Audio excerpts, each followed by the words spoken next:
Good evening, everybody. We're going to get started with our December 19th Planning Commission meeting. Thank you, everybody who is here in attendance. And we're going to get started by calling the roll. I'd ask Uriel, please give us a roll call. Commissioner Bauer. Here. Commissioner Moses. Here. Commissioner McKeerlane. Absent. Commissioner Rackison. Here. Commissioner Wissman. Here. Vice Mayor Cater Thompson. Here. Chair Hooper. Here. We have a quorum. Thank you very much. And now we're going to go to public comment. During general public comment, the public is invited to make comments on items of public interest that are within the Planning Commission's subject matter jurisdiction and that are not listed on the current agenda.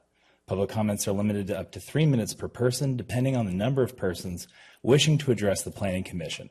Time will be allocated in equal shares, totaling no more than 15 minutes. I'll be opening general public comment. I'll ask speakers, please bring your cards up to Uriel if you haven't already. I suspect many of you are here for a specific item, but just in case. May I ask, have we received any public comment or general public comment prior to the meeting? We received no public comments for the general public comment section of this meeting. Understood. Not seeing any general public comment and not having any orange slips in my hand, I will now close general public comment. And we will now pivot to the next item on the agenda, which is our presentations, of which we have no presentations. And now we'll move on to the approval of the minutes. And there will be no approval of the minutes because we do not have minutes to approve tonight. Like to keep everyone guessing. But we will move to public hearings and matters for consideration, which we do have a public hearing and a matter for public consideration. So with that in mind, we're moving to meeting item 1, or a public hearing. It is a recommendation to the City of Petaluma Planning Commission to conduct a public hearing to review an addendum to a certified final environmental impact report and consider a resolution recommending approval of site plan and architectural review and smart code warrant requests for proposed development of the Spirit Living mixed-use project located at 500 Hopper Street. I would like to note that this is a continuation of a public hearing that we were having on July 25th. We last had a discussion about the overall proposed project and its design. I'd also like to note just structurally how this is going to go. After we get through presentations and after we have kind of quick questions, we will then move back to public comment. So folks who are here to give public comments on the item, that'll be your time, and we'll make sure questions is questions so that you're not here till very late before giving a public comment. I can imagine some of you probably have work tomorrow, kids, etc. After that, we will move into discussion where we really have 2 main items to discuss tonight, one being the SPAR, or the site plan essentially for the project, the other being the addendum for the EIR. So with that in mind, I will go back to the noted agenda and announce that the item is a hearing, so it does not require the commission to disclose any ex parte communications. So with that, I will open this as a public hearing and ask that our staff. Excuse me, Chair, it does require ex parte disclosure. Well, these notes differ, and I feel silly now. All right. I would ask if anybody has ex parte communications to disclose. Okay. We do not have ex parte communications, so now we'll move to the public hearing, and I would invite Emmanuel, our principal planner, to come and present.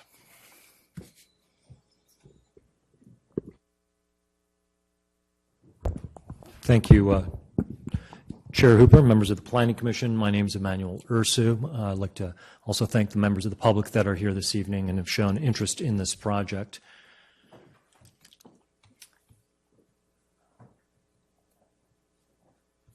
I am sharing the wrong screen.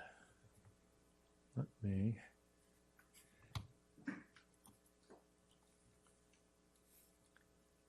try that one more time.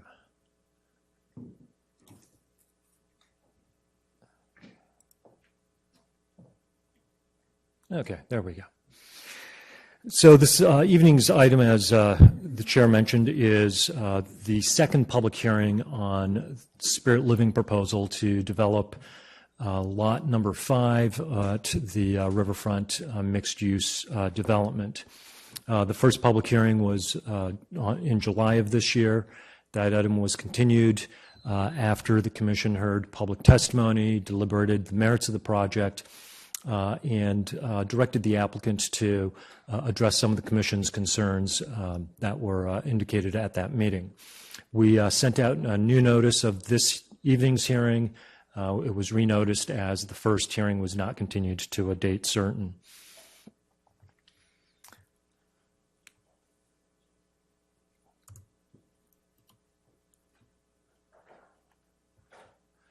So as you're all aware, the project site is in the center of the riverfront mixed-use development.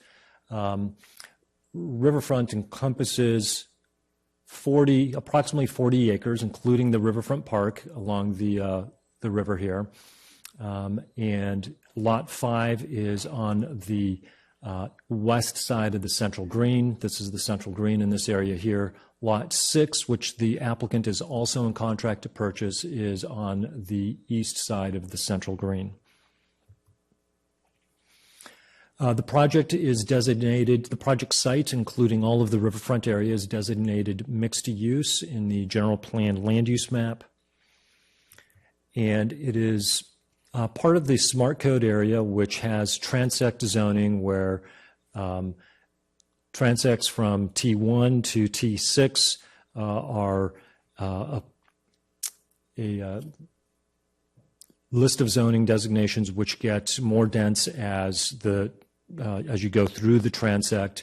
The T6 zone is the urban core, and that's what this property is zoned, as well as you can see lot number 6 over on the east side of the central green. The townhomes, which are approved for this area, are zoned T4. The Courtyard Marriott Hotel, which was constructed in this area, is T5. The office site is also in T5. That's a vacant property. And then the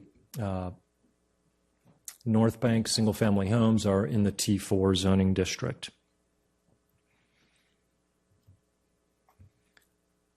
So the T6 zone, as you can see from this slide, is intended to be the highest density and height with the greatest variety of uses.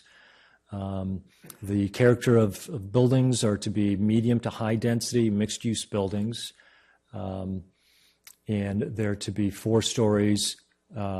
Typically, the Smart Code allows 3 to 6 stories in the T6 zone. As part of the Riverfront Master Plan that was approved back in 2014 by the City Council, the City Council approved a tentative map and approved the zone changes to the zoning that you just saw in the previous exhibit. And this master plan envisioned townhouses in this location. 50 have been approved, including live-work units in this location. Hotel, which has been constructed, an office building, which has not been constructed, and there's no pending application, and then single-family detached homes on small lots in this location. Around the central green, the plan envisioned on these 2 parcels a total of 30,000 square feet of ground floor retail space, commercial space, with apartments on the upper floors. Lot number 5 is roughly 40% of the total size of lots 5 and 6. And I say that because when we prepared the environmental analysis, the addendum to the EIR, we assumed 40 apartments out of the 100 on lot 5. With the approval of the master plan, the tentative subdivision map, for this area, the City Council certified an environmental impact report that looked at all of the impact areas associated with development and implementation of this plan. Included in the plan was a set of pedestrian connections. This exhibit shows a pedestrian easement referred to as a breezeway in the staff report across Lot 5. It connects with a crosswalk that goes through the central green across the other side of Caulfield Lane, and then there's a connecting breezeway that will be constructed on the easement on lot number 6. And that connects to the circulation network, pedestrian network through the townhouses, and then to the Class 1 path that goes around the entire site. This just shows a portion of the site. I've already discussed a little bit about the project background, but I want to get into just some of the more dates and approvals that were granted. So as I mentioned, in 2014, the City Council approved and certified the environmental impact report for the project. They adopted the zoning that's currently in place. They approved the vesting tentative subdivision map and the preliminary master plan for this area. After the subdivision map, tentative subdivision map was approved, there were subsequent final maps that were approved in phases. The project site is Lot 5 of the first final map for the project.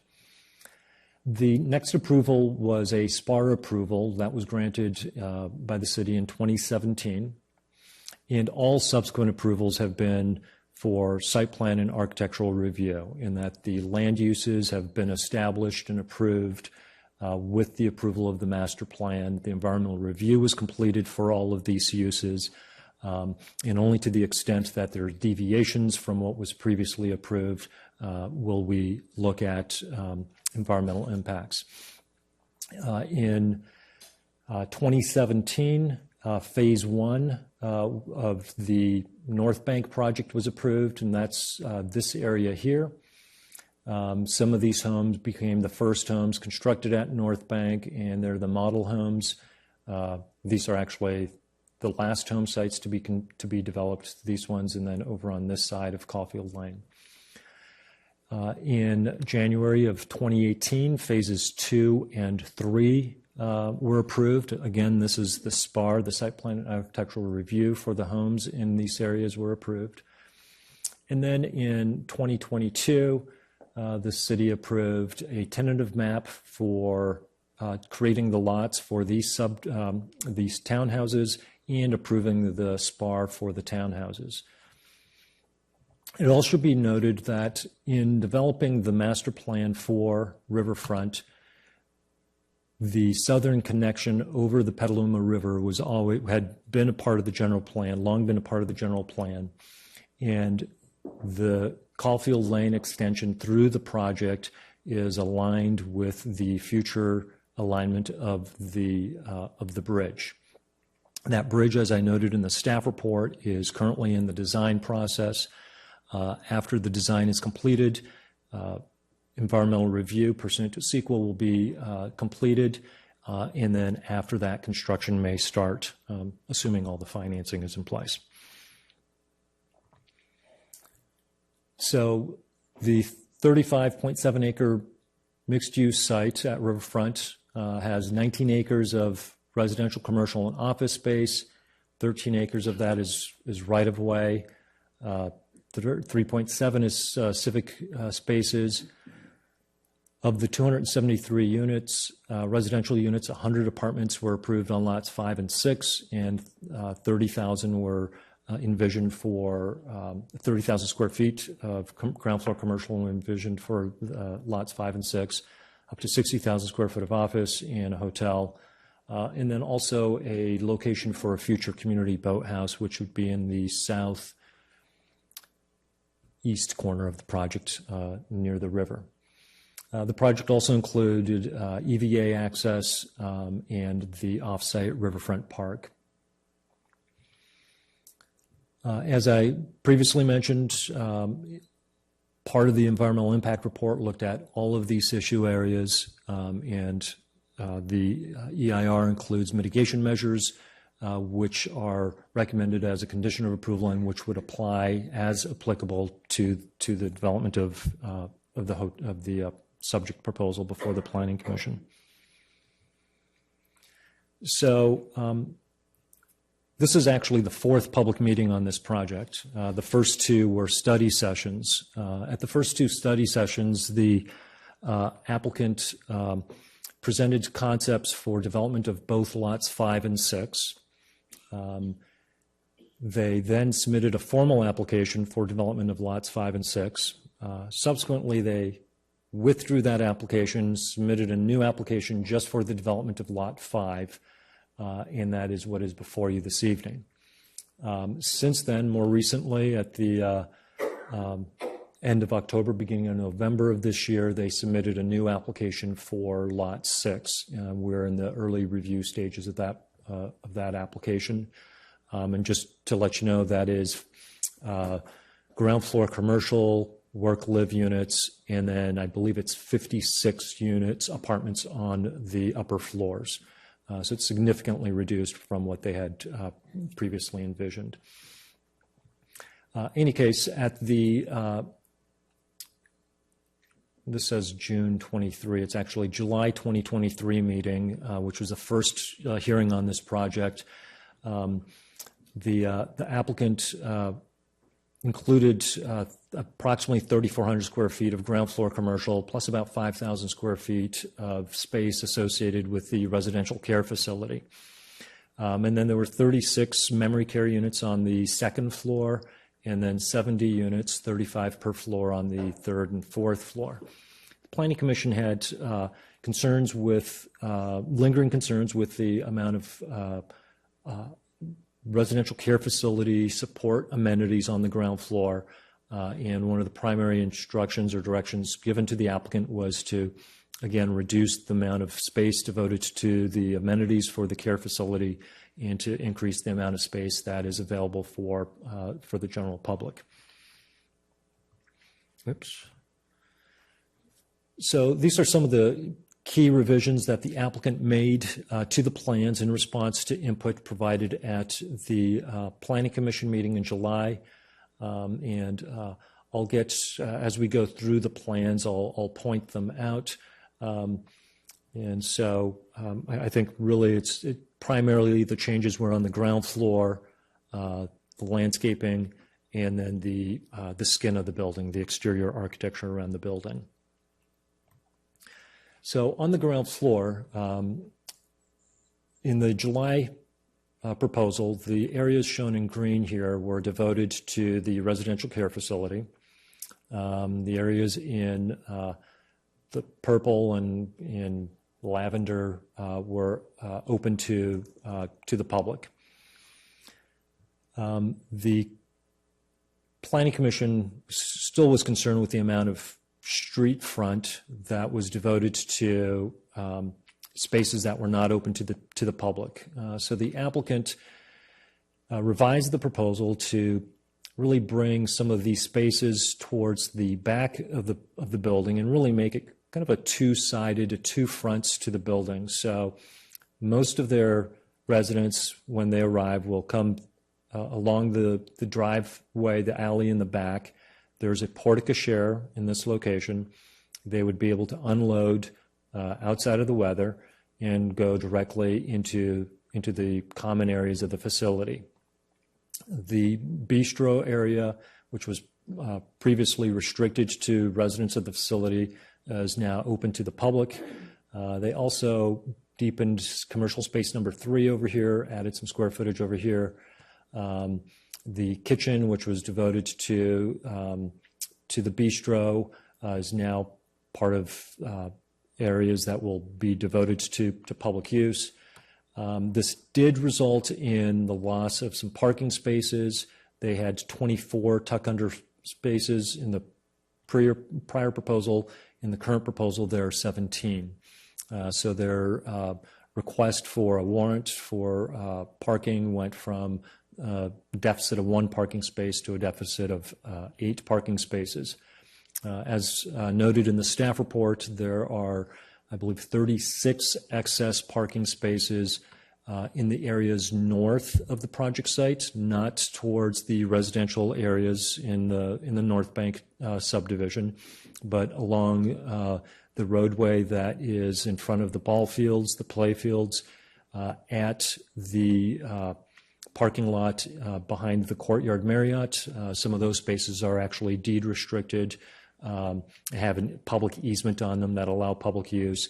And then the spaces along the east side of the hotels. That's where the excess parking is available. So these are the changes to the first floor. As I mentioned earlier, the environmental review for the project looked at the number of trips that would be generated. We prepared an addendum to the EIR to look at the areas that there are differences between what was analyzed in the EIR for the master plan and what is proposed on the project site. So in the 2014 EIR, this is 2012, it was certified in 2014. There was, as I said, 30,000 square feet of commercial space. This is combined lots 5 and 6 and 100 dwelling units. The proposal that was submitted when the addendum to the EIR was prepared included 118 beds, 20 work-live units, and 120 dwelling units. The project's actually been scaled back even further from this, so this represents a worst-case scenario. But even under this scenario, the net difference in daily trips to and from the site is negative 944 trips. So there's a significant drop in the number of vehicle trips associated with the project. This does show an increase in the peak hour trips of 1. That again assumes development of 120 dwelling units. The most recent submittal from the applicant shows 56 dwelling units on lot 6. So this 544 daily trips would be cut in less than half. So there'd be even a larger drop in the number of vehicle trips.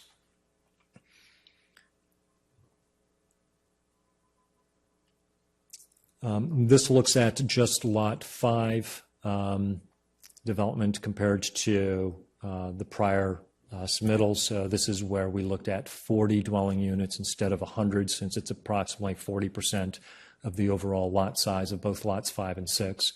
And so the development on this site results in a net decrease of, when just looking at lot 5, of 263 vehicle trips per day. So for orientation, labeled the uses around and around the project site. So lot 5 is right here, the project site. This is the pedestrian connection or breezeway through the building. This is the alley on the west side, the porte cochere, which has a rooftop deck feature for the second-story residents of the memory care facility. The playfields are to the west in this area, tot lot in this area, single-family homes south of the project and southeast of the project. And then the central green, the east side is the street. Lot 6 is on the other side of the central green, and the hotel is to the north or to the left on this exhibit.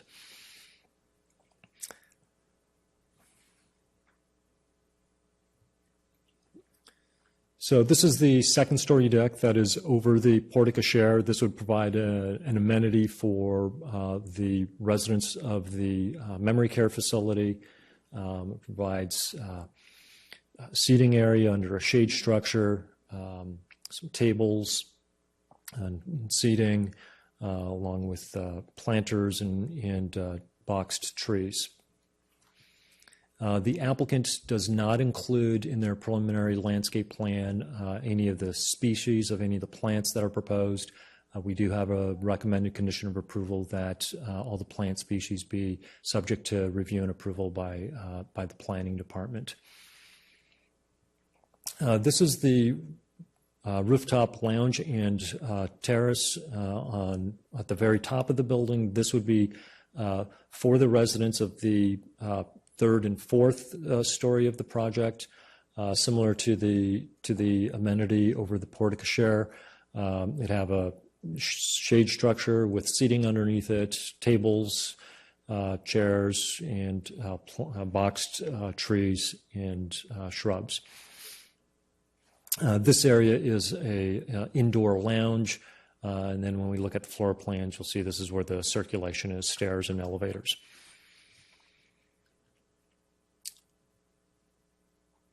So this indicates, as I mentioned earlier, the amenities, public amenities around the project site. There are Class 1 trails that go around the entire riverfront project. There's the playfields, the central green, and the riverfront park. This is a rendering perspective from kind of across from the lobby of the Courtyard Marriott, sort of looking south. The central green is to the left. The ball fields, play fields would be off the screen to the right behind the building. The proposed architecture now includes vertical corrugated metal siding, wood paneling. The windows are taller than they were in the previous submittal. They have included these metal awnings, canopies at the ground floor. Here's a perspective from the opposite end of the building. The central green is now on the right. That's the Courtyard Marriott off to the far right of the building.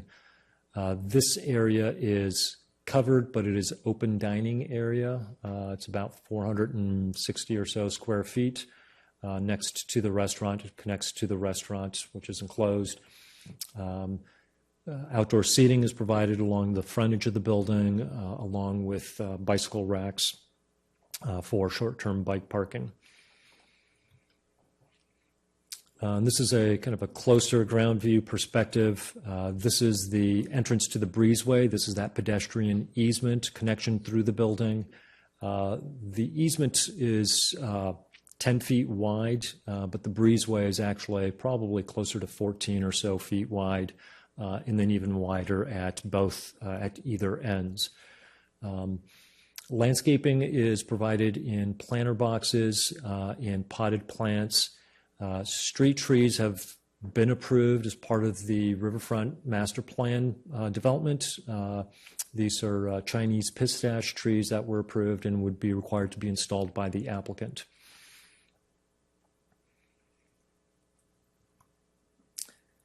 There's not a elevation of the rear of the building, or let me rephrase that. There's an elevation that's like this flat building elevation, but there's not a perspective drawing that was submitted. So to kind of help visualize how kind of the proportions of the porte cochere, which is shown here, I've shown this north building elevation. So the central green is off to the left, the park is off to the right. This is looking south. So the alley would be in this area here. And then looking straight on to the west elevation, here's a perspective of the elevation of that. The porte cochere basically goes from this area to this area. These are the columns supporting the porte cochere. So this would be that entire second story roof deck area. This is the breezeway through the building. And then these areas are parking areas. And this is just about a half of the building frontage, just shown a little zoomed in so you get a better view of it. And then this is the lounge area and the vertical circulation up on the rooftop deck. And then the rooftop deck would be off to the left of that.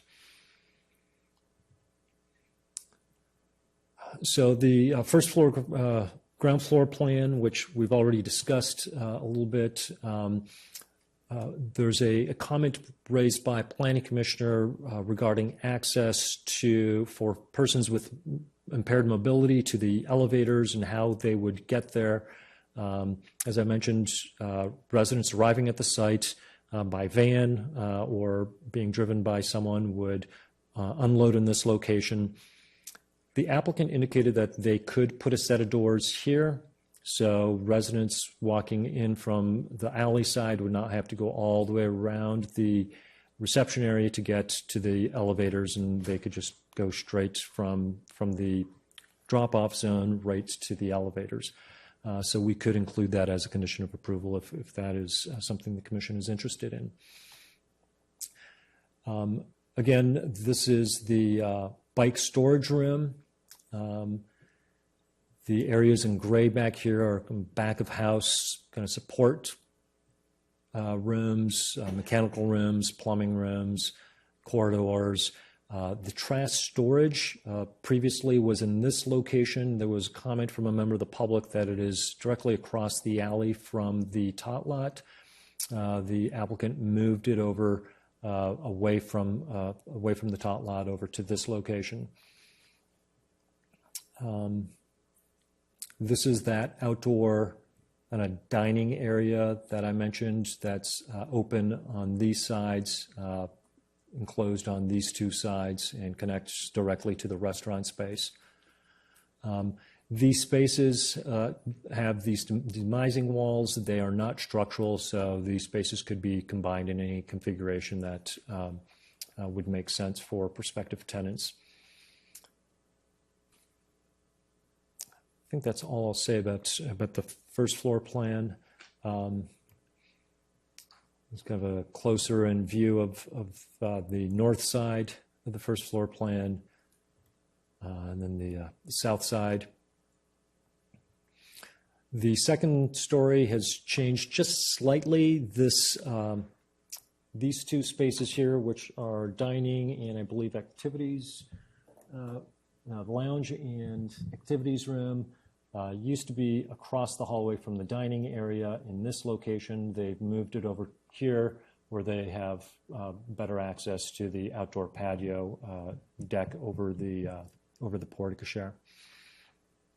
That is really the only change to the second floor. This is the memory care floor, so these are units that do not have kitchens or any cooking facilities.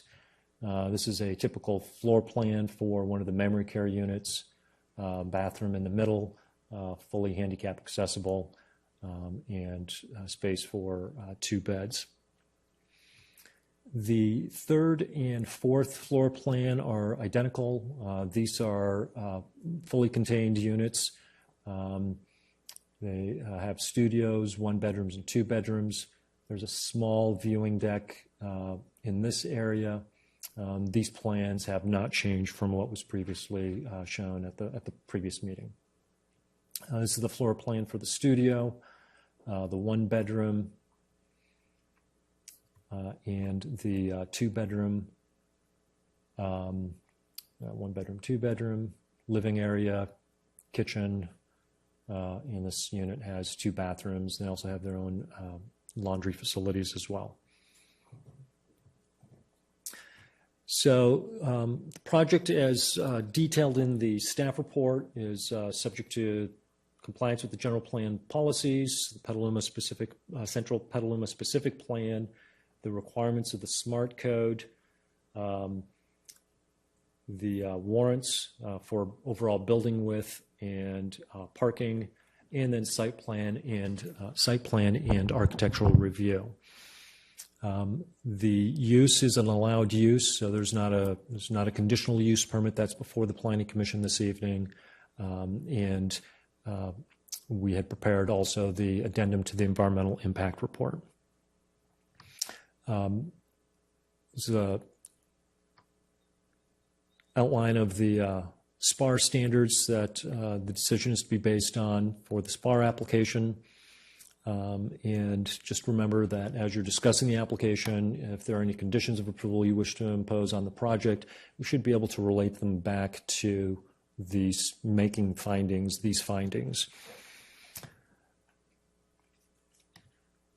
With regards to the warrant application, there's a limit on the overall width that a building is allowed to be. It's 200 feet for the first 2 floors and 150 feet for third floors and above. There's also a maximum side yard setback. So to comply with this requirement, the project would either have to get a warrant for side yard setbacks that are greater than allowed or a warrant for excess building width.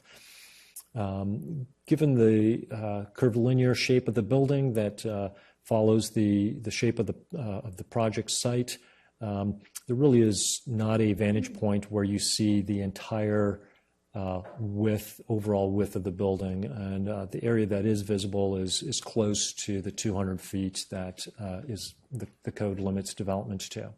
It is much, 50 feet greater than what's allowed for the top 2 floors, but staff believes that the findings are there to approve the warrant request for the increased overall building width.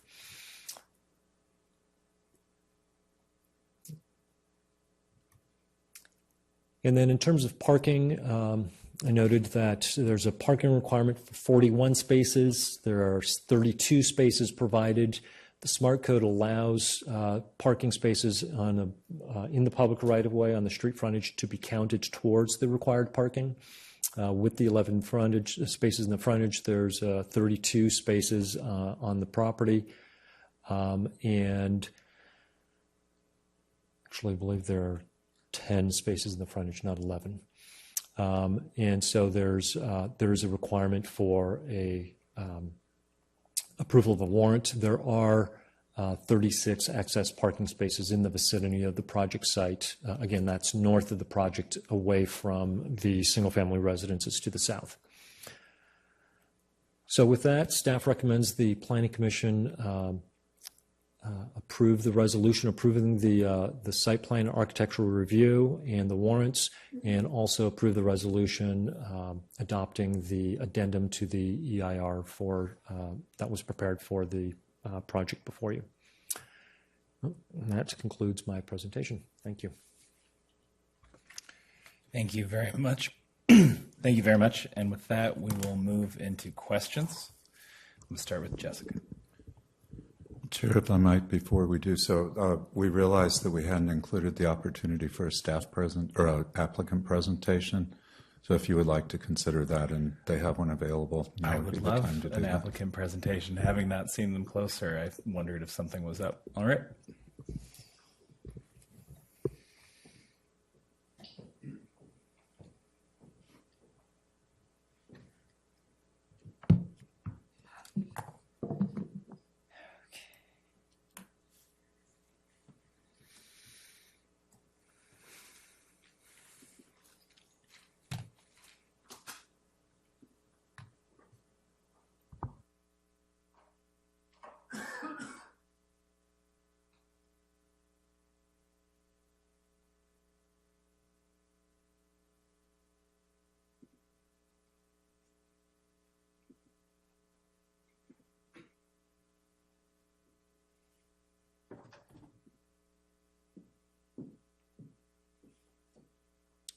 I'm in. Okay, great. The screen you want to share. Oh, perfect. Great.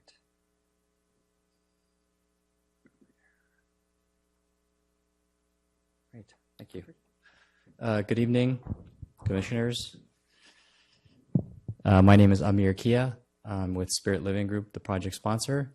Here this evening with Ali, my brother and partner at Spirit Living, and we also have here Ian Murphy with BDE, part of our architectural team, and Brian Canepa with W-Trans, who prepared the traffic study.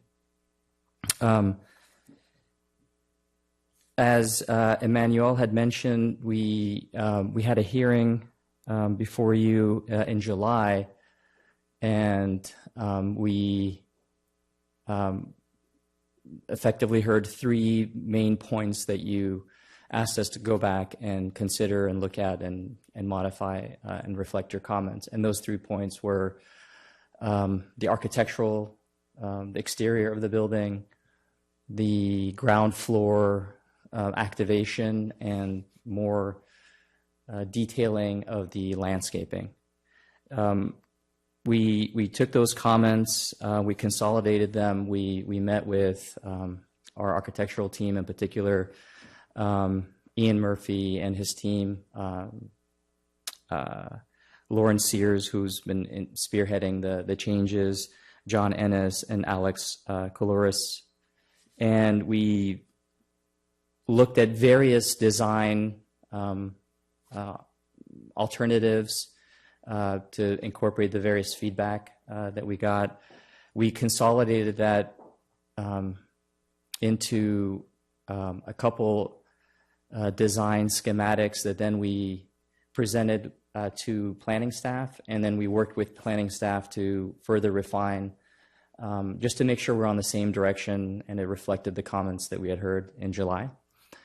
Then we took that direction, we further refined the plans, and then we had a meeting again with planning staff, with Andrew Triple and with Commissioner Hooper to present our more detailed design. And then based on that recommendation, the team really went all out to essentially present what you've seen tonight, which we'd like to quickly share with you. I think we've been through these slides. As you know, just as a refresher, we are working with quite a difficult site. It's very narrow. There has to be a lot that can fit and still accommodate a wide sidewalk, fire access around the back. The site is curved shaped. It's just a very, very challenging site to work with, to provide housing and active commercial, but we feel that we've accomplished something quite unique on this site. The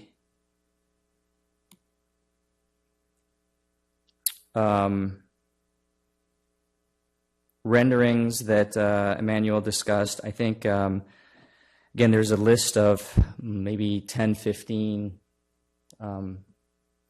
items that we summarized from that hearing, and they're reflected throughout the design of the building in terms of the accentuating the colors, the ends, the use of materials, differentiating from the hotel,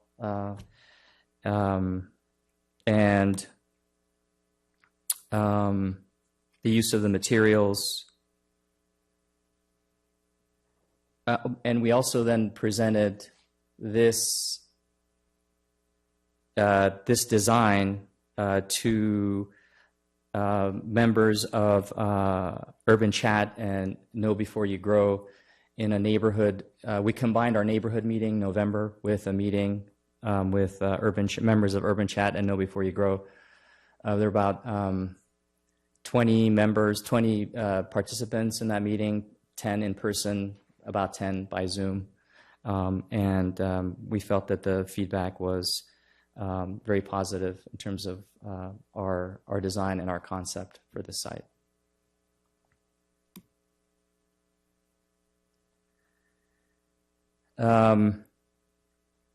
As Emmanuel mentioned, I think one of the features that we appreciate about this design is the accentuating this public breezeway that technically it's only you only need 10 feet, but we've really enlarged it as much as we can to create this transparency and encouragement for a connection between the park, the central green, and the park.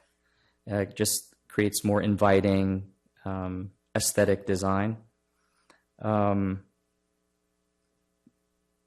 The storefronts, as you can see, are floor-to-ceiling glass. That's more just our design philosophy of how we like to design our buildings in terms of creating that transparency, the invitation for neighbors in the community to be able to look in and residents to look out and to create connections.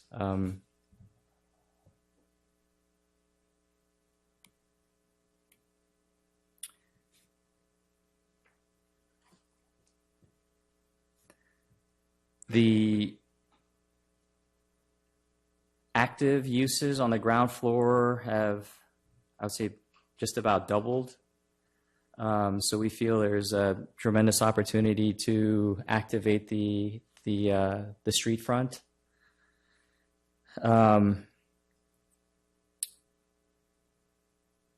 The access from the back, I think, also creates a kind of a distinct and private entry experience for seniors. We can create a more direct connection to the elevator. We'd probably do it from the passageway on the inside between the offices rather than directly from the street into the elevator because of safety reasons, but we could definitely shorten that passageway.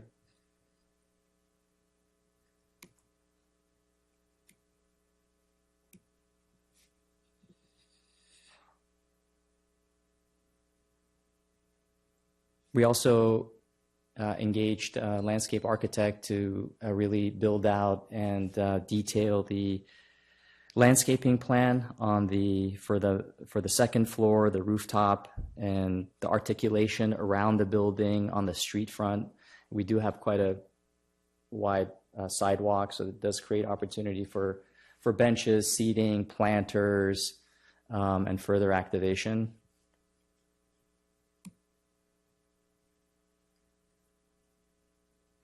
I think we've been over the changes to the floor plans. And this is the revised fly-through, which I will play for you.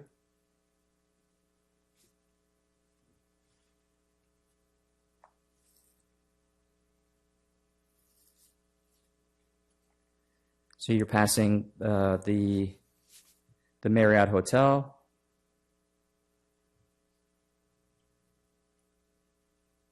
Townhomes are on your left.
You've heard from us in the past hearings regarding our approach. We do believe this is an excellent location to create a multi-generational community. We believe every community should have housing options for various ages, and I think with the way that this area is shaping up, this is a great opportunity to provide that. And with the single-family homes, the townhomes, individuals that are living there who may want a parent living close by, or a parent living in the community who has a relative or son or daughter visiting and staying at the Marriott, they can just walk over. The park that's right next door, the trails that are being developed, the walkability.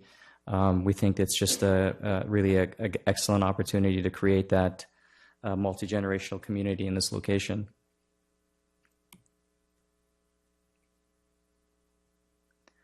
Some of the uses that we envision for the ground floor, again, to activate the ground floor, will be similar to our project community in Berkeley. The corner space is now a bakery. It's operated by a mother and daughter, and hopefully Sweet Bites Bakery, they will be opening in January. There's the Lucero Salon, again, coincidentally, another mother-daughter that are operating, open to our residents, but also open to the community. So they have their own clientele that come in, and our residents use that space as well. Another opportunity for that connection between the outer and the inner community. And then the art lab, which is our intergenerational space, where it's designed after Sticky Art Labs in Berkeley, where kids that are homeschooled or after school program, they will attend for various arts and crafts projects, and it's the same space that our residents use for their activities. And so the goal is to create daily engagement with kids and older adults and seniors.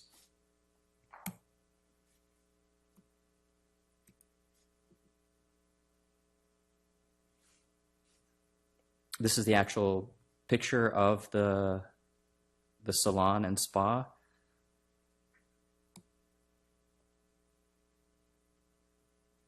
This is a rendering of Sweet Bites. That actually looks identical to this. We should have had an actual picture, but it's very, very similar. This is an actual picture of the art lab and an activity that this happened to be on Valentine's Day. And you'll notice here it's not just residents, and the children, but it's the parents of the children, the grandparents who are not living at the community but are accompanying the children, the teachers. It's just truly a mix of community that is taking part in the art lab. And similar philosophy in terms of the design. You see the floor-to-ceiling glass, the lighting, the color. It's encouraging and inviting the community to come in and participate in the life of the community.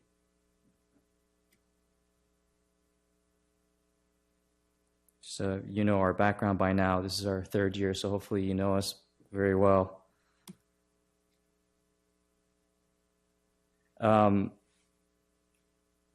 We believe the site serves has many positive benefits. In addition to 70 units of housing and 36 for residents that can age in place, providing up to 30 full-time local jobs in that area. The active local serving uses retail uses that, by the way, we will be opening and operating most of them from the get-go. For example, the dining will be open. The bistro will be open. So that is it for the presentation. As I mentioned, this is actually our 9th public forum, 4 before the chamber, 2 study sessions, 2 hearings, 3 neighborhood meetings, and 2 meetings before the DRC. I think we've reflected as much as we could from everybody. We think it's an amazing project, and we're hoping that you would vote to approve it this evening. Thank you. Thank you very much for the thorough presentation and for what I imagine is feels like a frequent repeat presentation at this point. So thank you. With that, we'll start with questions, and I'm actually going to go to Heidi this time. Thank you, Chair. I don't have too many questions, really. One of the questions was, I know in one of our comments from July, we were asking for some increase in rooftop space, and I didn't see a before or after. Do you know off the top of your head if the rooftop space increased? The rooftop deck did not increase, or if it did, it was under or roughly about 100 square foot increase, if I remember correctly. I don't know if the applicant may be able to respond. I believe there was about 110 or 111 square foot difference, and I don't recall if it was the deck on the very top of the building or the porte-cochere deck. So, but I can double check that. But the porte-cochere was an addition, right? Or It was included in the prior proposal. The commission requested additional landscape material be okay. included on both decks. okay, I guess I'm gonna. I think we have a limit on how large that rooftop deck can be. If it's larger than a certain size, then we need two means of egress, and we have stair towers on opposite ends. It creates a little bit of a circulation challenge. So I think we went. I know we have our architect here too. They're going to opine on this, but we took it as far as we could within the bounds of the rules under the Department of Building Inspection. Do you know what the limit is? I'll okay. pass it on to our. Yeah, based on the occupancy up there, I think we're probably limited to 735 square feet of usable space. I see. And we anticipate a lot of Yeah. rooftop equipment, so we wanted to be cautious. And I see. Okay. I just wanted to know why it remained small. Okay. That's a good reason, though. Thank you. The other question was, I know I read in the comments about the through traffic being problematic for seniors crossing to the Central Green, which I agree it is. And the staff recommended emphasizing that pedestrian crossing. What is planned for that in terms of this emphasis? The emphasis, staff recommended they emphasize the orientation of the residential care facility towards the west side, towards the park. This will give residents the option of going towards the Central Green if that's where they wish to spend time, or into the park. And that was accomplished by a few things. One is shifting that lounge area in the community space. So it went from the front of the building, the street side of the building, to the alley side. So it's continuous from front to back. Previously, there were offices, administrative offices in the back side of that. The pedestrian pathway, the breezeway through the building is widened. And then they're adding pavers as a crosswalk across the alley. So, and there's already a stub out, a pedestrian sidewalk in the park, so that aligns with that breezeway. So it's already, the infrastructure on the park side and the public side is already in place. It'd be a matter of making that connection with the pedestrian, this crosswalk across the alley, and those other changes I just described.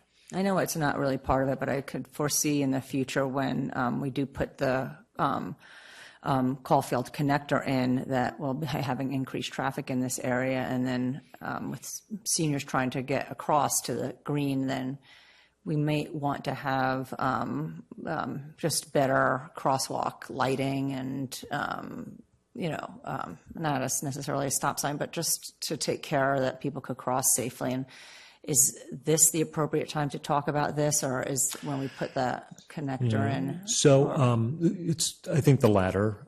So we've had discussions along this line with our Public Works and Utilities staff, and basically they've said, if there, in the future, if issues arise, transportation, traffic, circulation related issues, we can add stop signs, remove stop signs, add the flashing beacons, Yes, make those types of changes as warranted, Okay. when the conditions warrant. And they also mentioned, if necessary, a residential parking permit program could be established if it was determined that parking was an issue, and folks coming to that area that didn't reside there were creating parking issues for the local residents. So, but again, those are all things that can be addressed when the need arises. Okay, I guess we could cross that bridge when we get to it. Exactly. That's all I have. Thanks. All right. Thank you. Darren, do you have some questions? Yes, thank you. And I'm going to try to divide these between staff and the applicant for efficiency of using the podium there. And I guess I don't know who this first one would be for, but the central green we were just talking about, given our conversation, and this might have been discussed at the last meeting, is that in the purview of Spirit Living for just Lot 5, or is it their responsibility if they're developing Lot 5 and 6? Because obviously they're doing a design there. I'm assuming that's part of the parcels they've. No. So the central green is was designed, constructed by the master developer, by Basin Street. Right. So they have no further impact on the look, feel of that central green space? No. Okay. Thank you for that. And then along with that question, did we end up adding bollards for pedestrian and outdoor safety along any part of that stretch? No bollards were added. Again, I think similar to the prior question, if they become warranted, that's something that could be added. It's not something that our public works and utility staff felt was necessary, and they didn't mention it in their review of the project. Okay. Thank you for that. And then I think everything else may be for the applicant. Actually, I'll cover my questions about warrants and conditions of approval. When it comes to parking, I'm assuming that any of the parking spaces there to the north, that is kind of the overflow as part of the warrant, none of that parking is already being referenced in any other request for a parking variance or any other parking reduction for other projects, anything like that? No, and we don't have any other applications pending before the city in that area. There was an application for development of the office site that was submitted, I think it'll be 2 years this March. And that was submitted by Basin Street. They have, I think, have decided to change direction on that, just given the lack of demand for office. But no, there is no other warrants and no other projects in that area that are relying on that street parking. Perfect. That parking's not already earmarked for another use. No. And then as well, attachment A, the SPAR warrants and resolutions, page 7, the IZO section, and I want to call it section 1, section lowercase I, subsection E. I believe we need to update that area to match new colorings in the renderings because that area references black and brown materials, and I think one of the changes of note was a change in color. So I just wanted to flag that for staff. That's correct. Thank you, Commissioner. Mm-hmm. And then on, I believe it's the same attachment, Exhibit 1, page 3, item 21. Is there any changes we can make to make the regulations around lighting more robust? And this is in light of some public comments we got about potential considerations of biological resources. I think staff did provide pretty thorough responses to those considerations. And in terms of there's already an EIR performed, this site does not project to have more impact on those resources than what was originally planned. But I did notice in there were regulations around lighting, downcast, no glare. Is there any other language that could be added to strengthen that would be within our purview, like full cutoff? I don't know if full cutoff is considered a stronger protection there. Has anything like that been considered, or could that be considered by our body?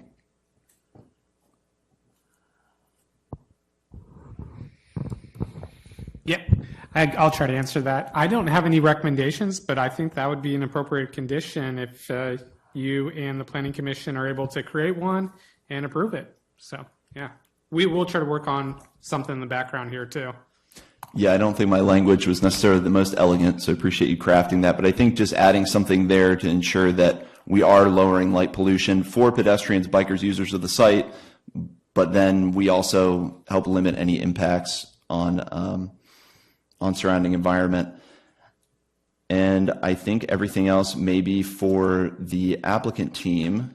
Oh, no, the last question, Lot 6, I believe this is covered. It said we have controls over the fate of Lot 6, whether this is developed by the current applicant or someone else. Is there a separate SPAR review process to ensure cohesion with this project? Yes, absolutely. Okay, perfect. Okay, and then for the applicant team, one item that came up at our last meeting was recessed windows were mentioned. Obviously, there are recessed areas of the building design. This was something mentioned at the time by our late commission member, Kevin Kelly, is adding recesses and sills to some of these windows. Now, this kind of dovetails with a recent discussion our city had about objective design standards and how some of these, now obviously this project is not subjected to those standards, but it got me thinking about how some of these materials, stucco and stucco-like materials, we gave guidance to always have a 2-inch recessed window on those materials. Is this something the applicant team has thought about, especially in light of our July study session about that?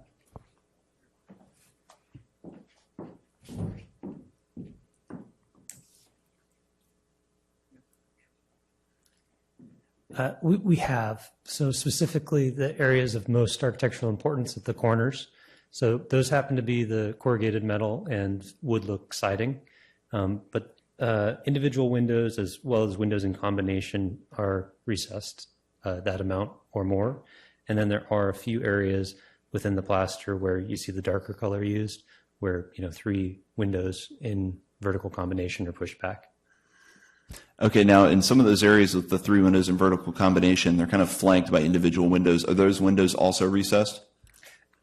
No, we really want to use it to accentuate specific parts, kind of high note, low note, as opposed to the whole mass. Understood. Okay, thank you.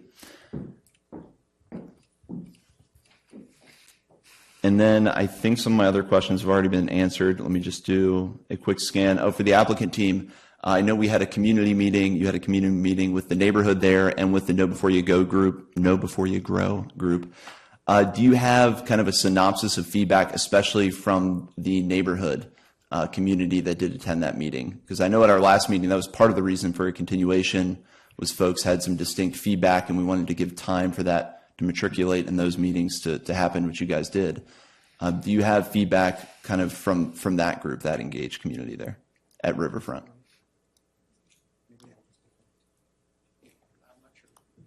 I think their members are here, and I think they might address your question directly if you ask them that question. But generally, the feedback was around traffic, and we have our traffic engineer here tonight to address any specific questions around traffic. And yeah, there was generally positive. I don't recall any specific requests. Okay, and I'll definitely give them time in public comment. Yeah. But I wondered if, especially this discussion about integrating with the existing community, if there was kind of a generally positive feeling about that from that meeting. Yeah, we felt it was generally positive. You asked a question earlier about the center green, even though we don't have purview over the central green, but one of the things we discussed I think would be cool if we were to use our 1% art fee to get a local artist. I know a lot of artists that I see that go to Burning Man, they park their large metal objects in Petaluma, find someone to maybe do a nice art object on the center green that also provides a shade structure, which I think Commissioner Hooper discussed at a prior meeting, which could be functional and provide a nice art feature for the community.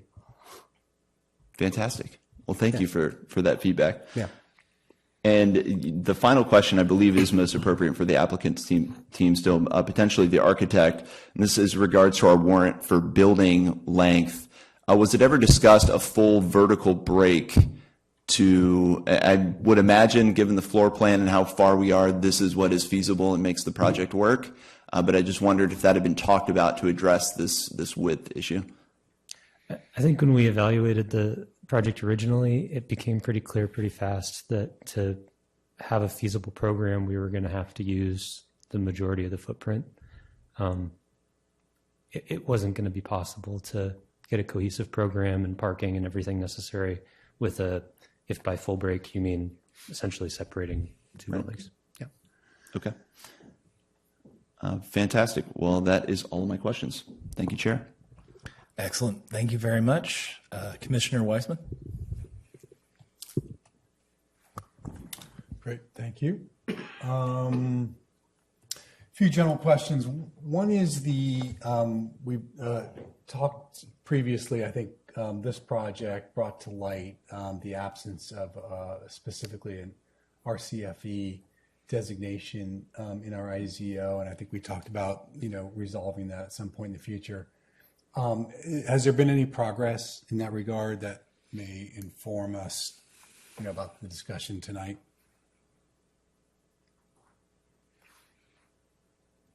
So one thing I'd clarify is our residential care facility for the elderly is referenced in the IZO. It is not referenced in the SMART code. SMART code, okay. All right. And we do have policies and programs within the housing element to align that and update the language as it relates to RCFEs. So especially we'll be bringing forward some housing amendments early in 24. And some of those will act upon the housing element program requirements, while others may trickle down throughout 24. Okay, but nothing new on that front that informs this discussion? No. I think you mentioned, Emmanuel, nothing new on the office lot, no new proposals there, nothing withdrawn? So I had a meeting with a representative of Basin Street probably 5 months ago, wherein they indicated that they were likely not going to proceed with the office application and were looking at alternatives, including potentially residential. Okay. And then on the townhouses to the northeast, I guess, what's the status of? Yeah, so the city council, the planning commission approved the SPAR application and recommended city council approval of a tentative map. That was done. The city council approved it in March of 2021. They are in building plan check now. They are close to having their building permits being ready to issue. They did file a request for an extension on the tentative map, citing the interest rates and challenging building environment. So any estimation on when that might come before us, just roughly? So the extension request would go to the city council, and likely go early in the new year. Okay. So probably in February would be my best guess. Okay, great, thanks. And then kind of getting closer to the lot 5, as far as lot 6, does the applicant have any estimation of when you'd be bringing forward a proposal for that, or Emmanuel, either one? The ball's in our court. They submitted an application. We are in the process of reviewing it, and don't quote me, but I'm anticipating bringing that application before the city planning commission in early 24 as well. So probably February. Again, we need to check the schedule. So I have not consulted with my superior. February might be a bit early, but I think we could look for it by May. Okay. And then with regard to the 200 width limit, what's the rationale for that? So the SMART code speaks to having a kind of an urban fabric that is doesn't consist of large, monolithic structures. And so I think that's kind of the intent behind that. And it establishes for establishes probably 10 or so different building types, and each of the building types has maximum dimensions associated with it. In the T6 zone, and the building types are allowed, different building types are allowed in the various transect zones. In the T6 zone, the Main Street building type and the mid-rise building type are the two building types that are allowed, and they have that maximum 200-foot maximum dimension. And again, I think it has to do with kind of the perceived size of the structure. So to the extent that that perceived mass and bulk and overall size of the building can be broken down into smaller components without having it look too contrived, I think that would meet the intent of the smart code. Okay, so it's more aesthetic. It's not health and safety, or it's not. Correct. I mean, there are building code standards that address structure size, and once you get over certain sizes, there are different building types of construction that need to, that go into effect. But it's not it's an aesthetic consideration. I think, Commissioner, I would like to extend on that a bit, because certainly there is an aesthetic component to it. However, as we move from the lower density transects into the T6 transect, we find that we're, of course, increasing in the commercial uses, but we're also looking for that increased connectivity to support pedestrian activity. So you may find yourself in a more commercial environment having a larger format office building, for instance, that may be limited access to where you might have to go around the block to be able to get to the other side of the block. And so that tends to constrict pedestrian activity. I think one of the values of the master plan and how this project has integrated the breezeway concept is to ensure that you can pass through the building to get to the other side of it without having to go around it. So while we don't have the aesthetic benefit of a full break in the building, we do still have that enhanced connectivity through the building. Yeah, good point. I didn't think of that, but that did address that other kind of functional concept around that. Okay, great, thanks. Okay, so in terms of circulation, I think it's fairly clear. We have Caulfield to the south going across the bridge, Caulfield, and then Hopper to the north, as it is today. The only question I had was, I think it's defined as Caulfield then going off to the west, and then going into the neighboring development, which I don't even remember what we're referring to that anymore as. Scanel. Scanel, still. Okay. So when it goes into the Scanel development, is the current thought that it will go all the way to the end of that development and then break up north towards Hopper? Or just remind me, are we thinking that it will cut up and then cut to the east of Mary Isaac and go right out to Caulfield that way? So maybe I can share my screen. I'll just pull up a map of that area. 1 second here.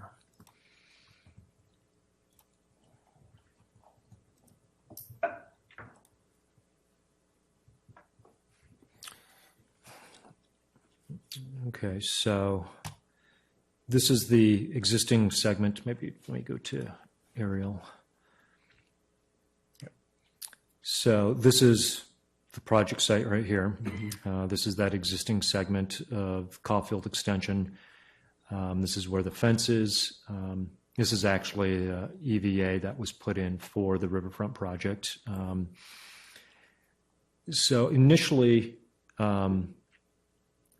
plans that Scanel presented were to extend at this T intersection of Hopper and Caulfield, to extend Caulfield to a four-way intersection here. That was, in working with our Public Works and Utilities staff and the master planning process that they're going through for the city maintenance yard, The most recent plan was to extend, and this is consistent with the circulation diagrams in, I believe it's either in the Central Petaluma specific plan or in the general plan, but it would basically extend Caulfield Lane in this direction. So curve through the Corp Yard. And so rather than having traffic come to a four-way intersection here and giving up, motorists a choice of which direction to go, they would be brought straight down into the project site this way and then down to the bridge. Yeah. Got it. So is the traffic study that was done in consideration of what you just described there? So the traffic analysis that was done looked at the number of vehicle trips that would be generated by the project, and this connection in this location was not anticipated at the time that was done. Okay. In the original environmental impact report for the Riverfront project did look at several study intersections that would be impacted. So that remains valid. Okay. So circulation for the purposes of right now is just directly up north to Hopper and basically south to across the bridge. Correct. Okay. Okay. That's all the questions I had. Thank you very much. Do you have any questions, Vice Mayor?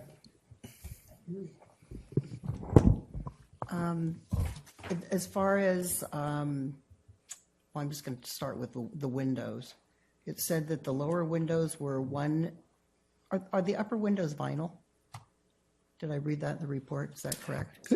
Yes, I incorrectly stated that there is no vinyl, but the windows at the second and through fourth floor, those are vinyl windows.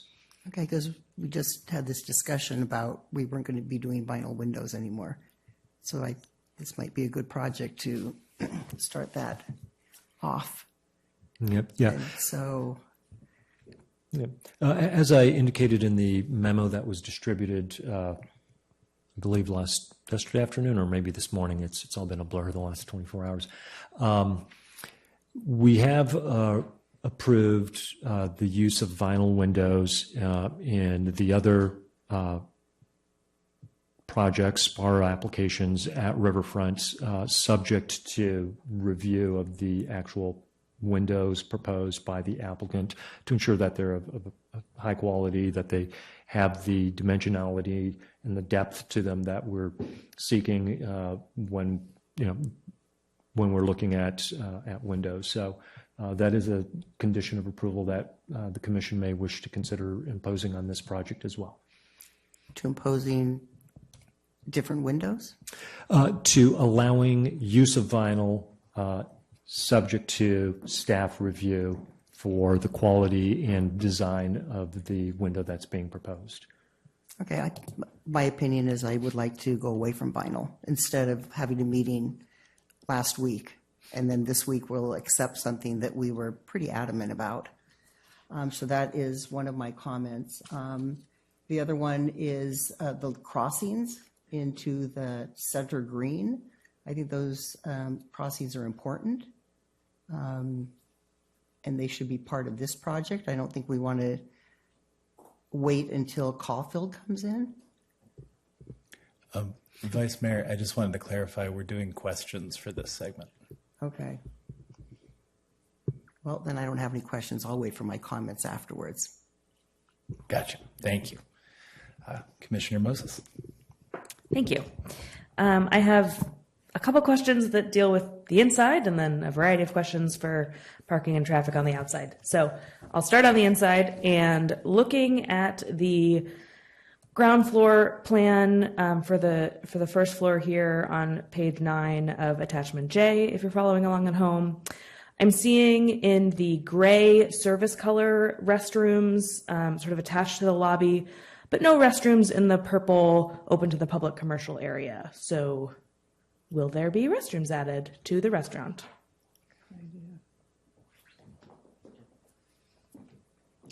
Yeah, the kind of publicly accessible, for lack of a better term, tenant area hasn't been designed yet. Okay. But I imagine that there will be restrooms designed for that space. Great.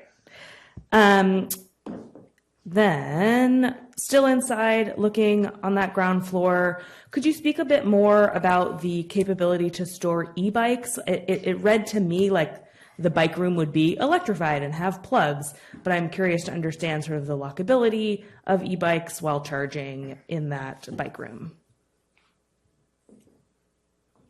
I think our intent is to design such that those bikes can be locked and plugged in. In our experience, so long as there's a proximal outlet, they can be plugged in, and there would be in this arrangement, but we'll make any necessary modifications to make sure that that can happen.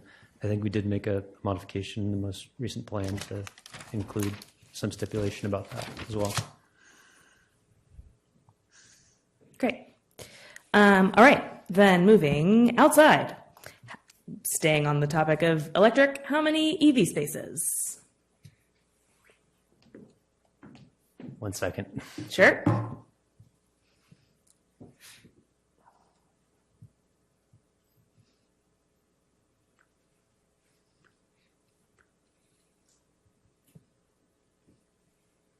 Regarding one EV charging station. Can we have more, please? Yes. Great. How many handicap spaces? Sorry. We have 2 ADA surface stalls. Can we have more, please? Maybe 2 more. I think the issue with adding ADA surface stalls due to the access aisle is that they would eliminate other parking stalls. So we'd be further reducing parking to add ADA stalls. I would be willing to entertain that. We can probably talk about it in comment. And you're probably not going to like this because it'll also reduce parking. How about striking the parking space at the very front across from reception for a loading zone?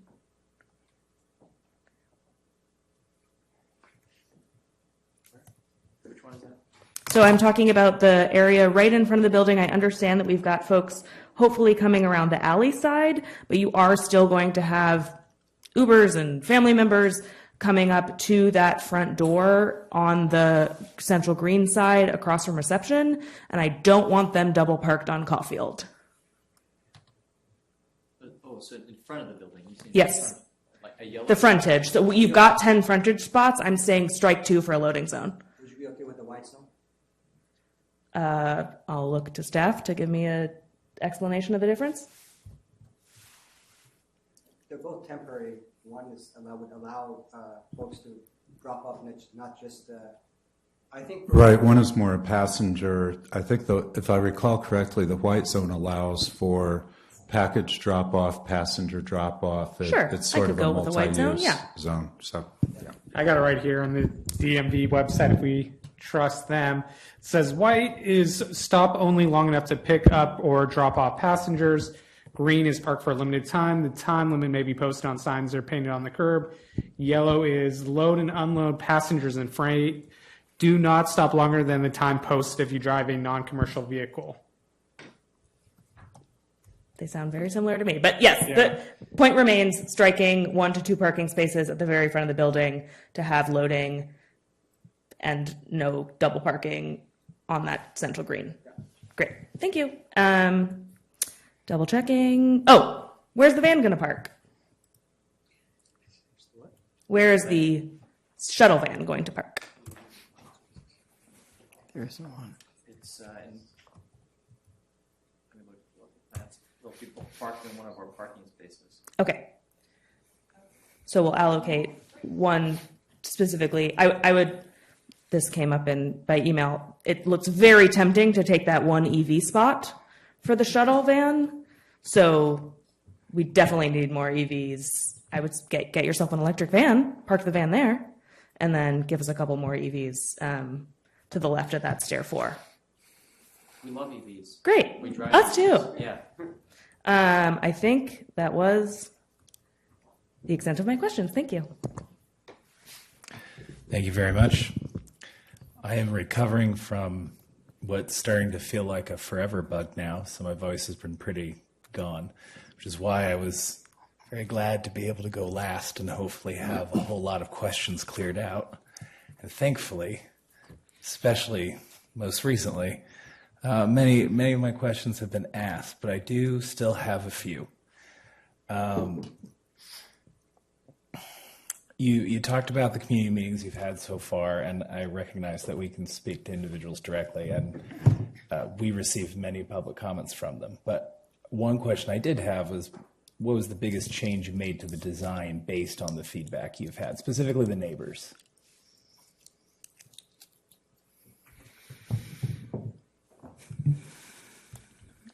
I think the change reflects the activation of the ground floor. If I recall, I think one of the comments was around activation of the uses. Well, the ground floor activation came from Commissioner Kelly at our last meeting. I was just curious for the neighbors that you met with. The only comment I recall from the neighbor on the last hearing was moving the garbage area because it was across from the children's play area in the park.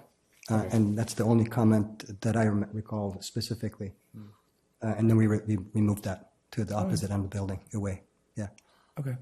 The exterior design, I don't recall any comments from neighbors for the exterior design.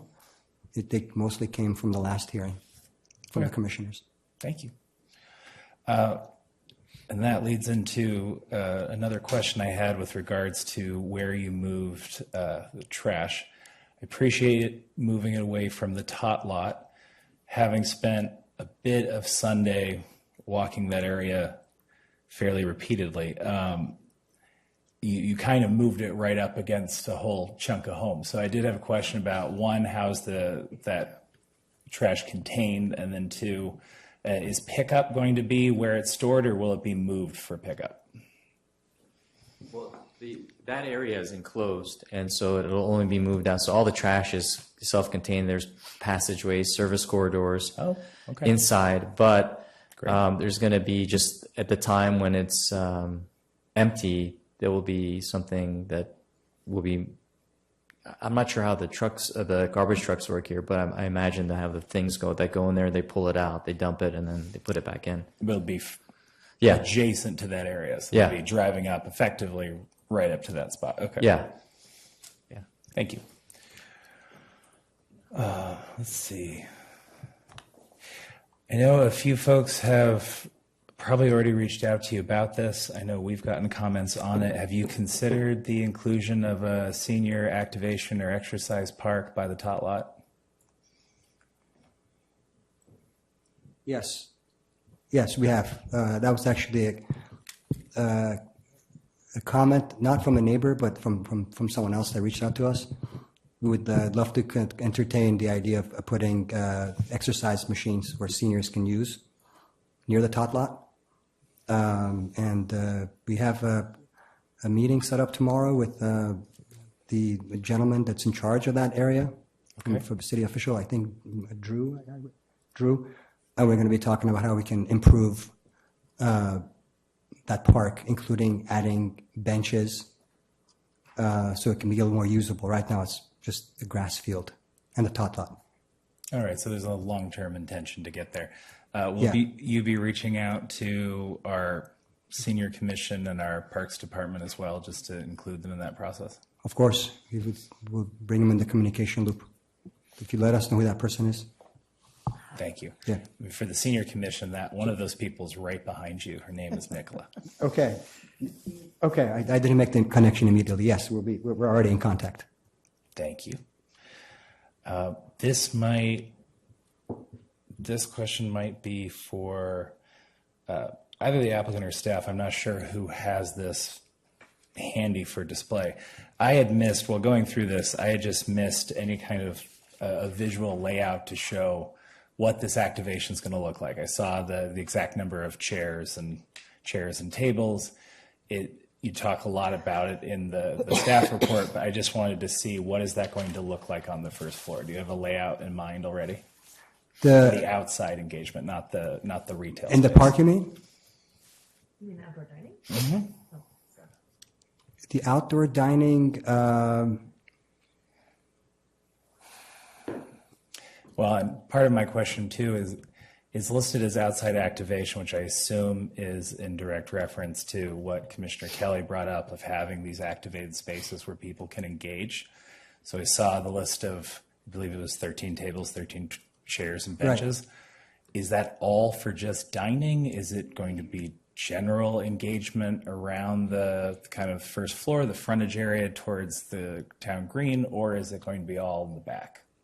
Well, I would anticipate we have chairs, dining tables and chairs around the restaurant area. I think it looks like it's coming up there.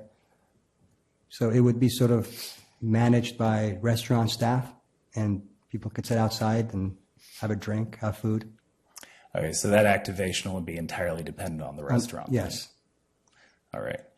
And then did you, because I know this was another thing that our late commissioner brought up, just that idea of, I think he talked about stoops for a while, but also porches, that idea of those common activation spaces that aren't necessarily attached to a retail venue. Did that come up when going over considering redesign, or was just not considered at this time? I think we'll have some benches in the front along the sidewalk that anyone can sit on. That's neighbors or residents. They'll just be empty benches. I think I see some. Are those benches? You see the benches in the front? Yeah.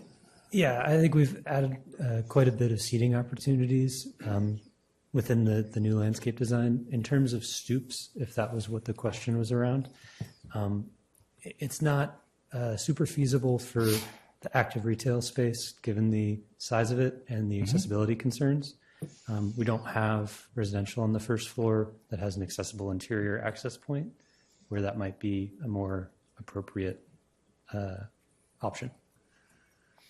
Right. I was thinking primarily along that transection point that you have going straight through. Like seating in that area? Or yeah, there's benches and other seating in that area, but not like raised entries, like stoops. Okay. Yeah. Thank you. Yep. Chair Hooper. So I showed on the screen. So the plans indicate these 3 benches in the breezeway. There's kind of those brown rectangular areas. Is that? That's what I'm getting at. I appreciate the layout of these plans. Having been through this enough, though, I don't have a lot of faith in these renderings, if only because we've been through too many projects where it looks lovely as a layout, and then it is whatever it is by the time it's developed. So I just wanted to get some actual clarification and direct answers on it. That's all. Thank you. And then 5.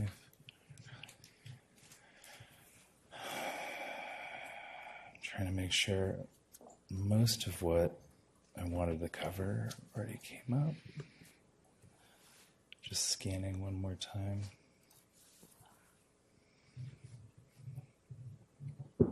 That is it for now. Thank you. With this, Can I just ask one quick follow-up question? Go ahead. Just as a follow-up to Commissioner Moses' questions, what is the width of that alleyway? I couldn't find it on the, sorry. What is the width of the alleyway? Oh, thank you.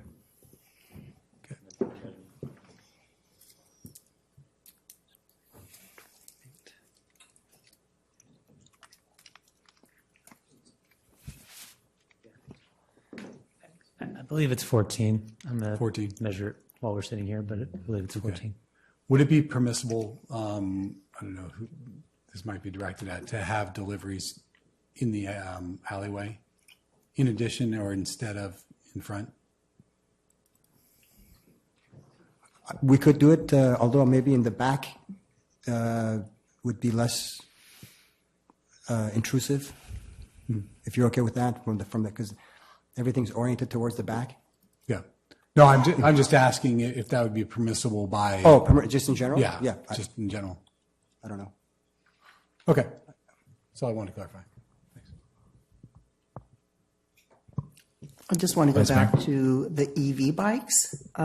Seniors use trikes now.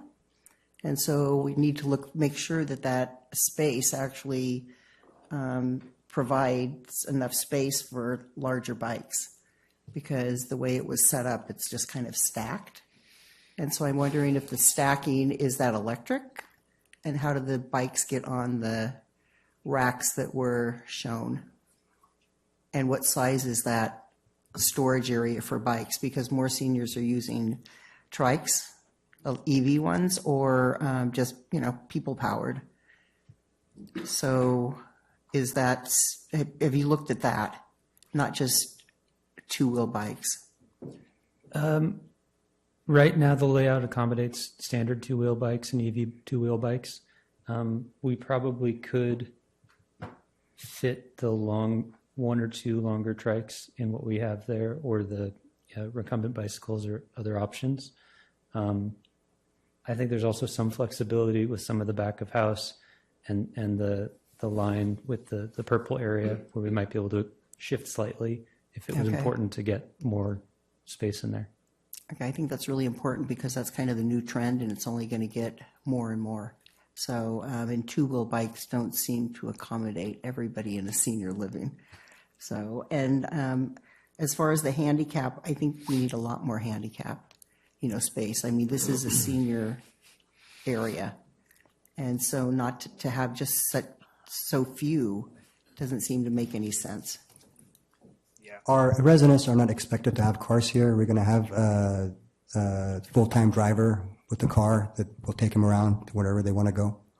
So out of all of the residents, there aren't going to be any cars? We don't expect them to have cars. We have a full-time driver and a van to take them to their transportation needs. Like in our Berkeley project, we have one resident that parks their car there. I did notice that. Yeah. It was fairly vacant when And I there went was down and nobody looked at parked it. there. The more ADA, you have to remove one parking spot to make Right. it. So you have two parking spots for every ADA van. So you're just reducing parking spaces by doing that. Okay, it just seems to be a trend that we need more ADA. And so I think that needs to be looked at a little bit more. And I want to go back to the trees that are chosen. That building in the back, first of all, the renditions that we saw were very difficult. We couldn't really see what the plans were. And so do these particular trees, do they get to a height that would actually soften the back of that building? Because, if those trees were in 2014, we maybe have updated trees that we would use today. I'm not the landscape architect, so I'm going to do my best to answer your question. We haven't specified most of the planting at this point. The trees that are on the opposite of the tot lot side, I think we have specified per the city requirement as per staff's report. I don't know how tall that species gets, but I imagine that it'll be at least half the height of the building and soften it, kind of step it massingly. And how's that reviewed in-house? Because I guess that's going to happen after to determine Yes. how many trees and what size. So the preliminary landscape plan would set forth the design for the landscape, and then when the final landscape plan is submitted, or the landscape plan is submitted as part of the building permit, then staff review it, planning staff review it for consistency in relationship to the approved, the design approved in the preliminary design plan, and then public works staff approve it for compliance with WALO and other regulations. What I might suggest that the commission do with regard to the trees to the rear of the lot, since the applicant hasn't specified a tree species for consideration, that the commission use a condition of approval to direct one or two tree species that would be appropriate to offer both the shade and screening that you're describing. I think there was recent talk about a western sycamore. You read my mind. That would be my recommendation. Sure. Yeah. Okay. Okay, thank you. And it would be it would have been great if we could have actually had that information, because I was looking and the landscape just didn't give enough detail. It was just, little round trees. And do we know how many are going to be planted? We would assume the number of trees planted is indicated by the shape on the preliminary landscape plan. So I do agree that it was an error to accept the preliminary landscape plan without the plantings being more further described by species and number. Right, and Can I just clarify something? It looks Yeah. like that these trees are, they're not on the property line, but they're already planted. They're already there. They're not actually, they're kind of full. I'm looking at the picture. Maybe I can share it with you. okay, You well, look at the, I drove could- around tonight and I didn't really see any trees. So they certainly weren't green. Yeah, the plans do not indicate trees on the alley side on the project site. There are several existing trees in the park, just on the park side of the alley. There really is no space for trees in the alley. There is space for some vines or some very, columnar types of vegetation in the back on the alley side. The plans do indicate the street trees that were approved. Those are the Chinese pistache trees. I believe there's 8 or so trees that were approved along the project frontage, and then on the alley side, again, there's several trees in the park that were planted but not indicated on the actual project site. Okay. It's kind of hard to shade something when you don't even really realize, what it's going to look like, because that is a very stark building. And what is the distance between the west side of the building and the 4 lots that haven't been built on yet? And then there's... So that alley is actually 24 feet wide. I pulled up the final map for the project, and so it's in response to your prior question, it's a 24-foot wide alley. So from the back of the building to the property line, common property line between the single-family residences, it's 24 feet, and then those buildings are set back, I think 10 to 15 feet. So maybe 30 feet the house is going to be from... That sounds reasonable, yes. Without pulling up an actual set of plans, Okay. Was there any, study done to look at where the house is and how they would be looking at the back of the building? It's kind of like what we talked about for the downtown overlays, and they were looking at shadow lines and just different sight lines.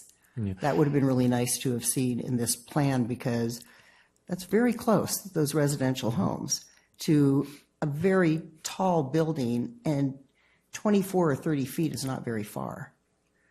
Yeah. So in terms of shade, the project is north of the single-family homes. So, there would be little, if any, shadow cast onto Right. the single-family homes. It's more sight, I guess. Yeah, and then in terms of the aesthetics, that's the purpose of the SPAR review, is to make sure that, among other things, that the architecture of the building is something that's compatible with the neighborhood and meets all of the other SPAR findings. It just seems like it's a big blank wall right next to homes. And then I want to go back to the all-age adult park. I guess it's from 5 and above that can use that. If that structure is put in, well, first of all, if it's going to be next to the tot lot, is there a drinking fountain and a fountain for dogs also in the existing park? Okay, thank you. That's it for now. And then as far as the double doors, actually, the doors should be included, so you can access the elevators. That would be a good amenity. Yeah. The applicant indicated that the hallway between separating the vestibule where the elevators are from the double doors, that could be removed, kind of in that corridor between the offices, to provide a shorter, less circuitous route to the elevators. And then the space that could be used for the community, can that space also be used by the community for community meetings, or would it just be, could that be accessible? So the spaces that are open to the public were those areas shown in the kind of purple or lavender color on the floor plans. Let me bring that back up.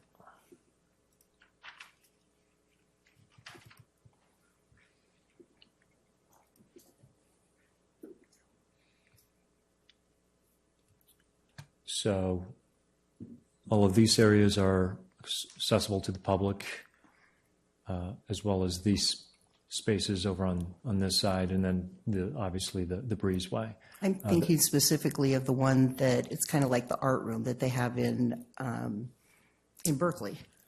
Would that be accessible if somebody in the neighborhood would want to use it for a neighborhood meeting or something? Yeah, After hours, obviously. If sure, I mean, we can make that accessible. Okay. Yeah. Okay, thank you. Jessica? Yes, just a quick follow-up. I know we are going to have a lot of conversations about parking and traffic, so I just want to make really clear here. Is the alley going all the way through? Is it going to be one way? We're hearing 24 feet, which is a lot roomier. So I just want to make sure we understand the sort of flow of vehicles in that alley. It is a two-way alley. It is a two-way alley with an outlet at either side. Correct. Great. That's it. Thank you. And I actually did have another follow-up question. One thing that came up from us last time had to do with differences in elevation and just the kind of stark edge to the roof line. And I was wondering if there had been any consideration. I do see that there is slight variation, and I do recognize some of the setback on the other side.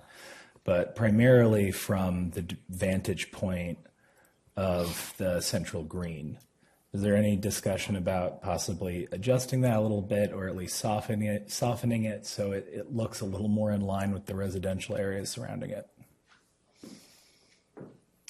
That's a great question. We actually explored a few different roofline options after getting that comment. And what we ended up looking at felt like it was a building that was kind of fighting itself. It was stylistically not in keeping with its own language. And so we tried really hard to do it, and felt like it did a disservice to the overall design, and felt like this was more cohesive and represented a better project. I will also say, not to diverge too far, the easement that we're providing, not the easement, but the path is actually 16 feet. It's a little wider. I just measured. Thank you.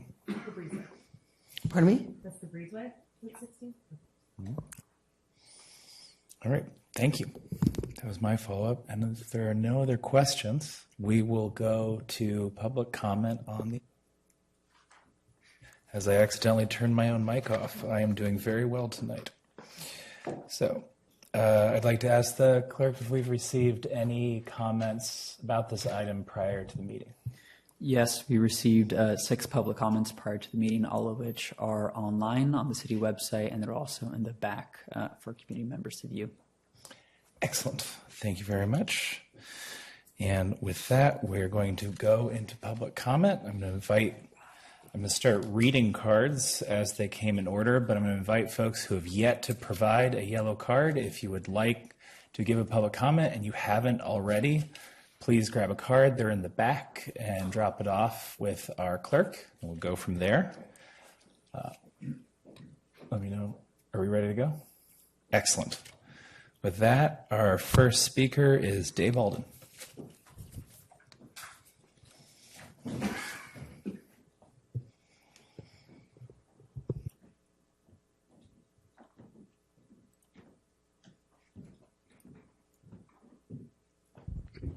Is there a clock I should be watching? The 3 is going to be working tonight? Very good. Thank you. Thanks for hearing me this evening. I've spoken on this project before, Admittedly, I was previously skeptical of it. When I look at the vision of what Riverfront was going to be and what the 15-minute neighborhood concept is, senior living at that site just didn't seem to provide the activation that I think we all wanted. Over time, I've changed my mind. 4 reasons for that. It's a difficult construction market. We may not see anything built for a while. This project, even if it isn't everything I might have wished, is better than a bare lot. So I support it for that reason. Second, I have talked with the applicants and learned that congregate dining is not a requirement for residents there. If people choose to pass on that and want to go downstairs onto the sidewalk and buy groceries, dine out, all of which adds to activation, they can do that. I'm thrilled by that. I have had a number of opportunities to interact with the applicants. I've known a lot of developers in my life. Some I like, some I didn't. These I like. They're earnest, they're pleasant, they'd be a good addition to our community. I trust them more than I trust a lot of developers I've met. And then lastly, this is 106 housing units. Maybe we can argue whether or not seniors need those units. They probably do, but they'll be expensive.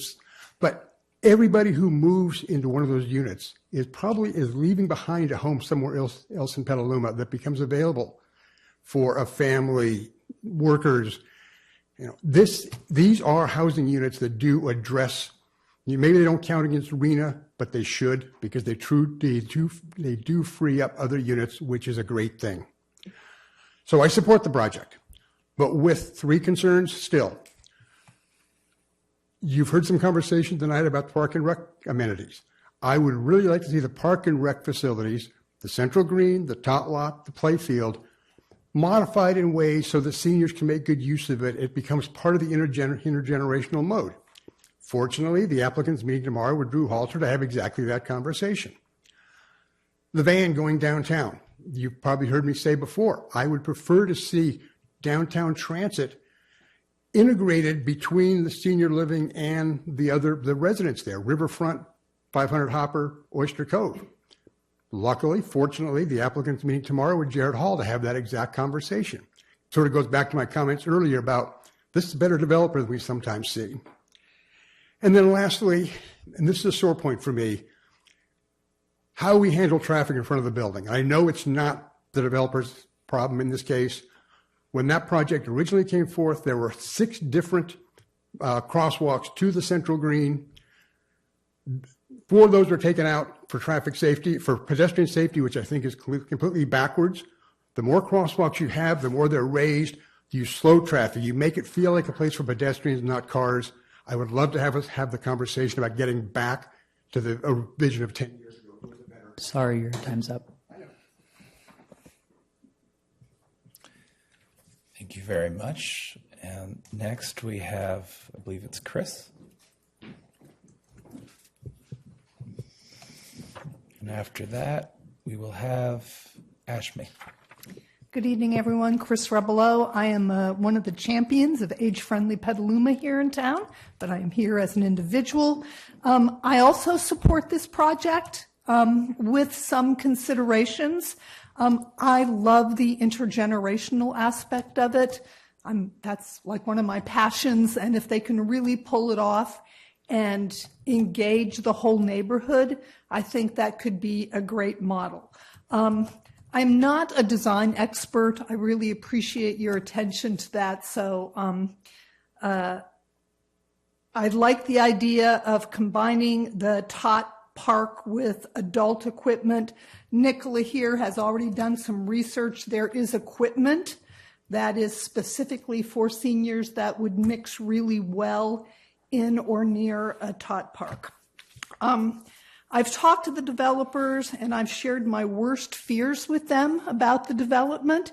And my worst fear is that once it's built, folks from Marin, San Francisco, and the South Bay are going to come here to live. And it's not going to do anything for those of us in Petaluma. We have no control over that. I've talked to the developers. They assure me that there is a market here and that they will be marketing these locally. If this gets approved, I think it's something worth just keeping an eye on for good faith. It would be great if parents of folks who live in Petaluma live there. That would get some cars off the road. That's not a problem for me. But when I think about people from San Jose moving here, kind of makes me crazy. A word to you guys, even though I think you don't need it. I thank you very, very much for your consideration. So obviously this development is not affordable. That's not a deal breaker for me for sure.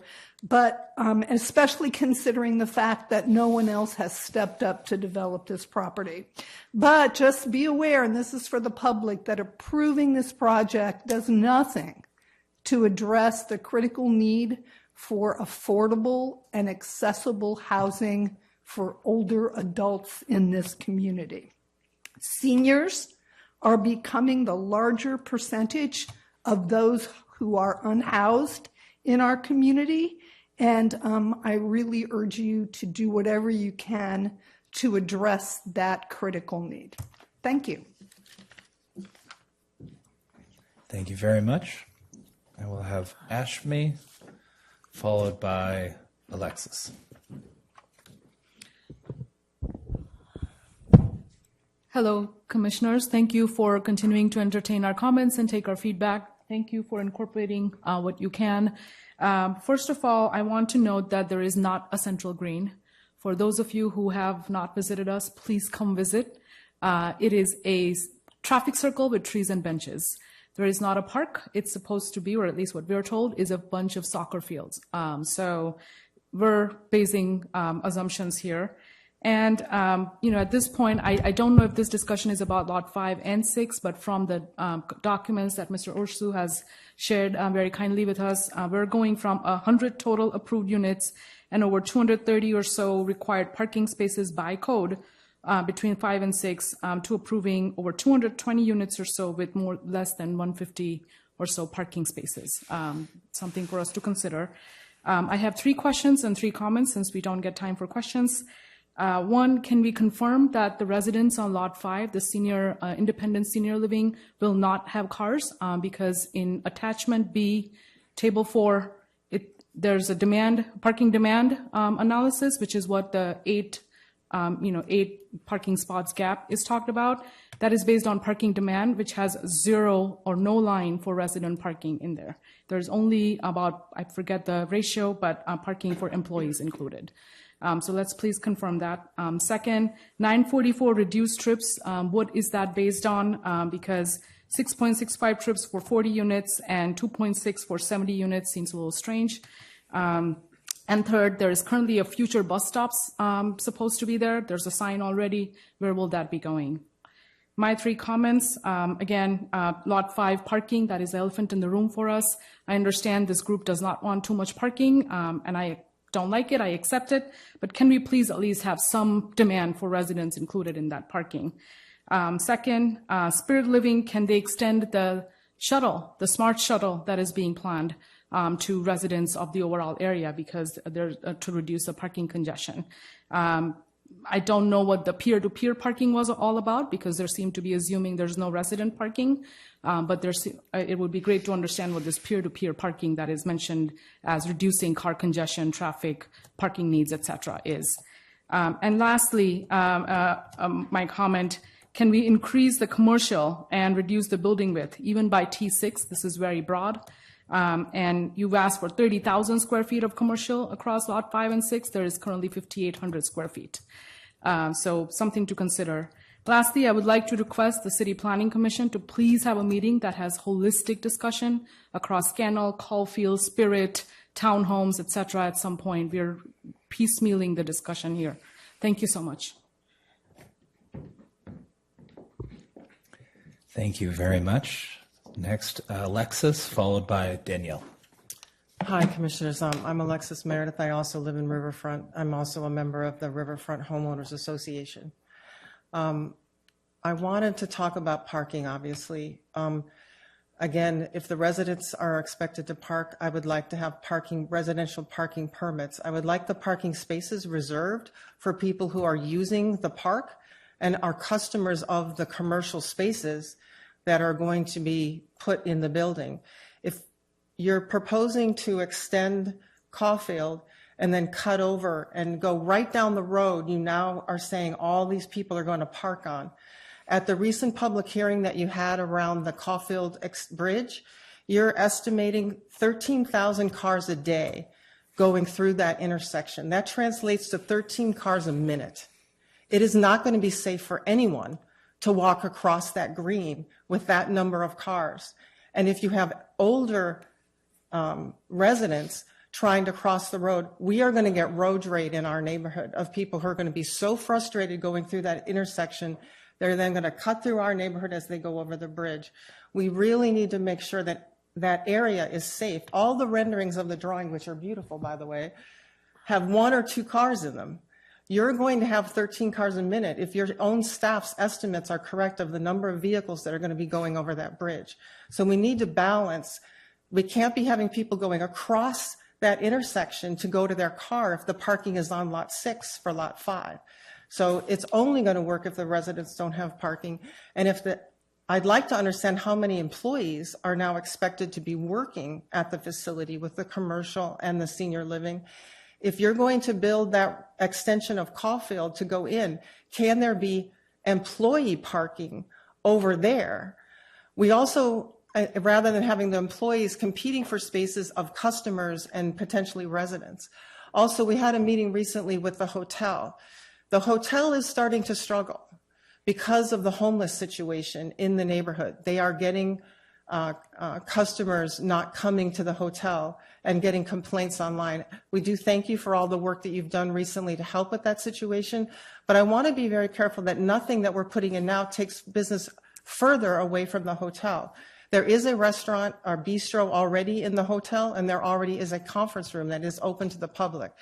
I do like the idea of maybe having other amenities there that aren't taking a business away from the hotel. That is an amazing asset for the riverfront community, and we don't want to lose Courtyard. They're a great hotel chain. Thank you. Thank you very much. Next, we'll hear from Danielle, followed by Doug.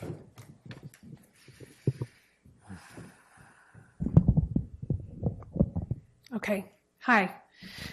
Me again. Okay, so I live in the riverfront community, and I've been up here speaking before. I'm so sorry. Parking, it's an issue, and traffic, secondly. I would just like to basically support what Alexis is saying with that 13,000 cars a day coming through. Unfortunately, when the traffic study was done for this particular whatever we're calling it, building, the Caulfield Bridge wasn't accounted for. So now that the Caulfield Bridge is accounted for and you have that 13,000 cars, it's a completely unsafe area for anybody. I don't care if you're a senior, if you're a teenager, whatever, if you're a normal adult, it's not safe. And I would personally rather not wait until somebody gets hit before we address putting in more lights or barriers or bumps or whatever we need to do to get that area safe. Also, in reference to the central green, can we please not call it a central green? There's absolutely nothing green about it. It is cement and benches and some not so pretty trees, in my opinion. And then as far as the park, again, it's not a park. It's a giant rectangle of grass. So I love the idea of the machines to go over there for people to use. I think that's awesome. But it would be also great for us to get some benches and some chairs and maybe some lighting, because it's really not lit at night. It's a dark hole over there. I realize that has nothing to do with the project in particular that we're speaking of, but like Ashmi said, if we're trying to talk holistically about the whole area, we really do need to address everything and rather in all encompassing rather than just one individual project at a time. I realize a lot of that probably happened with the master plan prior to us coming to this area. But there's a lot of us that live in the little riverfront community. Again, we would love for you to come visit. And we're not going anywhere, so you will see us all the time because we're very concerned about our area. We love it. We're excited about the project. We're excited about the retail that's coming, but we just want to make it safe and accessible for everybody. And if you truly want to be green, electric, great. Electric bikes, great. But parking is definitely going to be an issue. I don't know how we're going to address that, but Alexis and Ashmi already talked about it. Thank you. Thank you very much. And last but not least, we have Doug.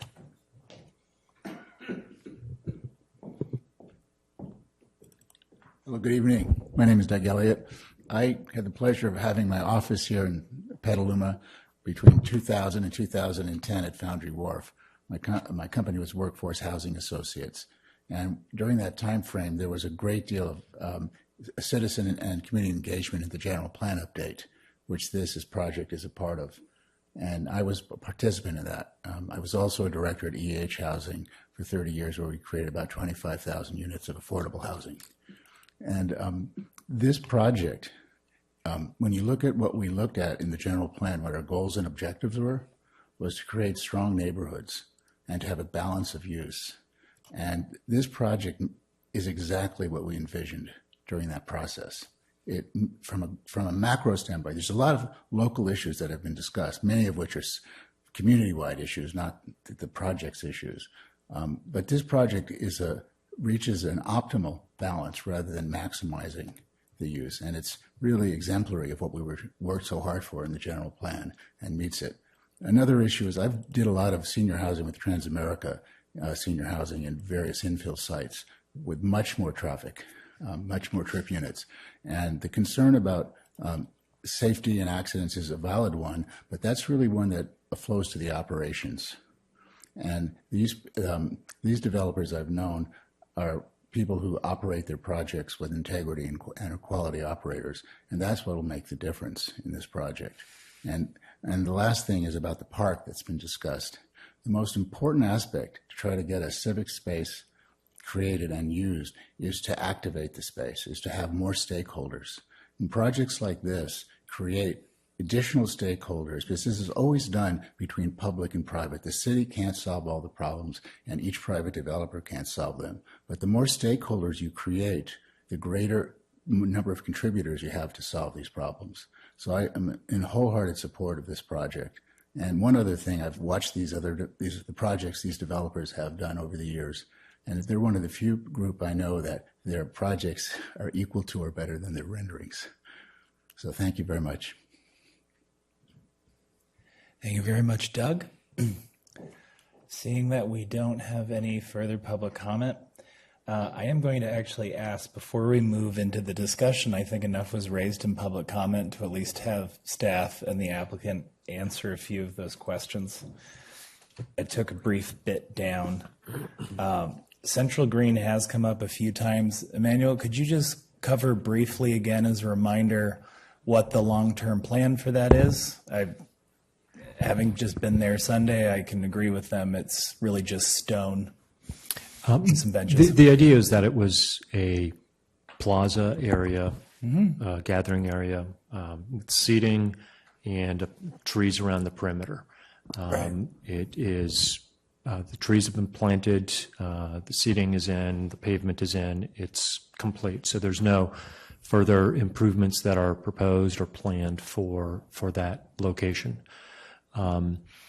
Same with the ball fields, the park on the west side of the building that was designed, intended for use as active play fields, part of the city's recreation programming with the tot lot, and then a perimeter walkway around the play fields. So those are those amenities are complete, and no further improvements are proposed or required at this point. Okay. And I take it, I vaguely remember this from last time, but I take it if we wanted to see more permanent shade structures and other things added besides just the trees, we'd be having to look at working with this developer or someone else to fund that. If the Planning Commission finds a nexus between improvements off-site in this project, then to the extent that those improvements in the requirement is roughly proportional to the impact that's created by the project, then that can be included as conditions of approval on the project. Okay. I suspect we will want to discuss that. Could you also just, and I'm a stickler for this, I really don't want anybody here having confusion as they sit with us through this whole meeting. Can you clarify the trip metric, specifically how that works throughout the day, the average, the 13,000 cars? So we look at typically the AM and PM peak hours is what's analyzed. So the EIR that was prepared for the overall riverfront project made certain assumptions about various uses and intensity of uses throughout the development. The assumption in the EIR for lots 5 and 6 was the development of 30,000 square feet on the ground floor, 100 apartments on the upper floors. The applicant, as the applicant proposed a development that did not fit exactly with what was analyzed in the EIR, the city prepared an addendum to the EIR where we looked at how the project, all the areas, topic areas in the EIR, how the project is different, including traffic, and concluded that based on the proposed development, conceptually proposed development at the time the addendum was prepared, the number of vehicle trips generated on lots 5 and 6 would be significantly reduced from what was previously proposed. So, and then one of these speakers mentioned that there's, I think it was 200 and something units that would be proposed between lots 5 and 6.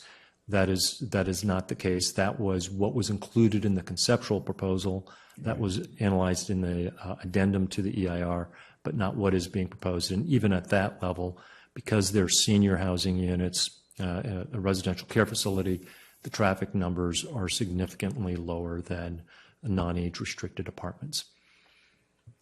All right. Thank you. Can you also explain peer-to-peer parking? No. Andrew, do you want to take that one? No, I'm not sure what that was referencing. I had the same question when the public comment was made. All right. I just wanted to make sure that wasn't an element of our glossary that I was missing. Okay. We can get into, there are some proposals that were raised that we can get into with the discussion. I just want to cover clarifying questions that came out of public comment just before we get moving. Right.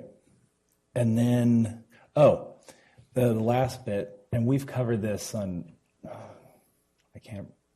so many meetings now related to this, but it is worth covering again because the way the master plan process worked was not chaotic, but in reverse, it feels rather frustrating.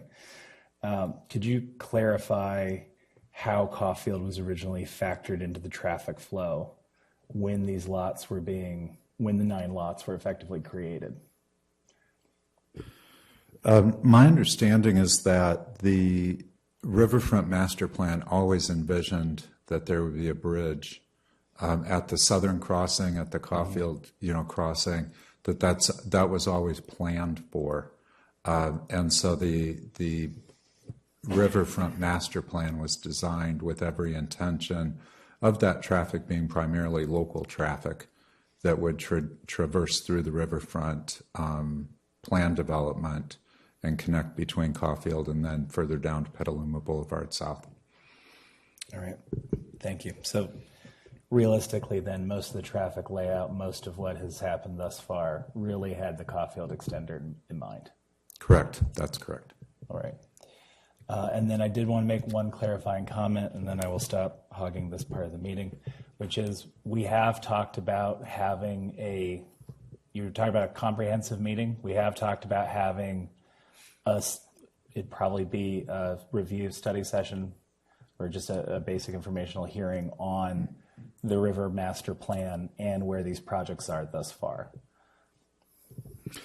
That's correct. I think we need to talk internally and try to understand how certainly the riverfront community and has been very thoughtful in their comments and very consistent in their comments, and we greatly appreciate the information that they've provided. I think that we need to work internally with planning, public works, and maybe other city departments to really understand how we bring this together and have conversation about it. And I think that the evolution of the riverfront master plan, both through the approval process and then implementation process, is part of that. We still do have on the list of to-dos to bring forward that review of the riverfront master plan to Planning Commission. Given the level of activity this fall, we just weren't able to respond to it after the July meeting. But I think we should expand that and talk about how we can really think about the entire context, not because otherwise we'll do a presentation on the evolution of the riverfront master plan and we'll end up with the same comments, the same questions, the same issues.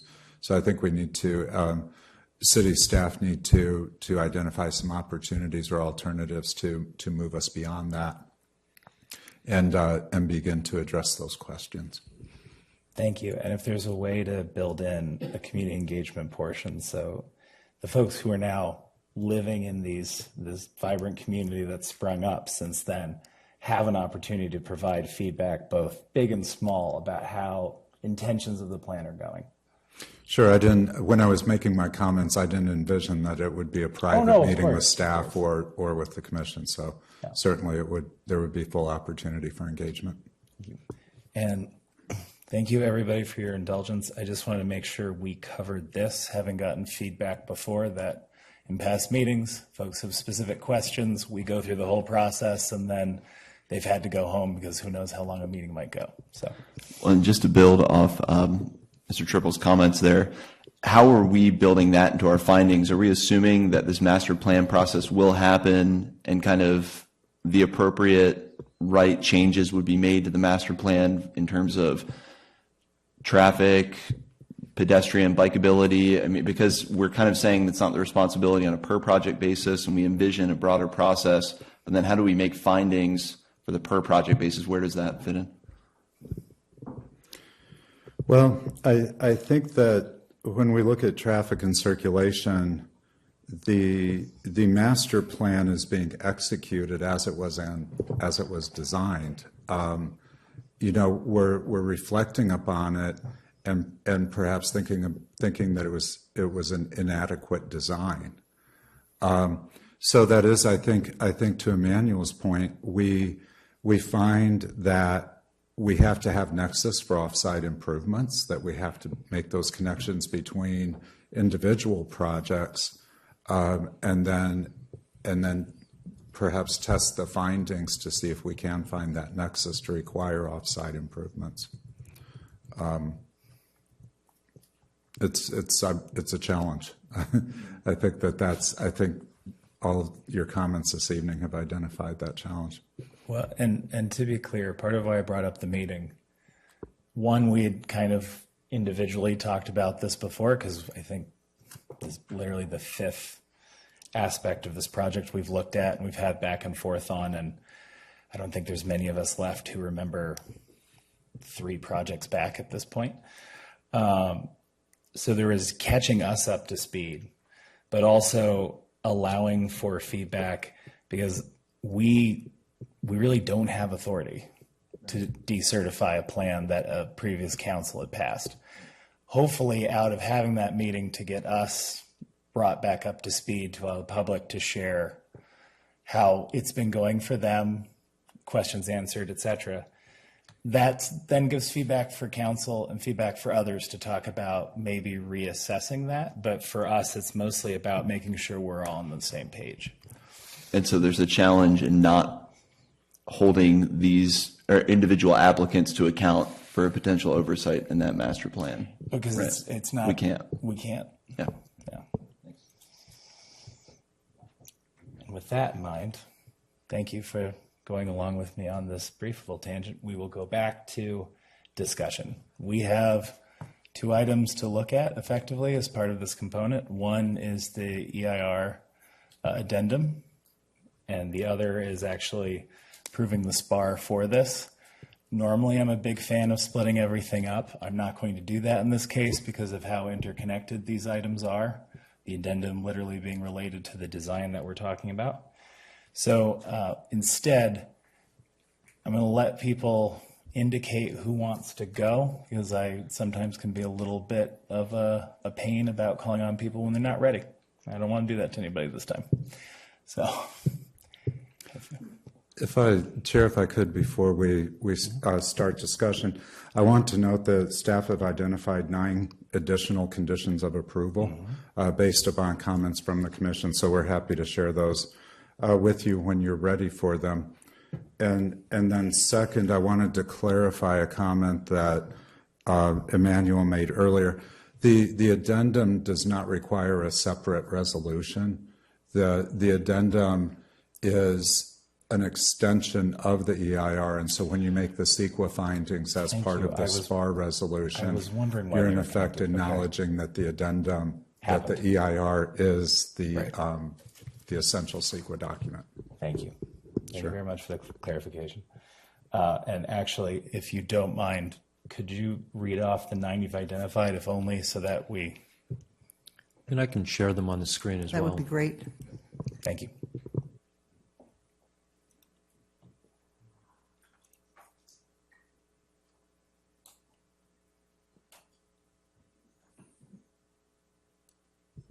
Emmanuel, if you could, I actually let me share mine because I've got it spaced out better and it's in bold. And I think it will be easier to read. I can just figure out how to stop sharing.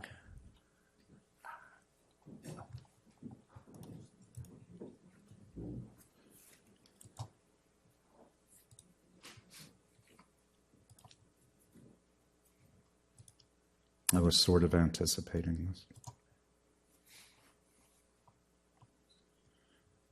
Okay, so they're in no particular order. I had embarked on ordering them, so let me go ahead and try to make some sense of them here initially. So the first, vinyl windows are prohibited throughout the project. Final window material and design are subject to approval by the planning manager. Second, passenger loading zones shall be established on the Caulfield Lane in close proximity to the building's primary entrance, subject to approval by the city engineer.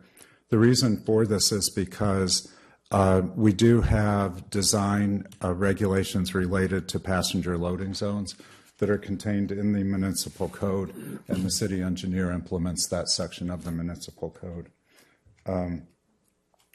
Then third, an enhanced pedestrian crossing between the project site and the central green shall be designed and implemented by the project applicant, subject to approval by the city engineer.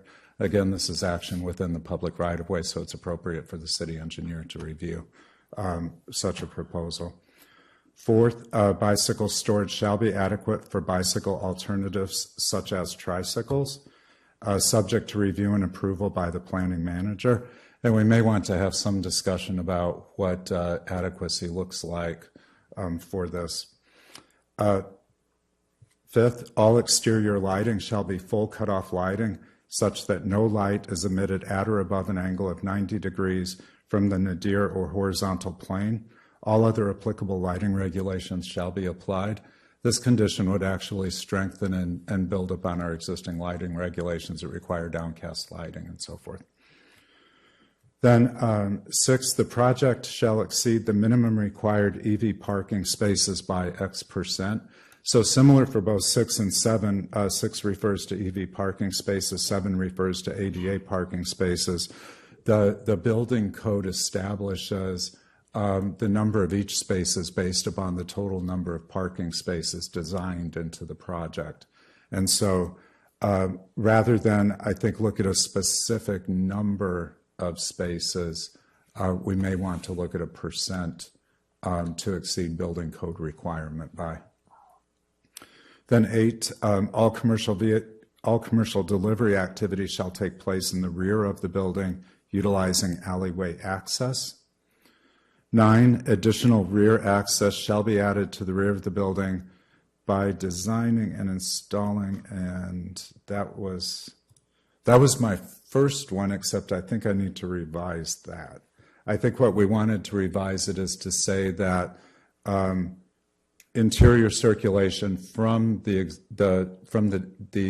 rear entry doorway to the elevator shall be enhanced by removal of the wall between the administrative offices and the elevators. So that's in draft form, and I'll add that to this list.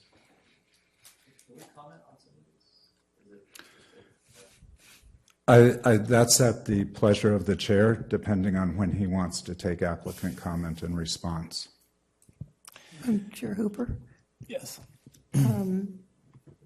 Would we add the double doors? So next to the, I don't know, desk area or whatever it was? Does that need to be added in? Is that The what's double doors, so people don't have to walk all the way around. I believe it's that. I think that's Is that what what's shown on the page screen? 9 Oh, you're to right. strike the wall between admin and elevators.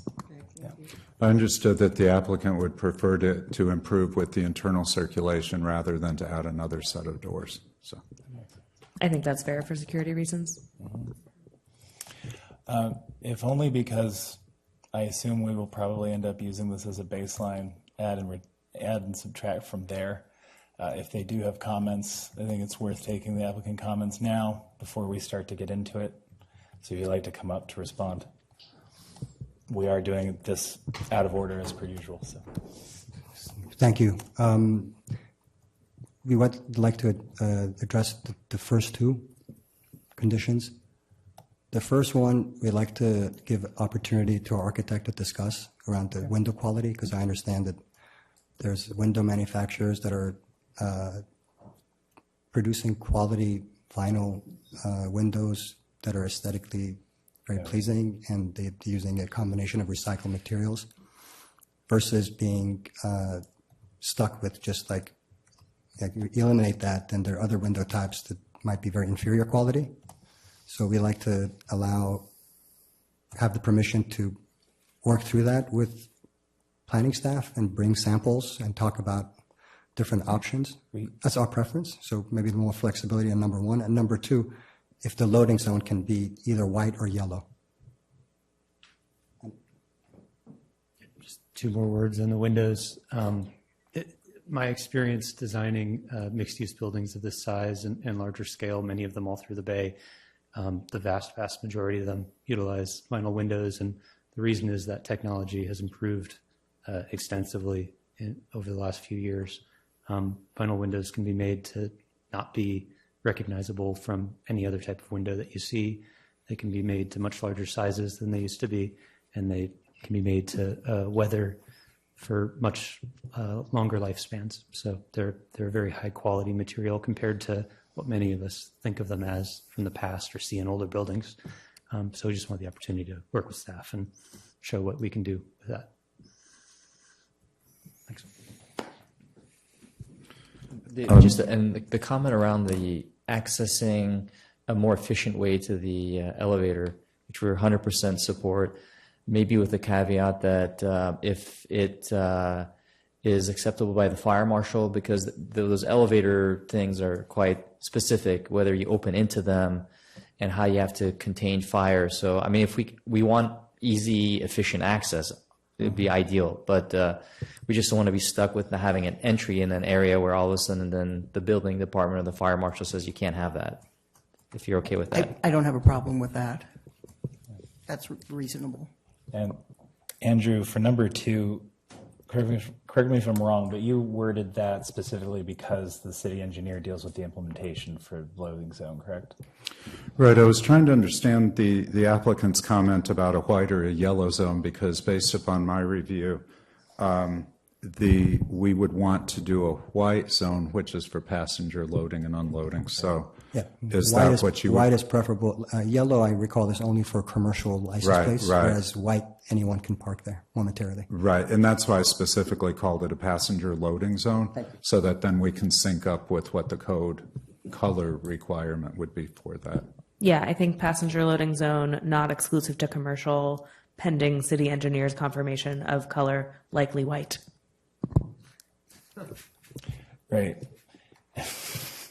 Chair, if I might, I want to also comment on, I appreciate the applicant's comments on item 1 about vinyl windows, but certainly there were other facets to the discussion about the prohibition of vinyl windows that were part of the objective design standards public review on December 12th. So I'm hoping that, Chair, that you plan to bring up those other points as part of this discussion.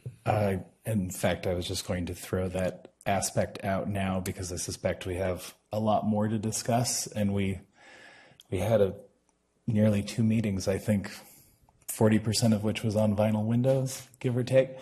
Part of our reasoning for not supporting vinyl windows in our objective design standards, there's 2. We do recognize, and many affordable housing developers did reach out because they are cheaper. We do recognize the technology has changed and that they may look nicer. The problem we came across and that we ended up leaning into is that many in our design community came back with the same issue repeatedly. 1, they do not last the test of time, so you've got repair and maintenance issues after about 20 years.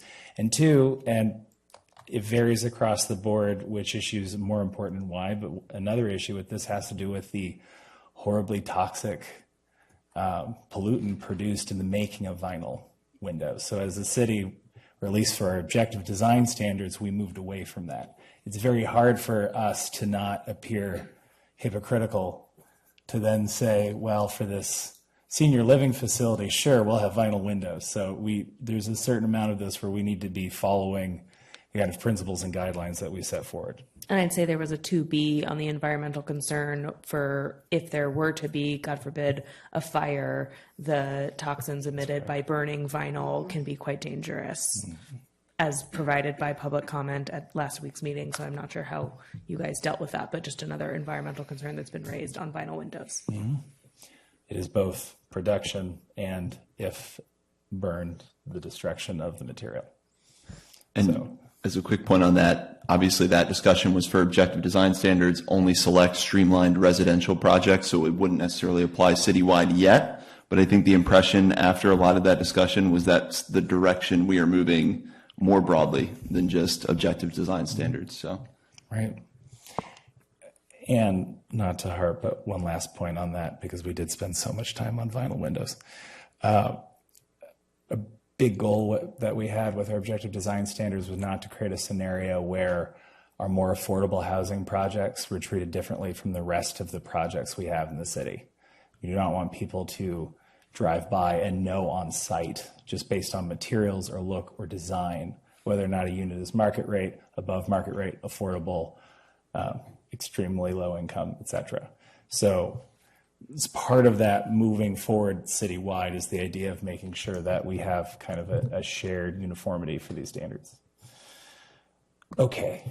Sorry. Yeah, no, Can I get some clarity from staff? I understand that there is a potential provision for the window materials to be subject to a staff review. Can you give a little color on how that would look and whether you would decline what is marketed as high quality vinyl window, and how that works? Certainly. So typically when we write a condition of approval and make it subject to review and approval by planning manager or planning staff, we seek to have sufficient detail in there to effectively guide staff through that decision-making process. So in this case, the the initial sentence, vinyl windows are prohibited throughout the project, is intentional to clearly direct staff that a vinyl window would not be approved in any manner, whether that's design or format or color. So that's how we would implement this condition of approval during the project's building permit review. Okay, but is there a way to raise the floor on vinyl windows? Well, sure, that's a great question, and I think that if we wanted to have that discussion, what we might want to do is look at a pathway to perhaps approve the project, and I would want to talk with Assistant City Attorney Brady about this, as well as the applicant too, because I think it needs to be a decision that we all make if we were to approve the project, but direct that the project come back with specific examples of vinyl windows for the commission to review. So we could effectively elevate that decision back to the commission, but it would allow the applicant to move forward with finalizing design, moving into construction drawings and so forth, based upon other conditions of project approval. Just to clarify, though, if we include the baseline sentence that the project is not to use vinyl windows, we wouldn't have to worry about this in the first place based on the planning manager. Correct? Well, that's correct. Right. Okay. Mm-hmm. So that would be a prohibition for this project. Correct. Declared as part of the findings. Okay. Or the warrants. Sorry. All right. With this in mind, I think we have a broader discussion to have outside of vinyl windows. So I'm going to start at that end of the room and then move down. And we have kind of a starter outline here based on all the discussion and questions we've worked through so far. But that is not to stop anybody from offering other warrants they may require or calling into question or asking for clarification on those that are up there now. We're kind of working through this as we go. I'd like to start with Vice Mayor. Thanks. I'm going to just quickly, just with the art, that maybe it should be part of the community deciding where art is, because it actually could be by the tot lot and that area. I prefer that than I think the green, only because that's kind of set already, unless it's just like an incredible piece of art. You know, I don't know. So maybe have community input on that, the neighbors, where it would be located. As far as, well, I don't really have a lot to say. I think we've kind of gone over everything. So I don't think I have a lot to add. Thank you. I'd also like to just flag real quick, whispering that can be heard is not considered whispering. So I appreciate if we could stay on track. Thank you. Back to the Vice Mayor. I'm good. Thank you. All right. And how, forgive my ignorance because I'm just having a hard time recalling it, how is it set up for the art to be approved currently?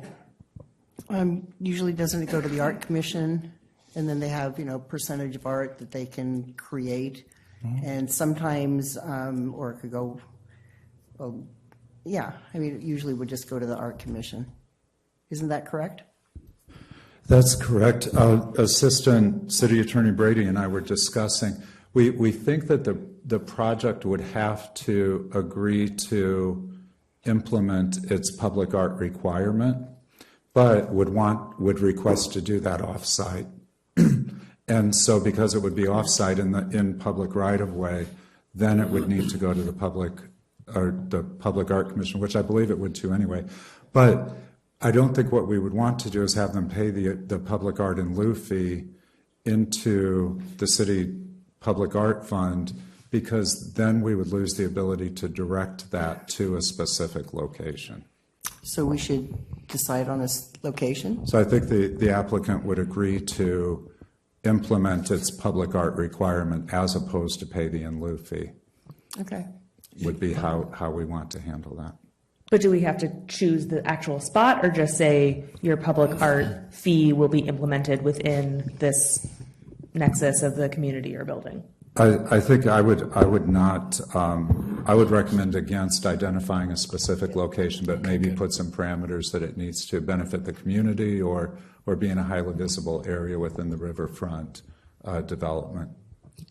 Chair Hooper, if I may, just as a way of background directly related to this, is during the design of the Central Green, the northern end of the Central Green was designated or identified as a potential location for public art installation. I think it's very kind to say that the Central Green is long enough to have an end. But I do see what you're saying. I also, just to add to that, would we need to stipulate, aside from community benefit and being within a general location for that community, we need to stipulate language for involvement from the neighbors for the community art? I think the Public Art Commission process already has that. I've never seen the Public Art Commission. That's why I was asking. I'm happy to admit the things I have not. Yeah. I have been to Public Art Commission meetings, and there's definitely community input. Oh, great. Right. Mm-hmm. And they could design a community engagement process. Excellent. That would be very successful. So, as long as there was a vehicle for it, I just wanted to clarify. Mm-hmm. Sure. All right. Great. The last one is really about the crossing, the lit crossings.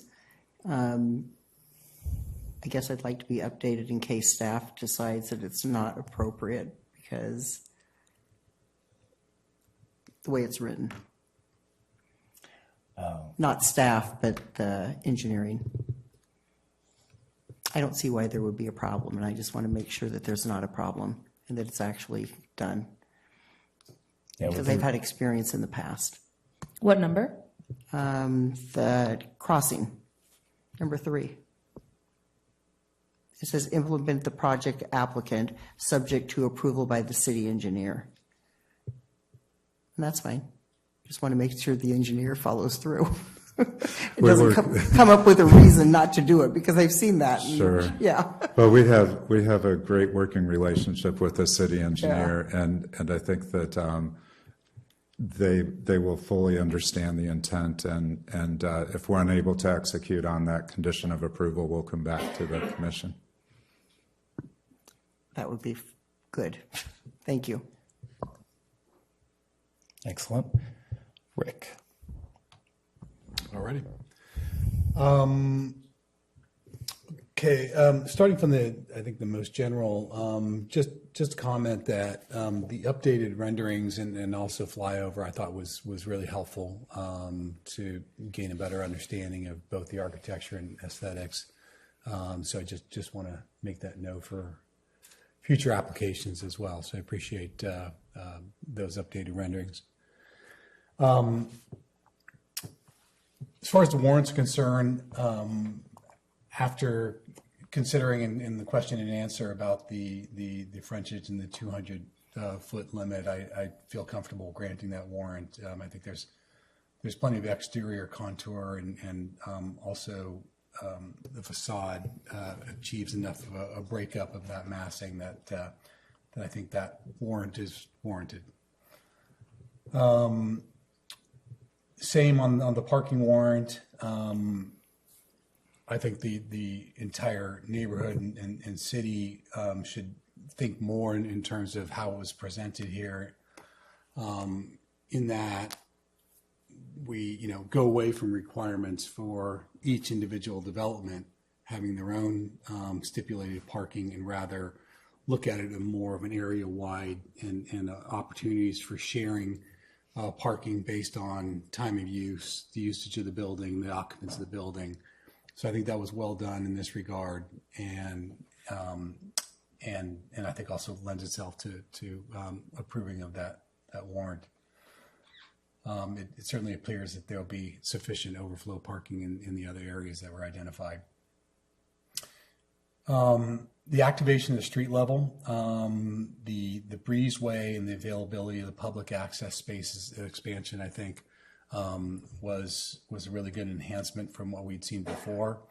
even though it wasn't a dramatic increase in total square footage, I think the combination of those and the proximity of those, I think was notable in terms of benefits to both the residents as well as the surrounding community. The question we were just talking about in terms of the parking and the adequacy of the parking and the experience of resident parking in the Berkeley facility. Zoning in on Petaluma, does staff recall what the ratio of parking is, resident parking at the PEP housing on Petaluma Boulevard South, the Riverside? It seems like it's a generally equivalent type of resident community. And I'm just wondering if we can use that as precedent.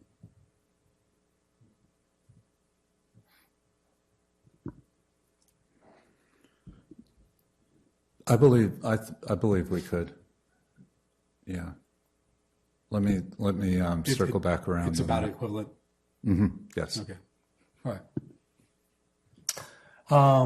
And then in terms of the conditions that were outlined here, I think one of the ones that hit me as the most important is placing some type of condition on either mandating or encouraging deliveries, drop-offs, things of that nature, non-pedestrian, to the alleyway. Not only as a safety factor, but I think in terms of just general circulation, having Amazon trucks, Uber Eats in and out of any even dedicated zone in front of the building seems like we're asking for trouble there, given that that is going to be a main thoroughfare.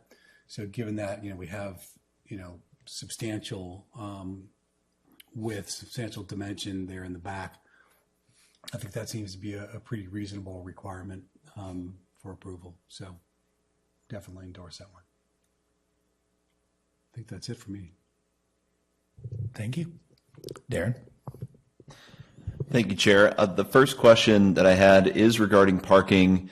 When we made changes to minimum parking requirements in conjunction with the Hampton Inn project, I didn't see that reference here. How does that show up? I mean, is this a minor or major parking adjustment that requires a study? I'm assuming not if we didn't mention it, but I just had that earmarked that we made formal changes to that in our IZO. And how does that apply to this project? The smart code applies here, so okay. There's no distinction in the smart code between a major or a minor parking. Okay, so the changes we made with the Hampton Inn would not apply to this project? Correct. That's correct. The smart code through the warrant process always provided the pathway for a parking reduction to be approved through approval of a warrant. So when in the Hampton Inn project, we didn't have that tool in the standard zoning code, so that's when we created it then for sites that are subject to the standard zoning code. And then if this is an obvious follow-up question, are there thresholds or finding requirements in the smart code for a warrant, or is it subjective, or? Yeah, the standard is that the reduction in parking or the warrant does not the intent of the regulation for which the warrant is sought is being met. So the intent of the parking regulation is to ensure that there's adequate parking. So if we can show that there's adequate parking, even with then the reduction of parking is allowed. Well, and I know I'm springing this on you guys here, but do we have examples of other projects that have used this warrant through the smart code, and especially any that have any similar underlying assumptions, that is a much lower use based on the type of residence or the type of user of the facility? Do we have examples of those kind of warrants we can go on just to achieve consistency? If not, that's okay, or maybe that's asking too much on short notice. I'm not aware of any immediately that would have utilized a warrant for that. I don't know if North River, perhaps. I don't know. Okay. All right. Well, like I said, I knew that was a question that was maybe tough on the spot. So there's parking on one hand. I think that's a big issue. I think as folks who actually live in that community have mentioned, that causes a lot of strain, and we can say there's overflow and we can say that residents won't use spaces, but I think we have 17 spaces there in the back. We have 18 employees. There is overflow in street parking, but I do think those numbers could cause problems. So making findings for that warrant, I guess, we'll kind of discuss that, but that's a tough one for me. I think the mixed use debate, that's a big one at the last meeting. I think I deferred to other mixed use requirements when it comes to residential care facilities throughout the city. And one of those being that you can't have street facing ground floor residential care facility uses. However, to maintain consistency with this body, I will, as the counterpoint, point out that staff did share on page 23 on the staff report of that November 2021 meeting, where I know we have some members still here now, where it was deemed that the characteristics and activities associated with RCFE are similar in residential uses. There was basically a list of reasons why our body at that time signaled in a study session that the residential care uses outlined are broadly in alignment with our interpretation of what CPSP referenced and the SMART code references. So, I think this is better. I appreciate the changes that were made. Part of me wonders if there's some way to carve out like a micro retail space to all along the street front so that we literally have activated publicly usable spaces on the street front. I understand the need for having resident only spaces as support because those other floors, aside from the second floor, the residents on 3 and 4 don't have any. No public kind of usable spaces there. So I understand that need and how it kind of fills that on the ground floor. I wonder if there's anything we can do to, again, modulate that design so it's literally the street front with those big, beautiful glass frontages are spaces that are all available to the public, are something that people walking by know they can go in and use. So that's my commentary there. I think we have to be consistent in how we gauge this. But I also think that there is an argument there for making sure that we are having all the spaces that are seen, something the public can engage with and really feel like that is part of the street experience, not something cordoned off to them. I think another thing I wanted to confirm, it sounds like in my understanding of the drawings, there is not additional green space. Aside from the terrace and the rooftop, along the back area, that alleyway is the border of this property line. So there is no additional green space to play with. Aside from those 6 pistache trees out front, there's very little space to do plantings or changes. Okay. I would then advocate, and I think this is indicated in the plans around the columnar structures, we have green living kind of emplacements there. I think I'm reading that correctly from the applicant team. I would love to see that expanded upon if possible. I think the vice mayor made some great statements about softening the look of this building. And I think if we lack the green space or the leeway to do more plantings outside, doing something like that, that also is kind of an architectural and design feature, could hit multiple goals. And I saw it there, especially in the breezeway along the columnar features, but just expanding that as much as possible, ideas like that, I think would go a long way for this project. And then I think for the central green, that is a huge piece of this project. And I think there's a decision on how much we attempt to rehab that, if it's a lost cause, because that's really a key when we outlined how the CPSP envisions a walkable, interconnected neighborhood. That central green is referenced as like the key that makes that possible. And it sounds like that's not how it's functioning. And I don't know if we can put that on this applicant. I don't know if we can have nexus to say, because you're one of the first people in this area using this, we want you to start making improvements. I think there's definitely something there for pedestrian access to that green. But in terms of wrestling with the green itself, I think we have a challenge in deciding how that integrates with this project and any project, and whose responsibility that it is. And then I wanted to cover the context, and I think Commissioner Moses brought up some amazing points about context for actually how this facility is being used. I think in terms of percentage, exceeding ADA spaces by 100%, if that takes us from 2 to 4, I would support that. I think the primary users of this building are going to want those facilities. Now, if the logic is that it won't be the actual residents parking there, but it will be mostly staff, I could hear that argument. I have a feeling that those spaces will be used by either residents or family members of residents, associates, friends of residents. I think because of the nature of the facility, increasing that by 100% seems to be the right move. And I would support all the other modifications for surrounding areas of senior use. I don't think that would show up in conditions of approval per se, but some of those other park changes, it sounds like the applicant is willing to work on that I don't know if that's a partnership with city staff or other riverfront stakeholders, or how does that work? If any changes to the park area or any of these other senior changes we've been talking about. Yeah, we'd probably get the Parks Commission involved, or at least the Parks and Rec Department director involved. It is public parkland. Yeah. So there'd be a involvement on by those folks in any changes that would be made there. And I'm guessing that wouldn't be deemed appropriate for a condition of approval. It feels like a little bit outside the purview of us finding that it's required. We can have it as an advisory condition. Yeah, okay. Okay, because I really like that idea, and I think enhancing the context of the surrounding area for a very specific use goes a long way in making this more cohesive and integrated in the community. I also likewise support the integration with the broader transit network. Again, I don't think that's a condition of approval, but I think it's something that makes sense. And yeah, I know we've talked to death about vinyl windows, and I think that for now, I did have a general question for the current proposal for Lot 6 that this applicant's made. Is that also memory care or residential care facility or standard townhomes?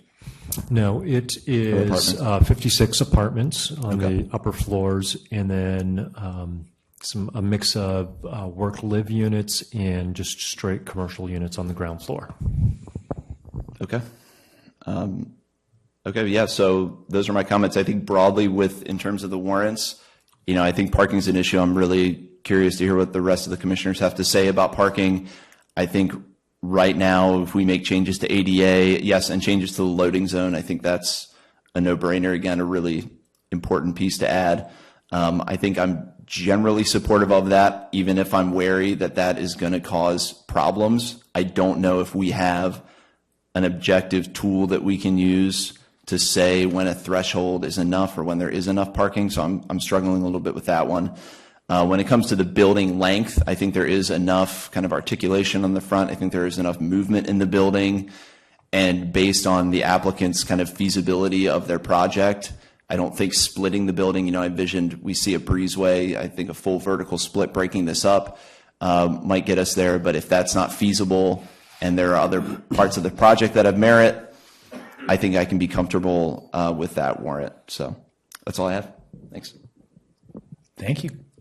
Heidi. Thank you, Chair. When I first reviewed this project, I was very concerned about the seniors going back and forth to the Central Green. But then when I went to the site and saw the Central Green, I didn't think that many people were going to want to go there.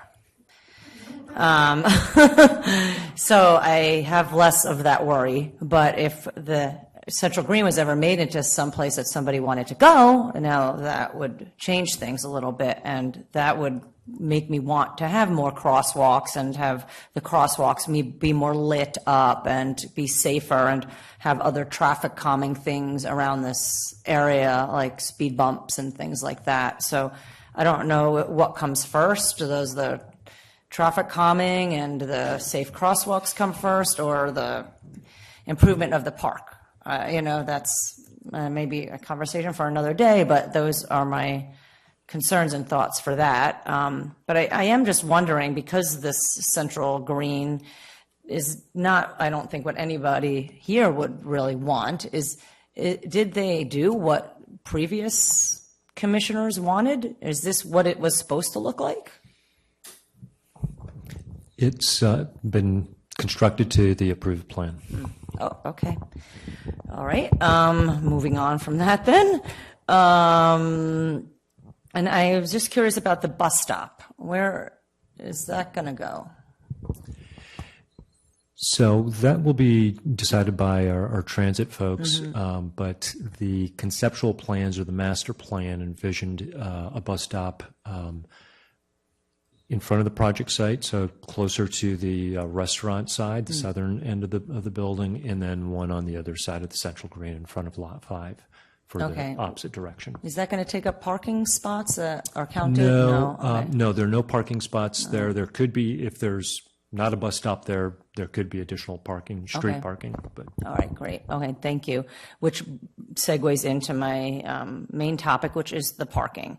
I really, I'm not sure I'm very clear on how we would limit residents from having cars. So I don't understand that. Are we actually going to say that? Like, no residents, you're not allowed to have a car here. There's no parking for you here, so you're not allowed to have a car? Because I haven't heard of a place where, I mean, Berkeley is Berkeley. Nobody wants to park there.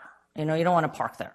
You don't need a car there in Berkeley, actually, because you could walk to so many places, but not the case in Petaluma. You kind of, some people might want a car here in Petaluma. That's just the fact. So if we're not going to limit, if we're not going to say to the residences, you are not allowed to have a car here, they're going to want to have a car here. So given that, I am worried about overflow parking, them parking where they shouldn't be parking, and long walks and things like that. So that's a thing that I'm worried about. I'm not going to lie. So I don't know what to do about that, because if the residents, even half of them have parking, and then the employees, then we don't have enough parking for everybody. And I don't know what the option B is for that. If the commissioners aren't really worried about it, I'm really not one of those people that are crazy about parking, but this is a pretty residential and suburban area. It's not like downtown Petaluma where everything is proximal and just walk. You know, you guys can walk. This is not this site. This site is in the middle of nowhere, and people are going to want cars to get to places. So, yeah, I am worried about parking. I'm curious what the other commissioners think, and I'm curious if there's any solution for that. That's it. Those are my thoughts. I agree with all the other warrants. Hello. Thank you very much. I've compiled a long list, so I'm not going to save my voice this time. I'll let you go next. That's fine. I'll let you go, and then I know the vice mayor wants to say one more thing, and then I'll go after. Actually, you always go last. Just as a bit of personal context, I spent a lot of time in a facility like this because my Bobby and Zadie lived at Rhoda Goldman Plaza in San Francisco for the last decade of their life. And I can, at least from that context, understand what the applicant is saying around parking. How it worked, if memory serves, was that there was an underground parking structure, and when you got your apartment, you also potentially paid for a parking space. And many didn't. My grandparents certainly didn't. So I have been glad to review this project. I think you've done a nice job of making it look more attractive for the neighborhood, and I am encouraged by the communal space that you're providing for residents as well as for the public, and appreciate the work put into additional landscaping. That said, I also come with the context that a friend and artist I work with, Kenny DeForest, died last week following a bike accident. So I am very top of mind when it comes to bike and ped facilities. And as many commissioners have shared, I understand that that's not necessarily lying at the feet of Spirit Living, but we have to think about what is going to happen to Caulfield and this neighborhood. And I just really want to get a handle on it as the bridge approaches. So that's just some personal context that I came to this review with that I wanted to share. In terms of the warrants, you know, I'm inclined to sort of say it how I want it, and then staff figures out how to do it.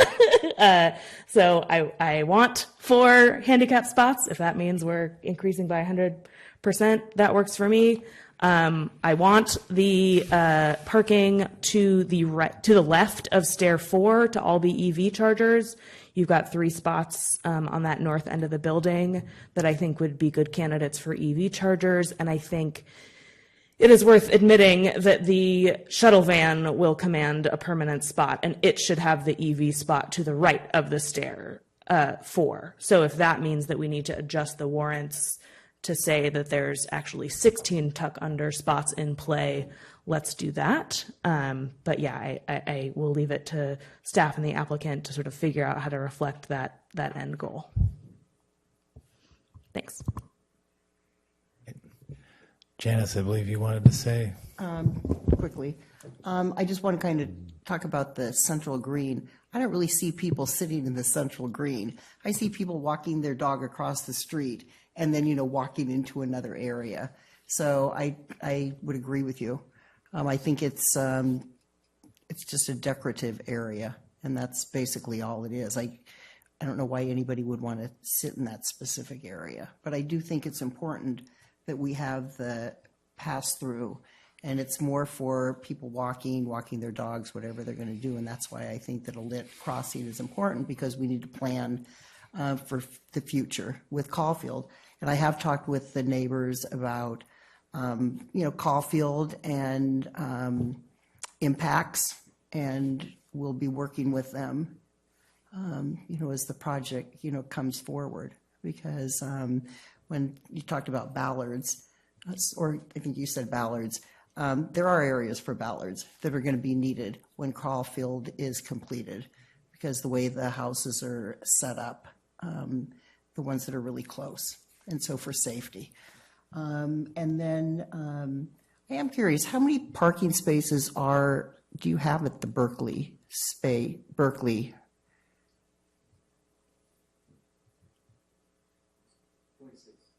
It was 26. Okay. And it was pretty empty. And I'm not disagreeing with Commissioner Bauer on parking. I mean, it is a concern, and people will be driving areas, but I guess in the long term, when it's eventually built out, it'll be more walkable, and hopefully once Lakeville is maybe augmented, it'll be easier for people to walk. And I think we should have a conditional of approval for the all-age park. I think it's really important that be part of this project. It can be used for the neighbors, but also for the residents. And I think I'd like to see that.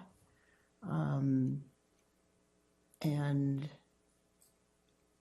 I just appreciate what the neighborhood community comments were, and possibly looking at permit parking or signs so people are not parking in the neighborhood, which can easily happen.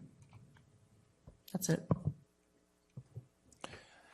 And Chair, if I may, I might just add, Vice Mayor, I think that's a great point. We discussed that with the Hampton Inn, the neighbors' concerns about those residential parking permits. In theory, our code allows it, the vehicle code allows it. I don't know if there's a threshold besides just, constituent complaints over and over again but it would require City Council to adopt that resolution. So that's definitely a possibility. I'm looking now, there is a new state law enacted this year, AB 894, that allows shared parking agreements between underutilized parking and different commercial or public entities. That might not be applicable here because this seems to be the first development rather than lot 6 and vice versa. But maybe that's a possibility for sort of underutilized parking to count sort of as together. And Chair, it might be nice to have 5 minutes just to discuss with staff and the applicants about these conditions and see if there are any issues or anything else. Yeah. And I'll have a bio break too. I'll just follow up with what you just talked about. The Hampton Inn has a lot of parking, and it's underutilized. And so there really should be some shared parking. And as we move forward with other projects, I think we need to talk that this needs to be a shared parking area, not just single, because you have maybe 15 cars at the most, and it's a whole sea of parking there. It's right across the street from the park. And I do actually have a question. What is going to happen with that green space?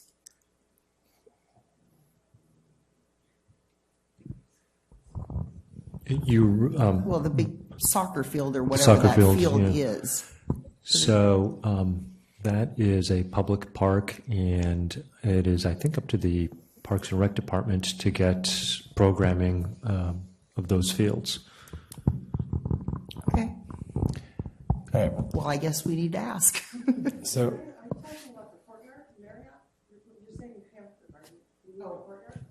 yeah. Thank you.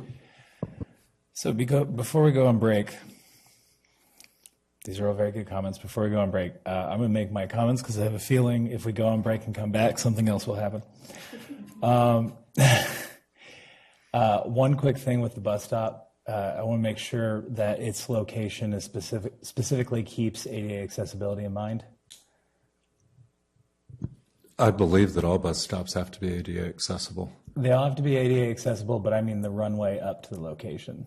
In Petaluma, some bus stops are more accessible than others in that regard.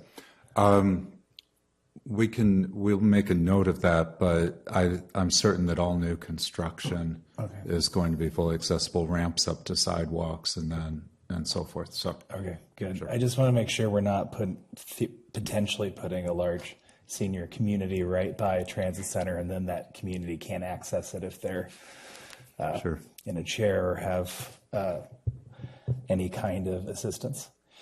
I want to provide some background information that was brought up about the 2021 meeting.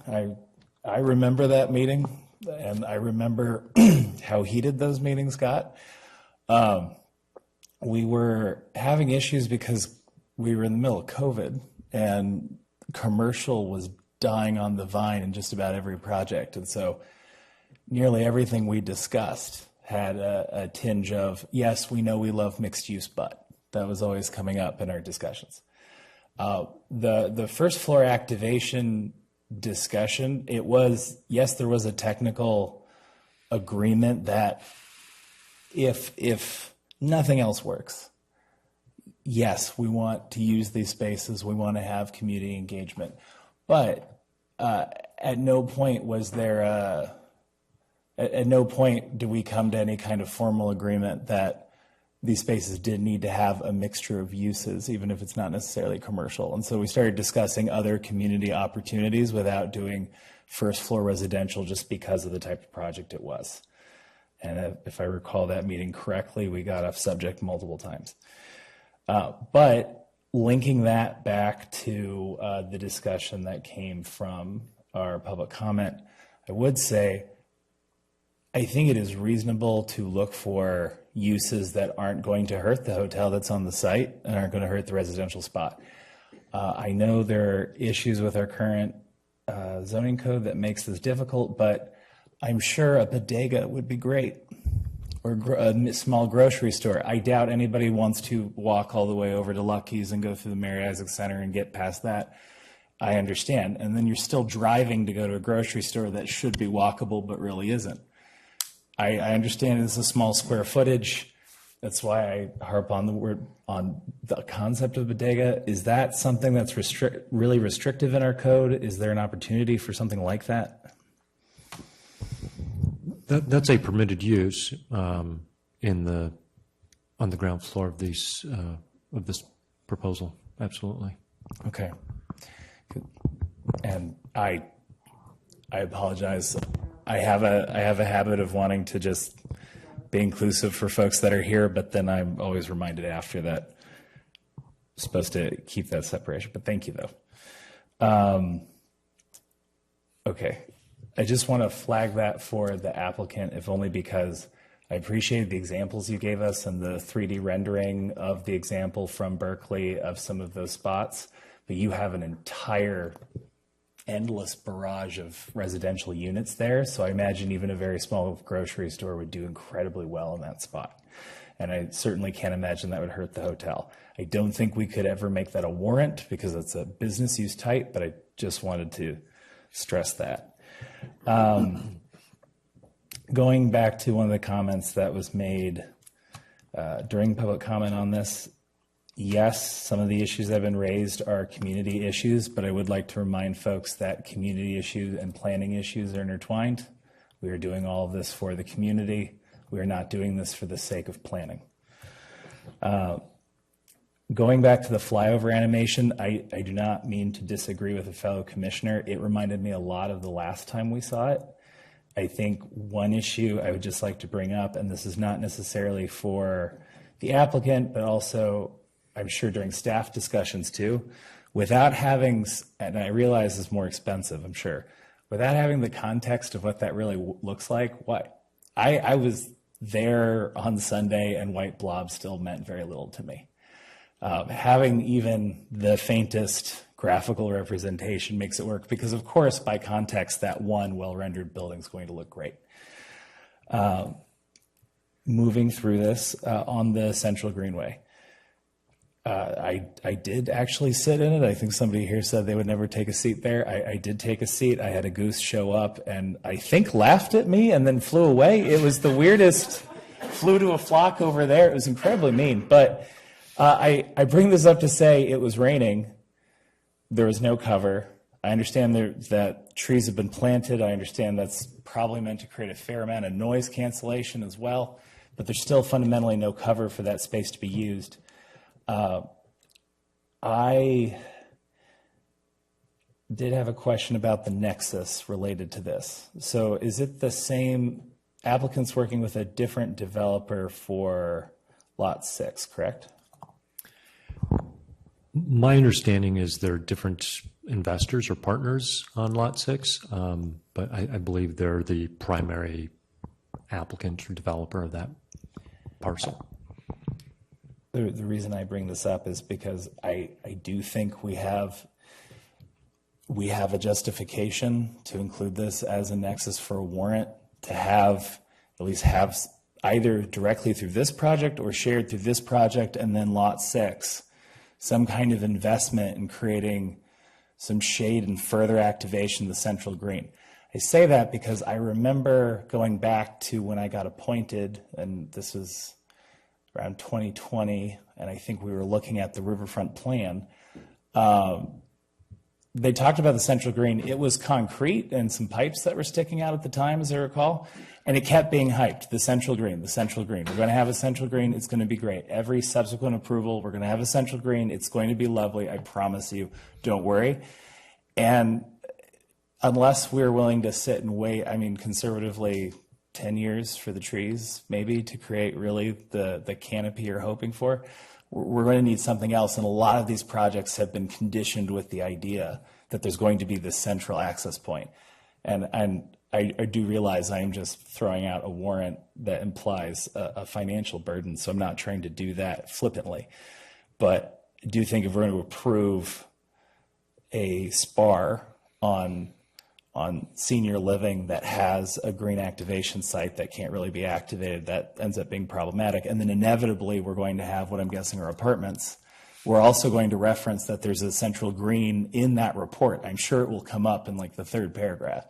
So this long-winded way of saying, I think there's a justification for a nexus, and I hope at this point I'm just beating a dead horse to bring it up. Moving away from the Central Green, I do want to bring up the design because we are in a SPAR meeting. I have to say I had a hard time when I saw this was the final product. As the applicant referenced, there was a meeting following the last July Planning Commission meeting that we had where this was effectively put on hold. The applicant was actually going to meet with Commissioner Kelly and staff to go over his concerns. He had a well-reasoned, well-detailed list that many of us came to support in the meeting. He unfortunately passed.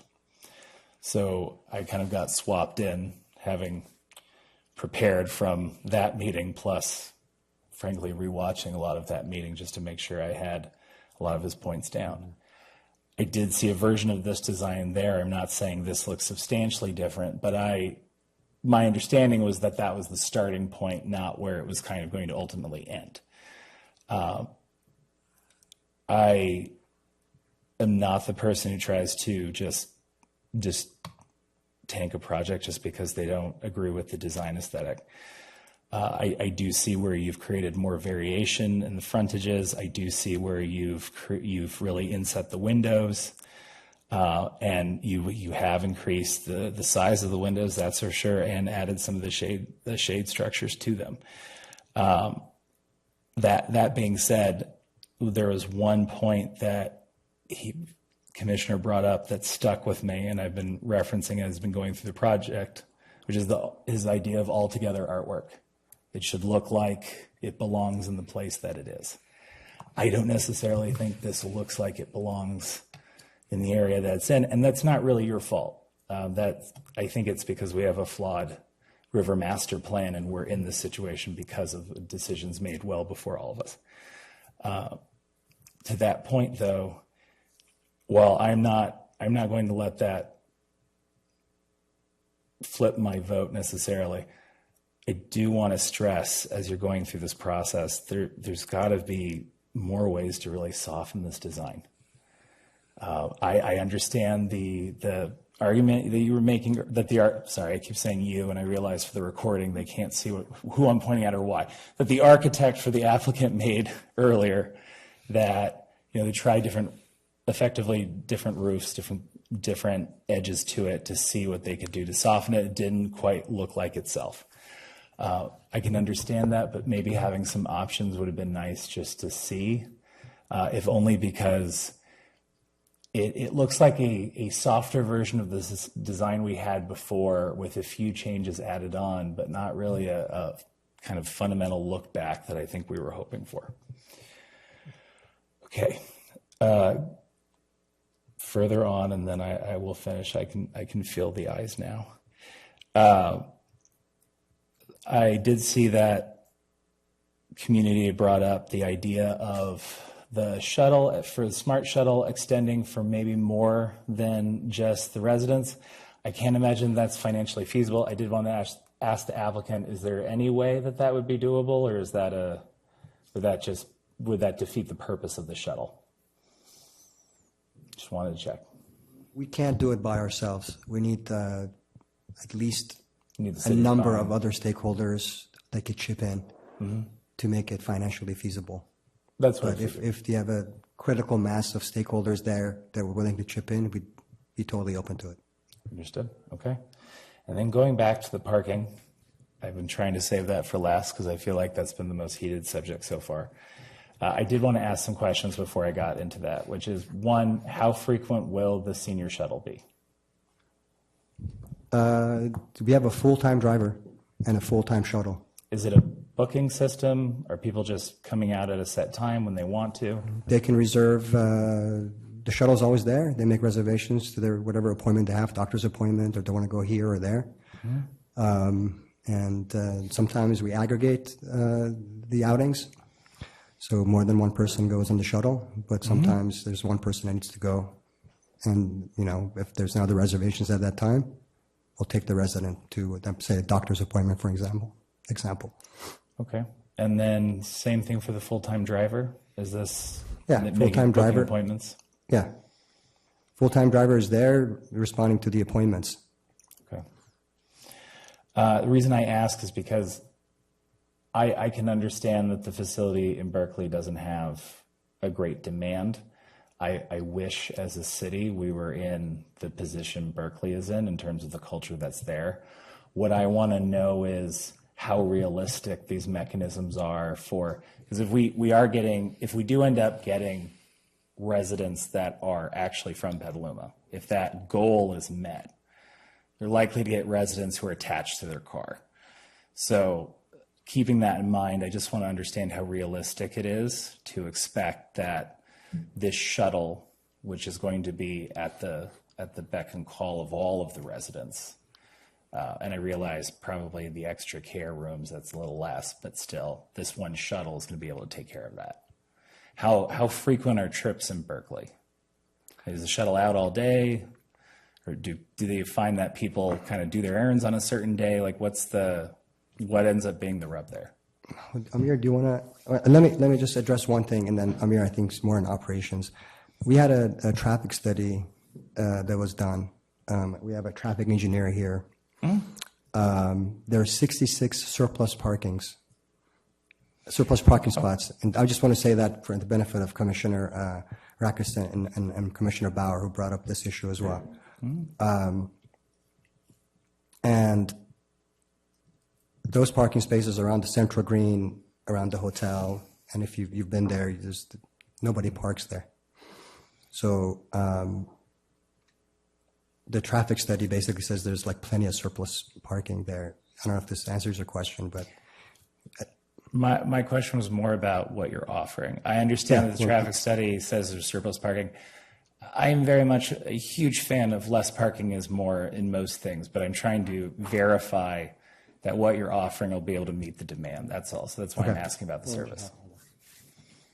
Yeah, full-time drivers, 7 days a week. It's typically an 8-hour shift. The shuttle is out pretty much all day. I mean, I don't know the exact schedule, but it's used by residents. It's also used for group activities. We do a lot of group activities with it, and I imagine it'll follow the same pattern for Petaluma as well. Okay, and is the booking system, is this an app that they're using? Is it? No, there's a receptionist or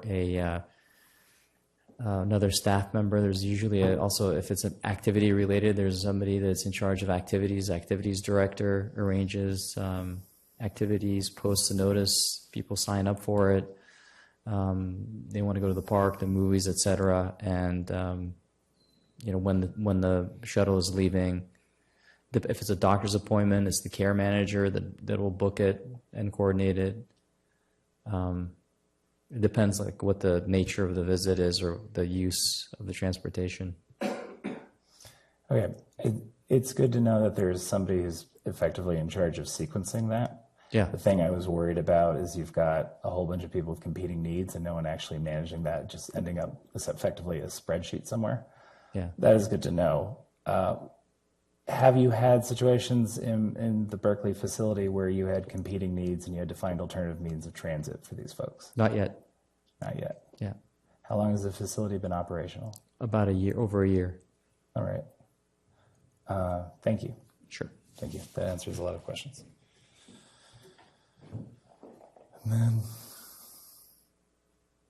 then, with regards to the warrants that we've discussed so far, I've pretty much been in favor of most of them from the start. A lot of them covered what I was already either noting down or had flagged in the notes when prepping for this. So I'm glad we're there on that.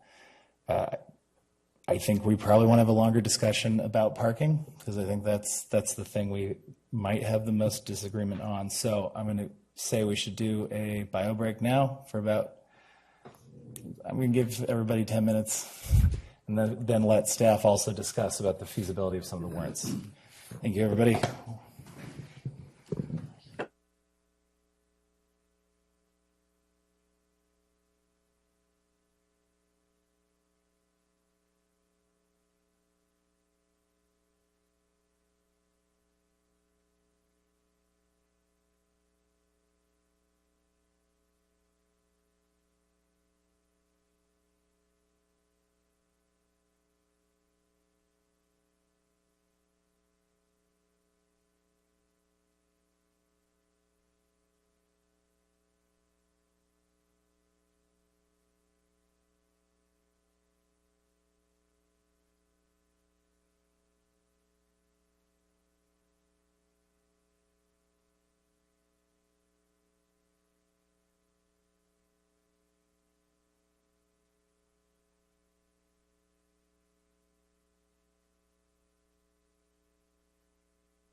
Okay, everybody, we're going to come back from recess.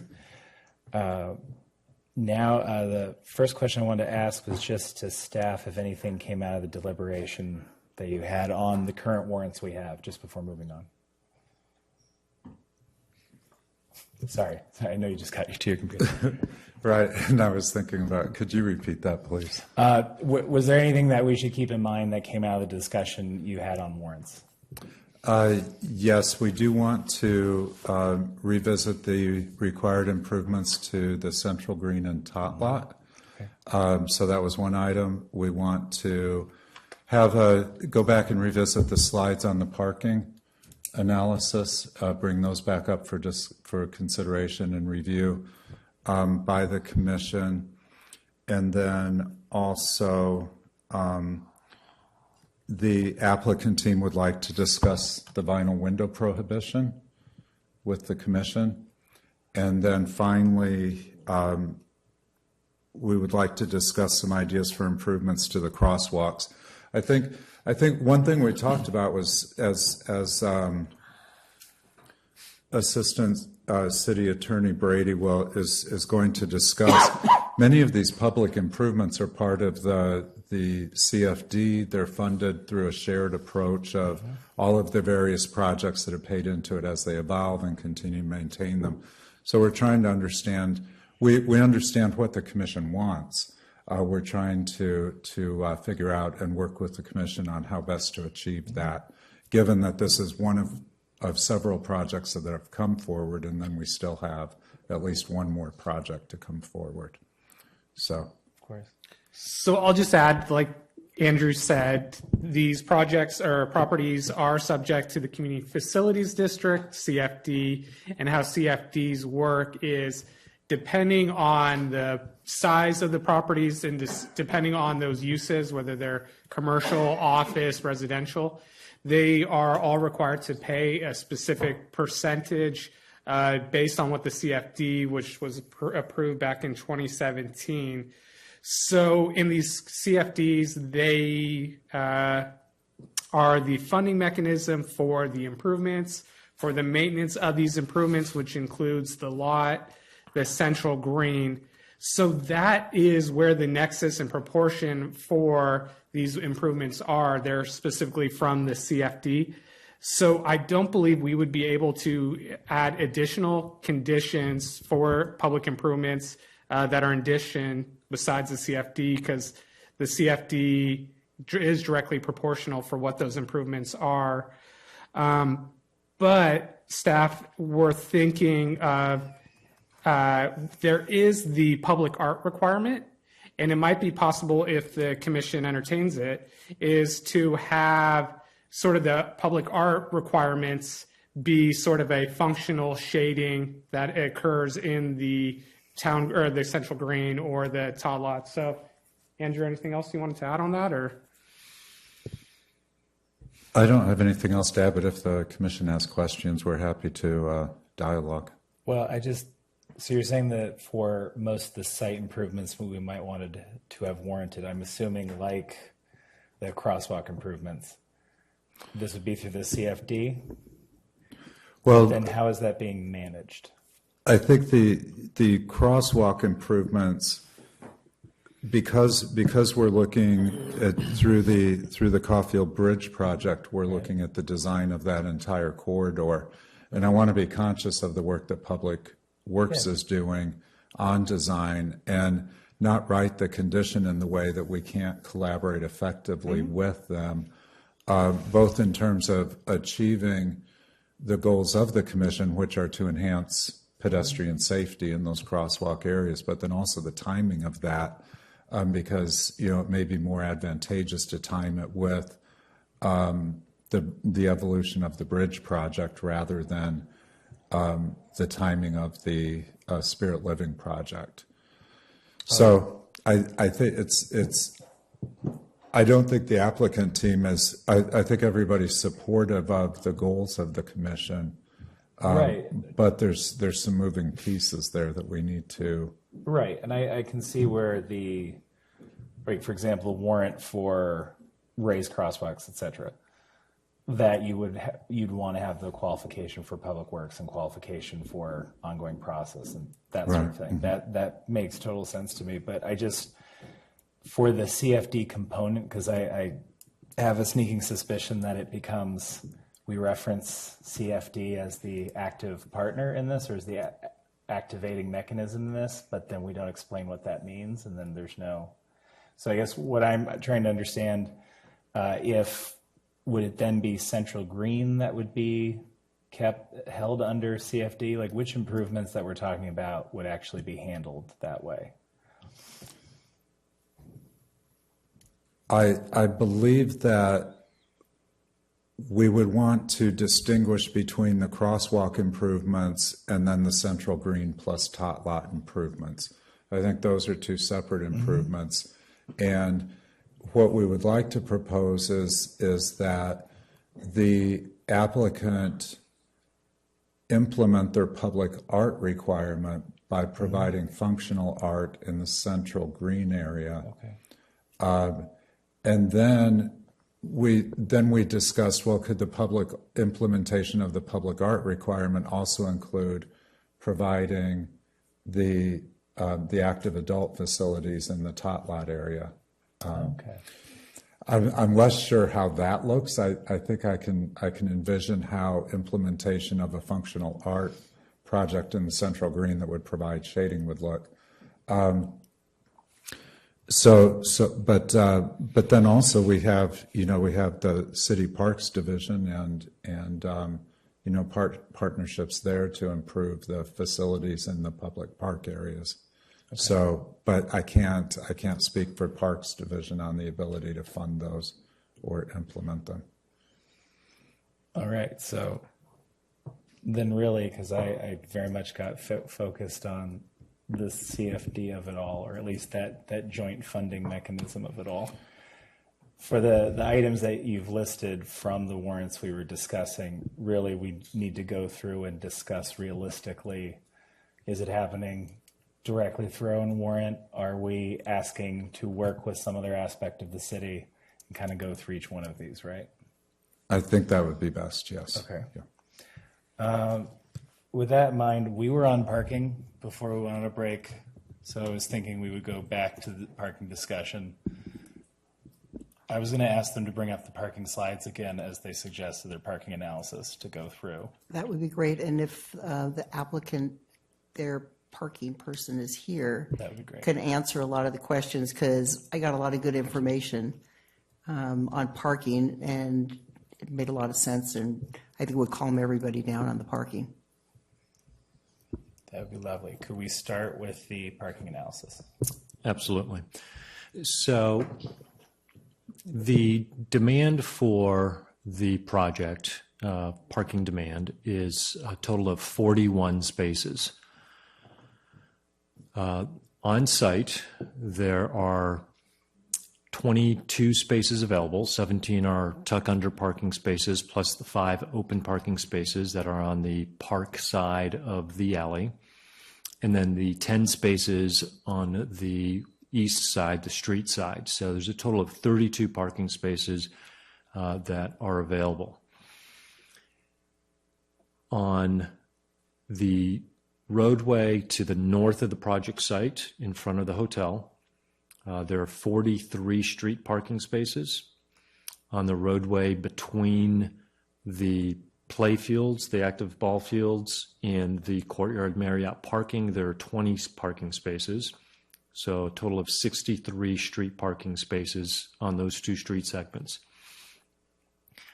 When the Courtyard Marriott is full, when the office building is completed and full, and when the ball fields are being used, 27 of the 63 street parking spaces would be used by those spaces.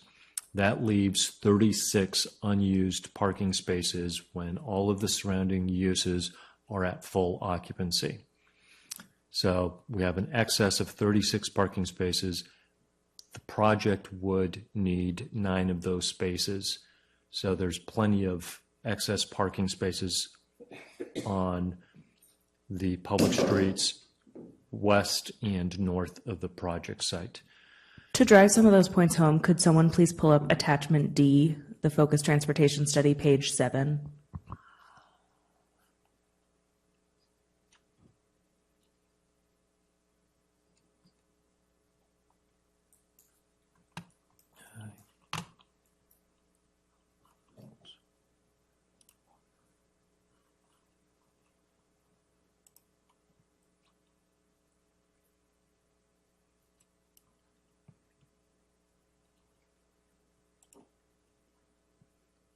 I think this is what you're referring to.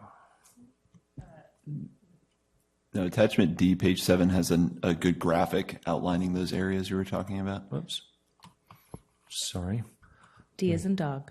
Yes. Let me, I had the,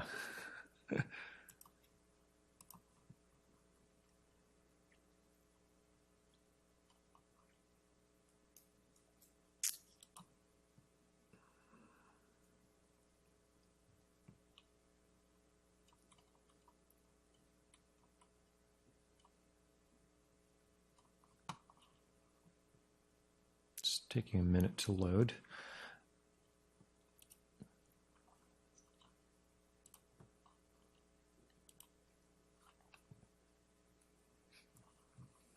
Thank you.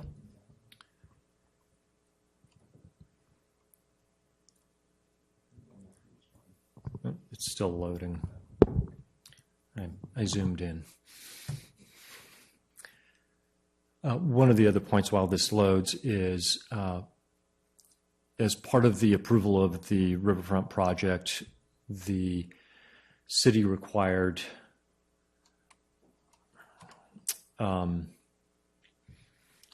I believe it was 30 or so parking spaces behind the Courtyard Marriott to be available for public use. So there's a public easement, a shared parking easement over that area. I'm sorry, I'm not sure why this is not loading.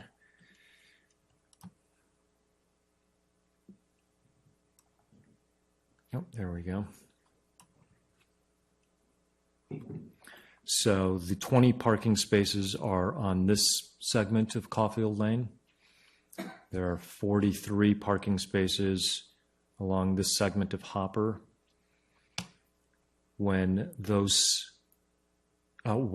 hotel, the office on Lot 1, and the ball fields are in use, of those 63 spaces on Caulfield and Hopper, of those 63, 27 would be used. So the parking lots would be full, and 27 of these spaces would be used, leaving a surplus of 36 parking spaces. The proposed development would need 9 of those spaces. Are you implying full as in reach the limit of what they legally can occupy? That's the analysis that was done in the traffic report. So the gentleman who wrote it is here. I'll let him answer that question. Yeah. So, oops, sorry about that. Yeah. So maybe it's just easier if I explain it because I wrote this. So, so again, Brian Canepa, I'm from W-Trans, parking guy. So our analysis was based on the Institute of Transportation Engineers and the data that they have, right? So they have a great manual called the Parking Generation Manual. It's all based on empirical data at observed sites in various types of areas. The types of areas that we're looking at in this particular circumstance are suburban ones. So we're not looking at Center City. We're not looking even at dense areas. We're looking at general suburban sites. And so our parking demand estimates are based on ratios found within that manual to predict how much the parking demand is going to be. I think there was some confusion. There was a question earlier about like, well, I saw there's 30 employees in there. Does this parking demand only reflect employee demand? No, that's not the case. It's just the variable that's used to measure demand against.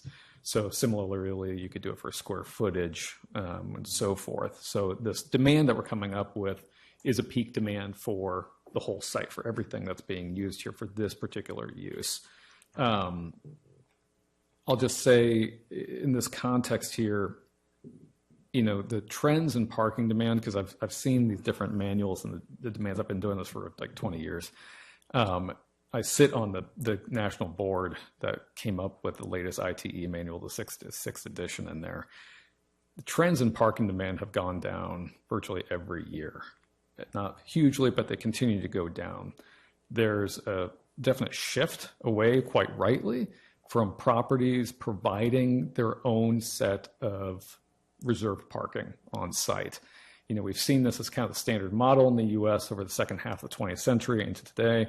It's created, frankly, a highly inefficient system that we live in right now, where everyone has these different private lots. It leads to a huge underutilization of parking. You've seen this if you've read the New York Times in the past 6 months or Washington Post, you'll see they've had big articles about this. And so there's been a lot more focus recently, and why your code is set up this way is to really focus on the efficient use of parking wherever it happens to be, whether it's on site, whether it's on street or other shared facilities. And so when we went to look at this analysis, and obviously staff already covered this, but there's quite a few empty parking spaces on street, even at peak hour. So what we were looking at was, and I'm sorry, I'm kind of getting around to that, this was at peak hour for all of these uses combined. So when everything is at its maximum, how many empty spaces do you have? And again, this is going to happen when all these uses are humming. So if it's nighttime, and most residents are home, people are not going to be in the park, right? So the demand will be lower during that time of the day. This is an area where you have not only a considerable amount of on-street parking, and understand that can change over time, that's bound to happen. But even at the Marriott, my understanding, I don't have any parking demand counts to substantiate this, but my understanding is that there's also a substantial amount of empty parking there that really is best to utilize before you're providing new parking elsewhere. In the context, all this last comment I'll say too, in terms of senior developments, I did actually do a parking study once at the Redwoods development down Mill Valley. I'm from Mill Valley originally. And it was an interesting study because they actually had a somewhat similar system. They had a van service or shuttle that actually provided to residents to take them places. And what they found was that residents, even if they did have cars, almost never used them. The only reason why they actually brought their cars in the first place is because they had a free spot to park them. And when they actually started introducing the shuttle service and said, gosh, we're going to maybe get rid of some of this parking, the residents actually were more than happy to get rid of their cars if they had an alternative way to get around. So this idea, though, that every household has a vehicle just simply doesn't play out in any of the data that we have available, whether it be through ITE, through the Urban Land Institute. They do a good shared parking manual as well, and so forth. So happy to share any of that data. It's all publicly available, but I'm happy to answer questions as needed. While we're on the subject, while we're on the subject of parking, and while we have the rare occasion that the person who actually wrote the study is here, do others have questions for him on the traffic data? Heidi, Well, I just have the one question about, I don't know if it's regarding the traffic, but it's the parking on this. So I just want to be super clear. So in the parking allocation, it said there are 20 spaces for RFCE. And does that include the employees too, or is that just 20 spaces for residents? Are you talking about the actual supply of spaces Yes. on site? Mhm. That's more of a question for the applicant. Okay, I didn't yeah, design okay, this, right. so I Okay. do you want to speak to that? Sure, it's combined. Okay, so 20 spaces for combined, and how many employees are there going to be at any one given time? A peak shift will probably have 15 to 18 employees. Okay, so at peak, maybe that would leave 2 spaces for residents. Yeah, a lot of our employees either carpool or dropped off. I would say even in Berkeley, very few, I think maybe 1 or 3, I can count 3 cars right now, but in Berkeley, the public transportation is quite robust too. I mean, we are about an hour or a mile from Smart Train. We're hoping to hire locally.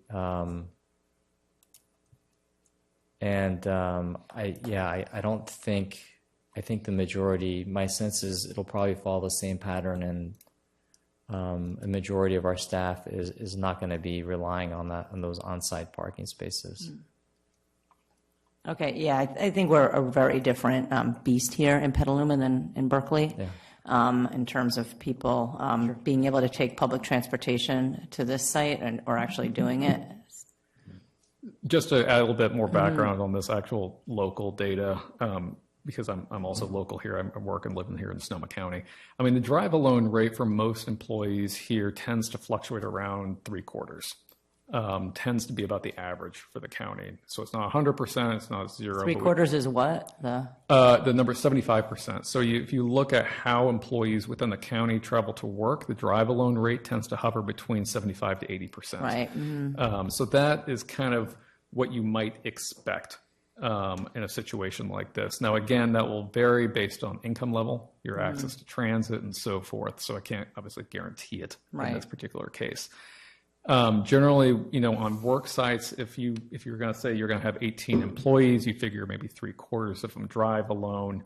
Maybe they're not all there at the same time because employees are almost never on site at the same time, so you might lose a couple there. So that kind of gives you, I think, a rough sense of how many vehicles that you might be expecting at any given point. Okay, so maybe they would use up 13 of the spaces, but there are 106 units. So that leaves, 7 maybe for residents. So honestly, I'm just not passing the sniff test there. So in order to the thing I'm worried about, I'm not that worried about a resident might come in there knowing that there's virtually no parking for them and knowing they need to park if they want to have a car far away or sort of remotely. I just don't want them parking in the residential neighborhood and taking up their spots. That's my main thing. So if we can somehow figure out a way to accommodate that, so have, permit parking or something like that, then I think I'd be okay, because again, the residents of this facility would know that they're in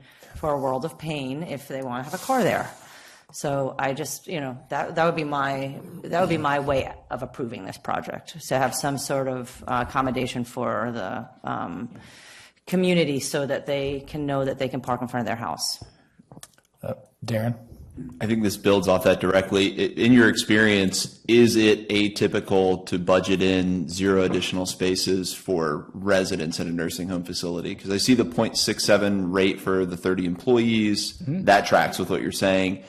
Is it atypical, or is it standard to just exclude residents from these calculations? Because I too find it strange that we would assume no one will be using a car.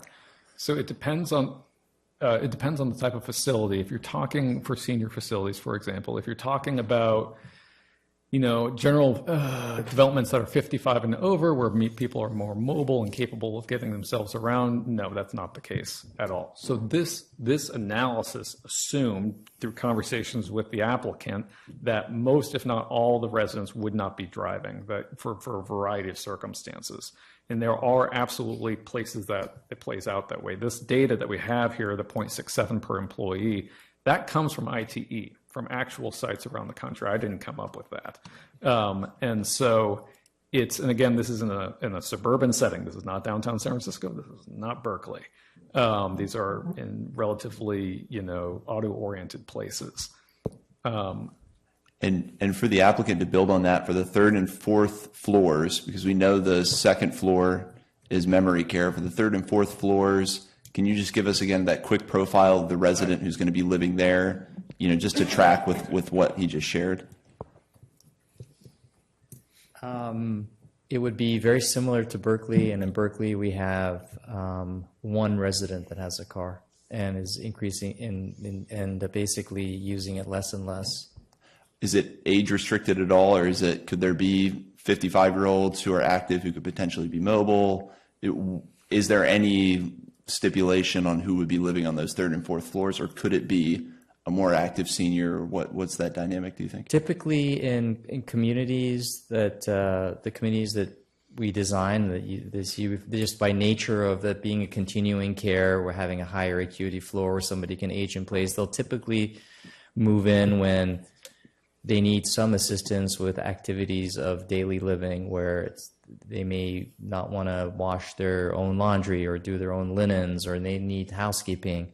In other words, they're more dependent on some form of activity of daily living. And because of that, they're less like a 55 and over person that's active and going out and constantly doing their own thing. I mean, average age is, I think we're well into like 80, like the 80s. Okay, thank you for that. And then to flag for staff, do we have a mechanism with the smart code based on this calculation and how much we anticipate overflow to be on those publicly available spaces? Do we have something so that future developments in this area don't all get to claim these public spaces? Is there something that we can track to where this doesn't become the kind of nebulous, always available extra parking for some of these projects? Well, that's similar to the question I believe that we had when the discretionary parking reduction tool was approved, and there we've established that if we were to approve parking reduction through a discretionary process, we would be able to map it in GIS and then reflect upon those locations for future projects. This would be much easier to implement because, we know that there's relatively little development that would happen in the area. So I think this would be the first warrant for a parking reduction. This would be the first warrant for parking reduction in the riverfront development, and we have two parcels that have not received SPAR approval, Lot 1, which was slated for the office, and Lot 6. Which could potentially have more significant parking needs based on their uses. Correct. Okay, Right. so but there is a cognizance with staff that we will be tracking that when it comes back. I understand it's not built into the smart code, but something there where we're going to, I don't know what that would look like, but I just don't want this to become everybody's kind of get out of parking. Sure. Tool. We're processing that application currently for Lot 6. Okay. So. Okay. And then just to finish up my thought on, my only qualm is that some of the calculations from the expert aren't necessarily industry standard when it comes to residents. It's kind of information from the applicant. So that's the only piece in there that I'm just kind of going over in my head, that it's the data he used from you guys saying residents won't use it versus this is what everybody does in this industry. So yeah, thank you. Jessica? Yeah, I'd just like to chime in with a little bit of lived experience. I think when you are talking about moving an elderly family member into a 400 or 500 square foot apartment, that usually comes with a big lifestyle change that often means no more car. It's, I think, a little counterintuitive, but this might actually help us on filling it with Petaluma residents, because then you have a built-in support system. My father spent a lot of time driving to and from Rhoda Goldman Plaza to take my grandparents to their doctor's appointments. He handled their meds. He was, doing programming at the facility, and that's like why our grandparents moved into San Francisco. So I think having a facility where Petaluma families can have their aging family members nearby and not have an abundance of parking, that will encourage less driving, less people hanging onto their car. We talk a lot about independent seniors, and I think it's important to frame that as like independent as in you're making your own breakfast and you're washing yourself and you're dressing yourself. That's like the sort of framework I think of in many cases when I talk about an independent senior, not necessarily doing all your own grocery shopping and running every errand as you have when you were like a younger person. So I think it's just important to bear that in mind. I don't think it'll necessarily be zero, but as we've talked about a lot on this commission, there is a certain if you build it, they will come dynamic here of that. If you build spaces, people will bring their cars, and if you don't build spaces, they won't bring their cars. And I do have some questions for the applicant on the operational side. Is there going to be charge for the parking space? Like, will that sort of give us additional restriction on residents bringing their cars? Is that a question? Is that a thing you guys have considered? Yes. Okay. So I just, again, want to sort of share that lived experience that, like, when you move an elderly family member into a facility like this, that very often means that they're no longer driving. And I think we can immediately say the 36 memory care units are not driving. I understand that there's still 70 on floors 3 and 4. But between the amenity of the van, hopefully folks are keeping their elders close and supporting them by driving them to their appointments. And we will not have as many solo drivers as one might assume for an apartment building. Yeah, and if I can, I just re-endorse what Commissioner Moses said through my own lived experience with my mother over 10 years in assisted living, and the observation of dozens, if not maybe hundreds of other residents. I was shocked when you go down to the parking lot below and see the number of vacant spaces for such a large facility. Because she did the same thing. She moved in, she kept her car for about a year and then realized she never used it. And so she gave up her car. And over the years, that was definitely the observation that I had, somewhat surprisingly. But so it's not hard for me to believe that at a Berkeley facility, you might only have one person that actually uses their car and maintains their car. So that because of that experience, I have the same feeling that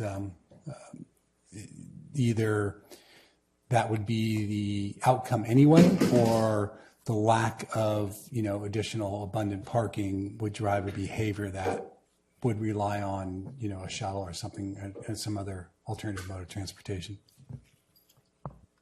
Well, now that I heard from the applicant a little bit and understand that it's more of an assisted living facility as opposed to like just a retirement community where there's going to be a bunch of active 55-year-olds with, living there with one car each, I do feel a little bit better that there's not going to be as many parking spots used. But I still am a little bit worried about, the homeowners there. And I'm wondering what actions can they take in the event that, this place opens up and everybody's parked in front of their house every night and every day. Like what actions can they take in the future so we can alleviate their concerns? The municipal code does provide a resident parking program, and so they can request that a resident parking program be adopted and it doesn't apply to multifamily, so it's only applicable to single-family residences.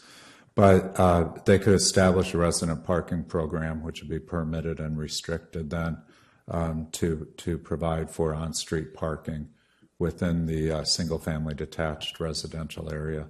Okay, and who did they talk to about that? The city planning.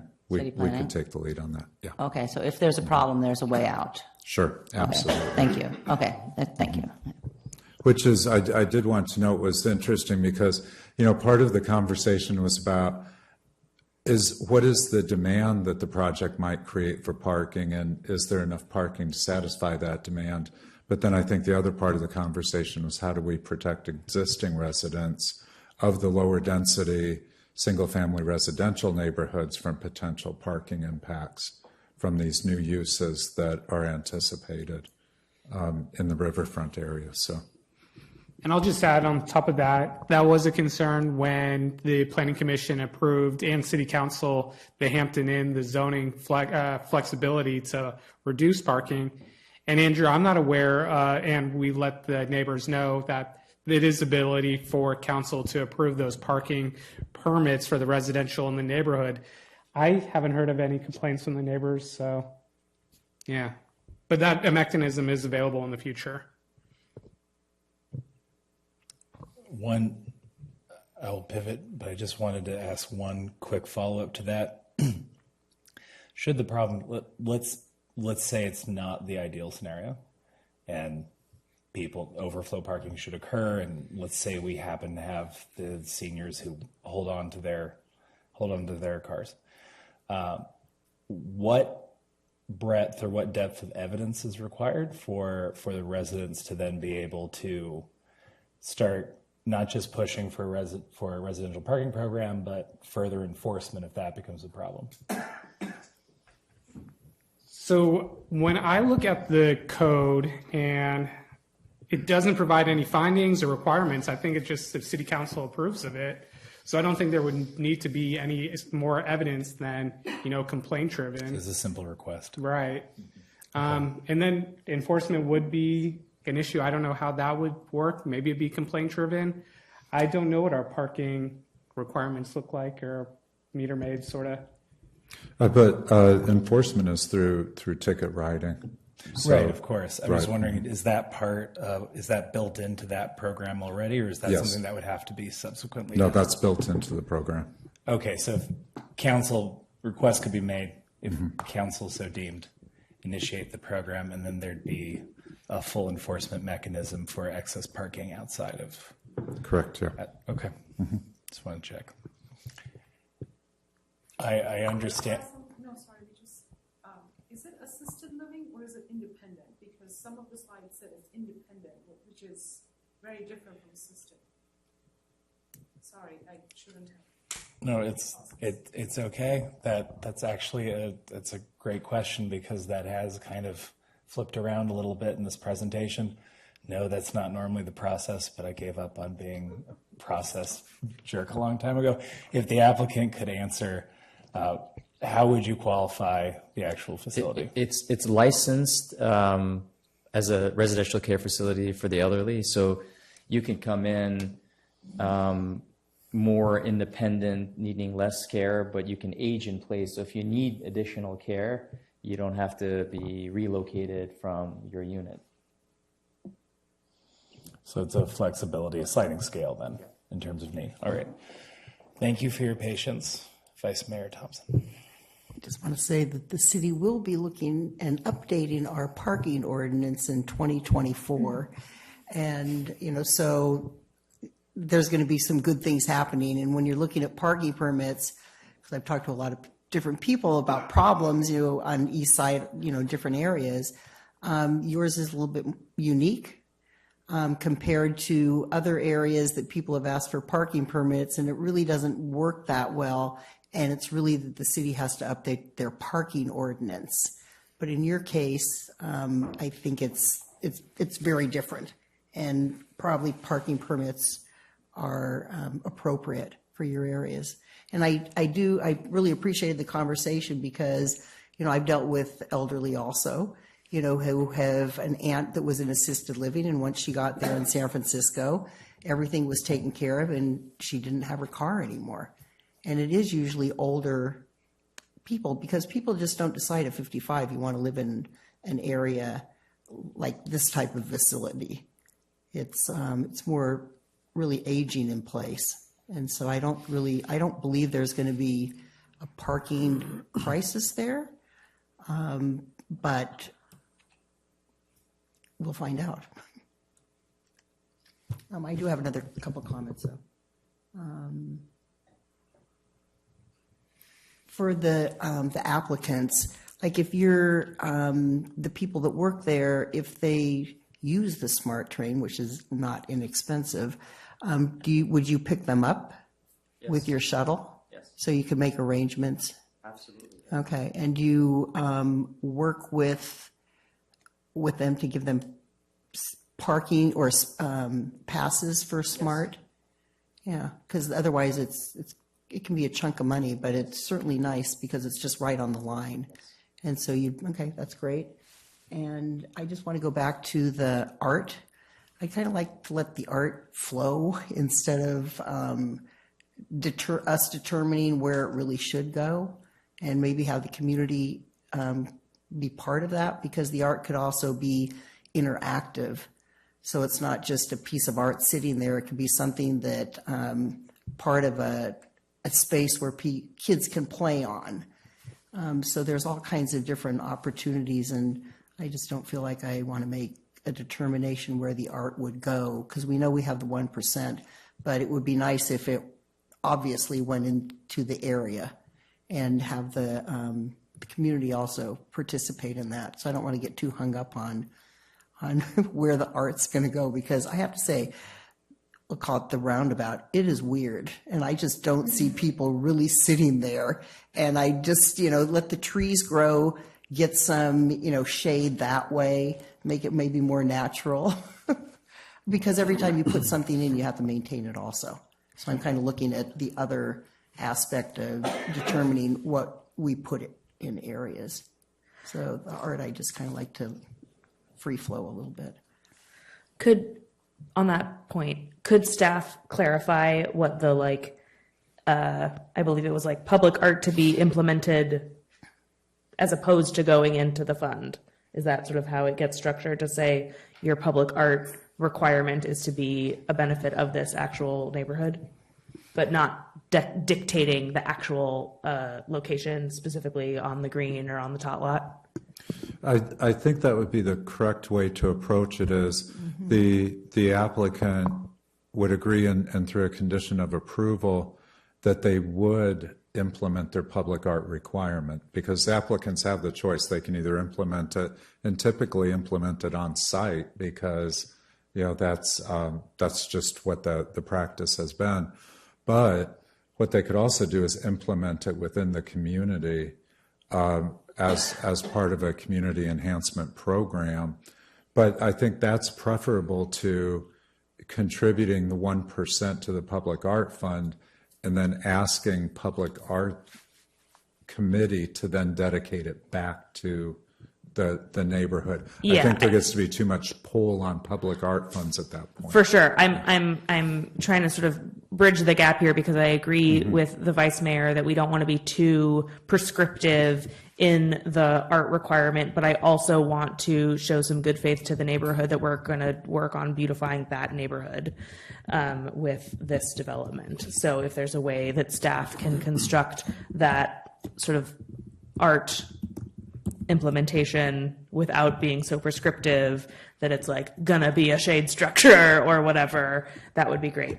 And while my mic is on, just a quick point of clarification that the residential care facility for the elderly definition that I'm seeing in the boards and commission report says 60 or over. Does that jive with? Okay, so 60 plus.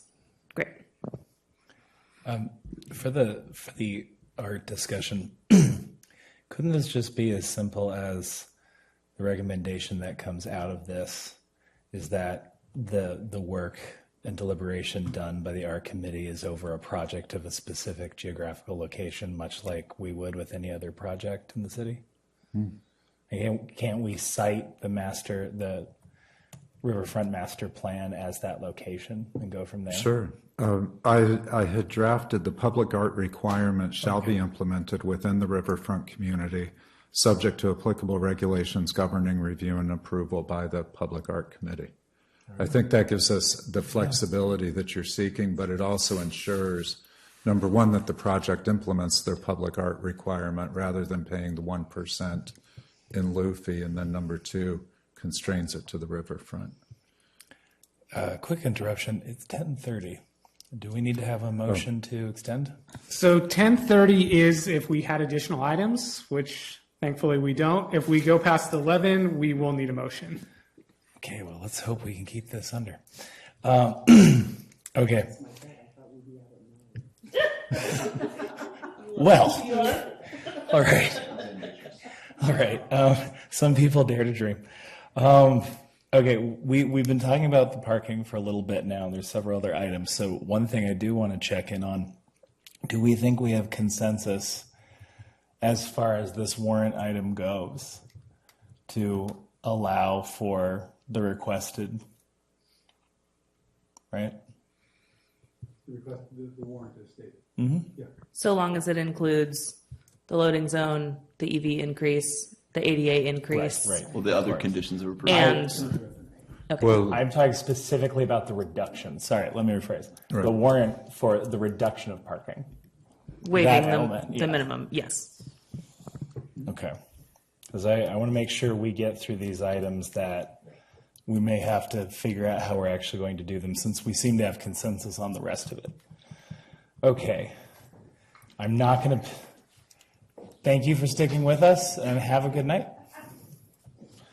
I'm not going to go straight to the roundabout, because I feel like we've talked about the roundabout a lot. I'm going to go to the vinyl program, because that was the other item that I guess the applicant wanted to discuss with us.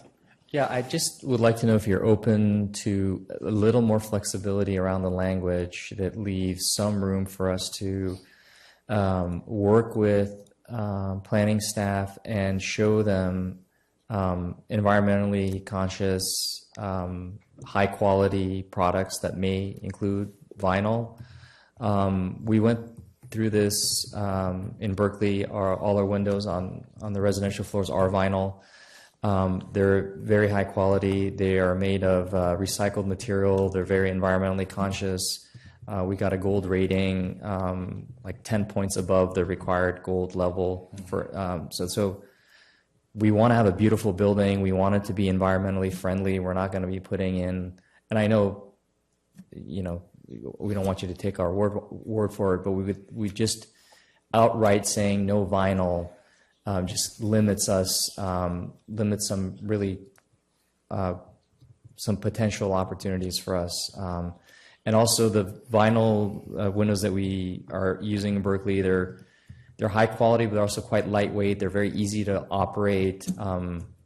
They kind of they're handled. They just the handles ergonomically, everything just worked really well. We can go. So vinyl is outlawed.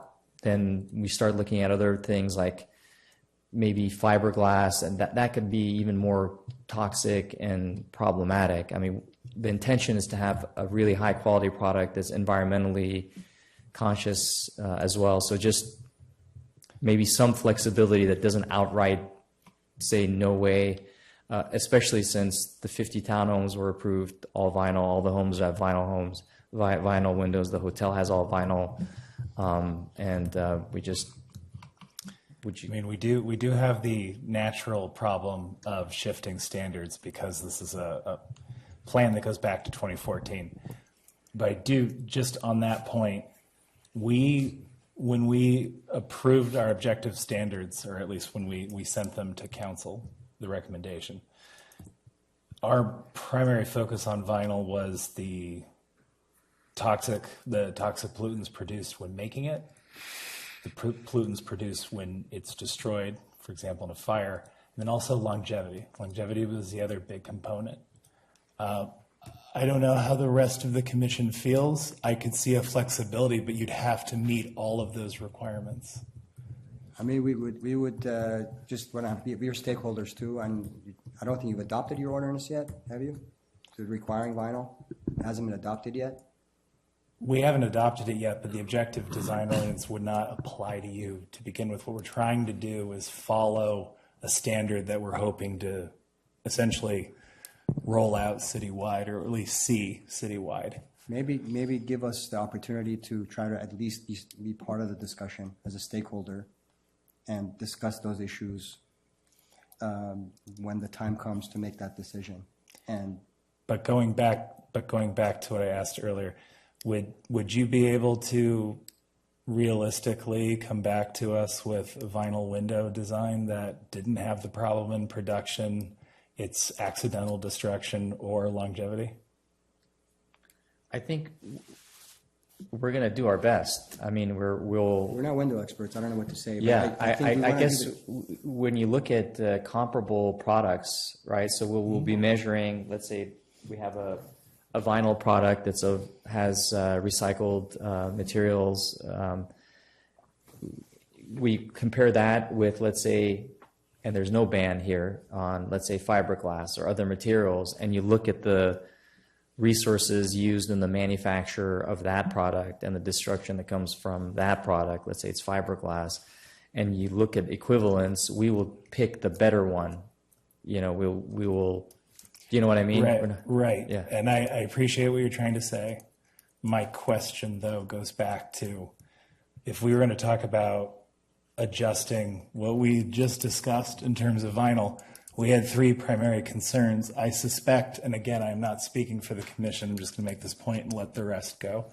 But I suspect if we were to allow for flexibility, we would want staff to determine in that process that you're still meeting the standard of effectively not producing harmful pollutants in the production, not producing harmful pollutants and the accidental destruction through fires, as vinyl windows are known for, and also the longevity problem of them not really lasting past 20 years.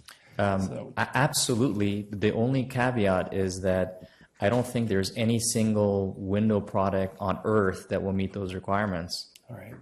That's the issue, because if there's an absolute requirement that there's nothing environment, everything that's made has environmental impact. You can't find any product. So I guess our hesitation is we're not going to find any product that meets that category. But the intention of it, absolutely, that has less, that's more environmentally conscious, that has less pollutants, that has all those things, that's long lasting, longevity, absolutely. It's just hard to, that language also means something that doesn't exist on the market. That's my only concern. Well, just to be clear, the reason I'm not listing the pollutant is because I'm simply having a hard time recalling the specific pollutant in mind. It's one of the most harmful. Oh, I see. Okay, yeah. I just can't. Oh, I see what you're saying. Yeah. So I'm not saying, unfortunately, yes, the no pollutant production doesn't seem to exist yet. But I'm specifically referring to the truly terrifying thing that vinyl windows produce. That's all. Or specifically vinyl production. I'm just having a memory issue at the moment. That's vinyl chloride. Thank you. Thank you. And now I will stop talking and go ahead. Sorry. My thoughts on the vinyl windows is when we said no to them for the objective design standards, it was because vinyl windows can be made very, very cheaply. And that doesn't mean they always will be, but we were preventing that from happening on projects where we have no control over, right? That, to me, is not the case here. We do have control over it here. So, if the applicant, to me, works with the planners to show them that they are providing the very best vinyl chloride windows that can be found, made under, environmentally responsible conditions, and I think there are environmental certifications for vinyl windows too. Yes. And if they meet those, then I think there is room for flexibility. And regarding, yes, the release of chemicals during fires, well, all these buildings are going to have pretty robust sprinkler systems with them. So the idea that they'll really go up in flames is probably pretty slim. So I think I'm okay with that. And there's going to be, when buildings burn down, lots of chemicals are released. So not just this. And I'm not saying we'll have double standards, but I think if we ensure that these vinyl windows are better than the cheapest ones that might be put into the other affordable housing projects, if they were designed, to be the cheapest that they possibly can, then I think we're talking about two different things. So I do think that maybe we should allow some room for flexibility here, as long as, they're approved by our planning department. That's my thoughts. Another differentiator relating to affordability, to piggyback off that, is we, as I understand it, we're also justifying the vinyl window ban for affordable units because they were saving so much money, not having to go through all of the review process, which is not the case for these fine gentlemen. They've gone through quite the review process, that we were sort of trying to take some of those savings and put them into building materials. So I think that's like another helpful piece of context from the objective design standard recommendations, which I think the hint he was making is like, they haven't been ratified yet. So who knows if the vinyl windows ban holds. Along a lot of those points, I think, like Commissioner Hooper said, it's a consistency thing. We haven't put this in place for other projects. Do we know the material standards for kind of those best-in-class environmental? I was reading about recycled vinyl, virgin vinyl. I don't know enough about it. Do we have a handle on that we could make part of our warrant? I know I'm asking you in the middle of a meeting to become a vinyl window expert. I was going to say, well, not yet, but we can. I think that it's something that we need to research as we take forward the objective design standards and then engage in a broader policy discussion, I think, that could guide, codification of a standard that would be applicable citywide. But I think that we could get there. What I also thought is along the lines of what Commissioner Bauer was suggesting and perhaps getting comfortable with, a vinyl window type that could be acceptable. If you make it subject to review and approval by the planning manager always has the authority to elevate it. So and certainly we've been in this conversation, we've been part of the objective design standards conversations. We know what the intent of the commission is, both specifically, but then indirectly. And so if they bring forward vinyl windows that are high quality, that demonstrate increased longevity, that exhibit an environmentally responsive production process, perhaps reduced flammability, and the planning manager feels comfortable in approving that, consistent with your intent, then I think we've achieved the goal. If the planning manager has questions, then the planning manager brings it back to planning commission, and you would make the decision then. And for everybody listening, right, this doesn't suddenly open this up for every project, even though Correct. it kind of It would already be- is. it would This be would a be for this condition of project to approval. give the flexibility, maintain consistency with surrounding projects, with the vein of developing a better kind of best-in-class city standard, whether that's no vinyl or some incredibly high tier thresholds. All right, thank you for that. I like that idea. Janice? Or Vice Mayor, sorry. I listened to everybody, and it is not, this is not codified. And I would just leave it up to staff, because I think they're hearing loud and clear what we're saying. And so we can just move on. Just a quick question for Commissioner Moses. One thing that we did discuss on the parking and whether you would be open to considering a 50% increase in the ADA spaces versus 100%. That would add an extra unit. And because now we have that extra loading and unloading zone in the front, we have one in the back, and it would allow us to keep one more parking space, so we don't lose 2 parking spaces, we just lose 1. So that would take us from 2 to 3. 3, yes. I'm waiting for a cue from our Yes, from 2 to 3. Yes. I'm okay with it to go from 2 to 3, but there were some other folks who had ADA opinions as well. Oh, okay. No, I think that makes sense, given that the discussion we had before about who's actually going to be using those. Just because we're talking about a senior facility doesn't mean we necessarily need to overload the senior parking availability. So I think going 50% above the requirement, statutory requirement, I think sounds fairly generous. I'm curious too to understand from a future needs adjustment standpoint, could they in some future scenario petition for one of those frontage spots to be made blue and sort of is that part of the parking ordinance update, I guess? Maybe we're beyond the scope here, but I believe the surplus parking that's already there includes already some ADA parking in the area. Right. I'm saying if there in the future becomes evident that the Spirit Living facility does have a higher demand for ADA parking, what would the process be to convert some of those spots that are actually close and accessible to blue? Yeah, would this be on private property or public? Well, it could be private. Yeah, it's private. I mean, I think the city, through the city traffic engineer, has the ability to classify certain spots as ADA if the need arises. But let me try to confirm that.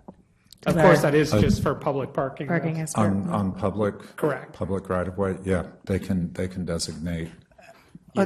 I mean, that's generally standard practice for almost every city, is that the city traffic engineer will come in and can change them as necessary. Okay. I'll also state just as background too, there's been new federal guidelines just took effect. They're called PROWAG, which is public right-of-way guidelines, which now mandates if you make any changes to on-street spaces or you create new on-street spaces, you are required to provide ADA spaces now. In a similar fashion as you do with off-street. So just keep that in mind as well, that if any future changes happen to these spaces are already set up right now, but if there are changes in the future, they'll be required to put in ADA spaces if they're not there already. Okay, I would be amenable to 3 spaces that are ADA and 3 spaces that are EVA. 2 to 3, that's pretty good. Vice Mayor, No, I I think you raised just, your hand. we haven't, we definitely have a parking problem because we don't have enough ADA spaces already. So we're kind of dealing with this, just even in the downtown. And so I think it's important, and I think what is being offered is fine because it can be augmented later if there's a problem. So you're okay with 50% up to 3 spaces that are Yes. ADA? Yes.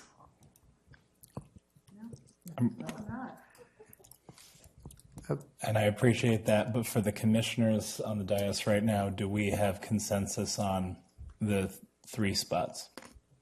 Okay.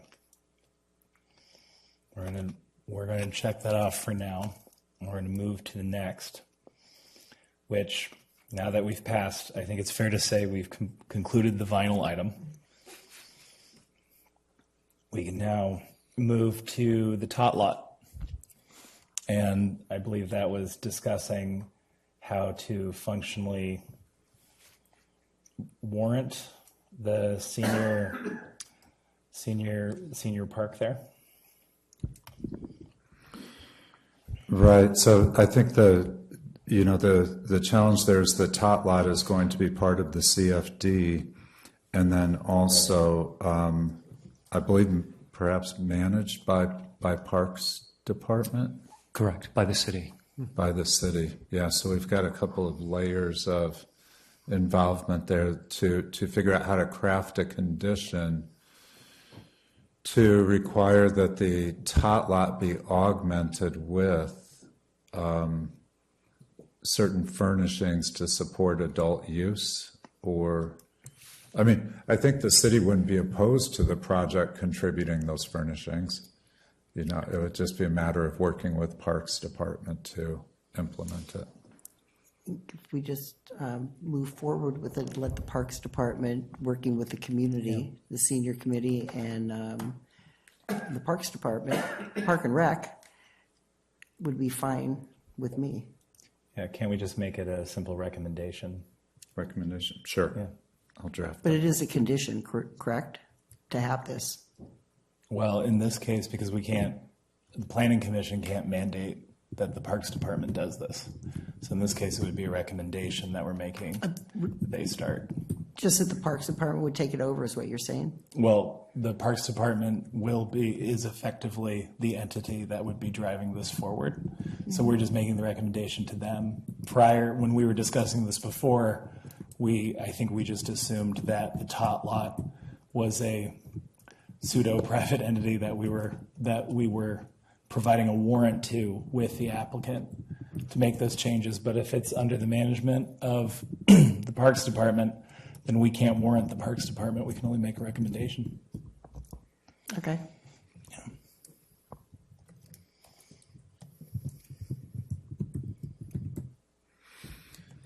Okay, so I was drafting, recommend collaborating with Senior Advisory Committee and City Parks to augment existing tot lot adjacent to the project site in order to provide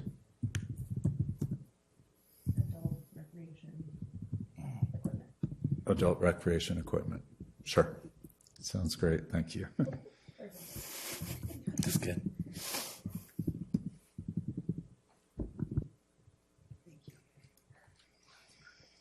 Okay, I think, yes, Vice Mayor. One other thing, restrooms, I just need to be refreshed what we talked about earlier, just so, like if people are walking, that the problem we have downtown is we have no bathrooms except at Walnut Park. So will be bathroom facilities available for the public. I'm not asking you to build one for the public, but if somebody needs. They had answered my question about the bathrooms in the restaurant, that space wasn't built out yet. So I think there would be commercial space restrooms. Well, that's okay. How do we get somebody to allow the use? I wonder if that's better part of the riverfront overview and Caulfield activation conversation. Like there's this boathouse potential. Like I think in their footprint, we're not going to have a public restroom in that Wouldn't way. this go back to Parks and Recreation again? Because we have the large field, the tot lot. That's already a lot of territory that they're managing. It would make sense if we're hoping to Absolutely. build out what the community members stated earlier was effectively several soccer fields Black with void, not much yeah. going on. Part of building out a park is also having a public restroom. No, absolutely. Yeah, I would be pretty darn surprised that the CFD did not already plan for several bathrooms because of the park and the town green and everything. So is the CFD made up of a combination of community members plus Parks and Rec working together, or is it? Who's the actual management? That was the question I was trying to ask earlier, and I just couldn't articulate well. Sure. So how the CFD and Which I'm trying to stands read- for? Yeah, Community Facilities District. I know that. Trying to read how this 66-page thing, but it gives when council approved this back in 2017, a list of improvements, and then every year council will pass a resolution assessing those properties. And in that year, I believe it will include specific improvements and just kind of like a general, hey, how the funds were used last year, what the funds will be used this or for the upcoming year. So I think that's how it's implemented. I don't So know if that it's answers your council question. discretion effectively over a staff recommendation on a fund. I think council multiple projects. approved a pretty general and broad back in 2017. Hey, these are the type of facilities that we want these funds to be used. And then it will probably get into the more granular, hey, previously we improved a trail last year. We don't need to improve a trail this year, so those funds will be used for X, Y, and Z. So Does that review happen in the sort of annual budget review? I don't know when. It's supposed to be, let me just keep reading. Yeah, And the city engineer is required to provide an annual report regarding the activities of the CFD. So the CFD it's a funding mechanism to pay for the cost of maintaining public facilities. So it's an assessment, a tax assessment on each parcel. And the size of the assessment varies depending on the type of parcel it is. There are no new improvements that would be constructed with the CFD that would replace. There's a sinking fund that is part of that would be used to replace facilities as they wear out.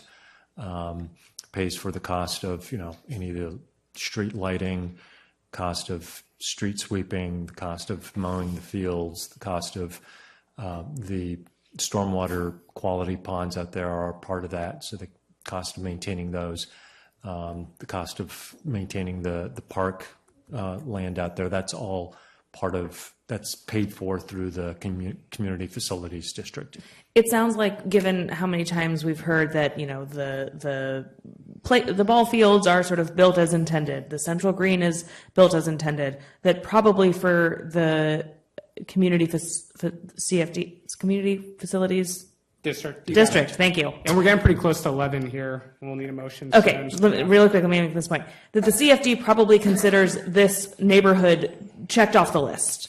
So our ability in terms of constructing Correct. improvements, So but it's an ongoing, in perpetuity, it goes on to maintain and Right. replace those improvements. But if we're hearing from neighbors that the riverfront neighborhood needs some love, it sounds like our tools are probably Parks and Rec Department and their money and Public Art and their money, as opposed to the CFD. Correct. The CFD is just going to maintain what's already been approved. Thank you. Which is why I'm glad we came to agreement that the tot lot was going to be taken care of through Parks and Rec. We are now moving away from the and this is my fault, by the way. We're now moving away from the CFD discussion. I would like to ask for a motion to extend the meeting. I'll make the motion to extend the meeting. I'll second. Do a roll call vote for this, yeah. Commissioner Bauer, Yes. Commissioner Moses, Yep. Commissioner McCarolyn, absent. Commissioner Rackison, Yes. Commissioner Wisman, Yes. Vice Mayor Kater Thompson, Yes. Chair Hooper. Yes. The vote is passed. Okay. Crosswalks. That was the next thing that we had to talk about. There was apparently a issue with how that was going to be warranted. I'm just going off the list that you gave me originally when we came back from the break. So we had drafted a condition of approval. The project applicant shall design and implement an enhanced pedestrian crossing between the project site and the central green, subject to approval by the city engineer. But then we considered that given the design work that's going into the Caulfield Bridge project, right, as well as Lot 6 that may be emerging as such, that there may be larger goals in mind for the entirety of the roadway rather than just a crosswalk, and we didn't want to get out ahead of that. So Wouldn't the city engineer manage those goals? What's that? Would the city engineer be the sort of decision maker on those goals? Right, but if we have the condition of approval that the applicant shall design and implement an enhanced pedestrian crossing, and then the city engineer says, well, but I understand what you want, but in sequencing, that would best happen after we've approved the design for the Caulfield Bridge and all of the public right-of-way, then we're effectively holding the project up because they would have to satisfy that condition of approval in order for planning to sign off. So that's why I'm trying to understand if there might be an alternative. Do we have any sense of the timeline of the Caulfield and all these affiliated improvements that are becoming really central? Well, I know that they are supposed to complete design, which would include construction documents by 2025. So it's a fairly aggressive design schedule. And likely, if the project was approved tonight, construction would begin in, 12 to 18 months? And then you're looking at about 18 months construction time frame. So we're probably looking at 3 years from tonight, so 2026 for occupancy. So they could align, but it's difficult to say. Right. Couldn't we say that, wait, what was that? Couldn't we say the applicant shall install an enhanced sidewalk if under the approval of the city engineer? That means if the city engineer doesn't approve it, it doesn't need to happen? Sure. Yeah. Yeah, I think if we can give the city engineer veto power, as they will be the one It resolves the issue altogether. thinking about that, then I'm fine with that. I guess the problem there is, what if the city engineer doesn't veto it? Then they have to Then implement you're it. essentially giving the city engineer.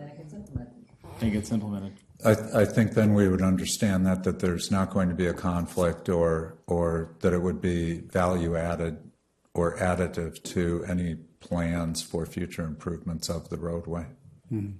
What part are we talking? Where are we talking about? I think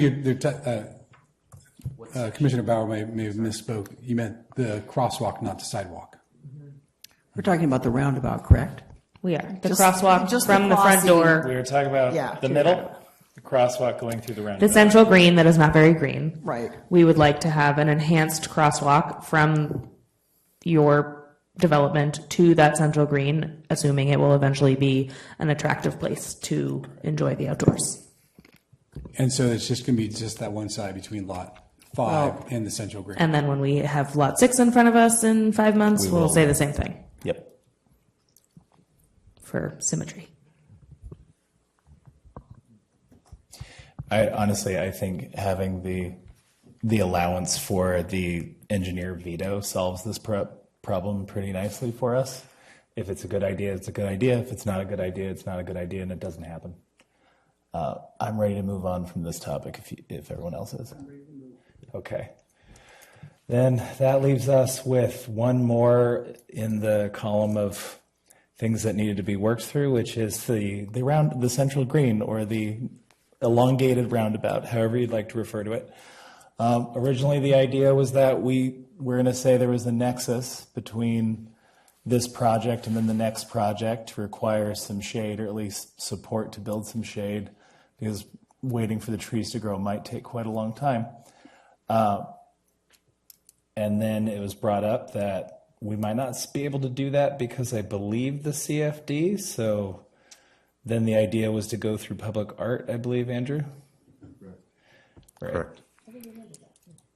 So are we? Yeah, I think that was the first one. That was the first one where we said, like, let's let public art do their public art thing. Sorry, the reason I brought it back up was because I The CFD, we know. wasn't certain whether or not it was let public art do their public art thing, or just geographic. forget the shade, or let them do their thing, but we're requiring shade. And hopefully the trees grow. So hopefully the trees go. Got it. Yeah. Okay, we have clarity. And Chair, I will add, I'm looking at the government code right now, and it does provide a mechanism for City Council to amend CFDs, either the apportionment or the facilities that are being provided in service. So, you know, in 2 years, if the public says, hey, and the neighbors, we don't want the central green, we want a more active, or the top fields, there is a way to change that. If that Right. helps, yeah. But it's good to remember that this project is not the Central Green project. So with that in mind, before I go to ask Andrew to go over the warrants we currently have with the changes we've made, are there any additions anyone would like to make? I had a feeling. Go ahead, Dan. No additions, just two questions that are eating me up on the environmental side. I'm just going to get them out. You know, we talked vinyl windows to death. We came to a consensus. Dylan, because in the back of my mind, I'm thinking no to vinyl windows. We talked about this as a community. What are the challenges we'd have in making Nexus for that as a condition of approval? Because the more I thought about it, as we had our discussion, suddenly I'm thinking, would we even be able to make that requirement? For SPAR, I think we would, because that's all about site plan and architectural. So the windows, I think, is a big part of the site plan. So if Planning Commission decides to go with no vinyl, or with Andrew's suggestion of, you know, at staff level, I think either way works. Perfect. And we'll wait to see that language. And then, you know, there was a local wildlife expert who wrote in, and I appreciated Andrew's response about buffer zones and one of the migratory bird species. They talked about a buffer zone around the 116 overpass. Andrew, I don't know if you can speak to that. What buffer, are we already covered in buffer zones? Is this something we could add anywhere feasibly? When I look at 50 feet, I'm not exactly sure what we mean by the Lake Highway 116 overpass, but if it's where I'm thinking, 50 feet doesn't feel like it would intrude on this project for construction activity. Is that something we could add in this vein, or? Well, I was a bit, when we think about the concerns and the mitigation measures for the purpose of this project, we think we also have Lot 6 that would eventually be developed, which is between the Lakeville Road overpass and the river bridge. Well, there's a lot of development that happens between the project and the river bridge, but between the Lakeville overpass and this project, we would have Lot 6 development, we would have the townhome development, and all of the townhomes are approved, so I'm not certain to what extent the mitigation measures applied to this project would be effective, quite frankly. I respect the goals of the mitigation measures, but they just didn't strike me as being applicable to this project necessarily. We're going to be building in said buffer zones. Right. So, okay. All right, I appreciate that. Thank you. All right. And as an aside, thank you for providing the thorough response to that comment in particular. It was good to feel a certain sense of security as we were going through it. Well, I just want to note that the response, I really emailed the response. It was Principal Planner Crystal Rizzi, who had worked on the addendum, and then Emmanuel, who had drafted the response for me. So I want to give them credit because they did that in quick order, and I felt were thorough. Thank you. Now, I think we're at the moment where we can review the warrants as have been Frankenstein together tonight, and then see if we can come to agreement and a vote. Great, thank you. It is great to be here at this point. So, first off, I wanted to draw the Commission's attention to a revision that we need to make to the draft resolution that's before you, and that's to modify IZO sub 1E finding to reflect the revised color palette as proposed for Planning Commission review on December 19, 2023. Mm-hmm. Then within that resolution, should you choose to approve it, you would be approving a request for a parking reduction warrant, as discussed. And then you would also be approving a request for a building length warrant, reduction in building length. So then additional conditions of approval. The first, a vinyl window option that is documented to be produced in an environmentally responsible manner, demonstrates increased longevity, and may exhibit reduced... Andrew, could we put this on screen? Yeah. Oh, sure. Thank you.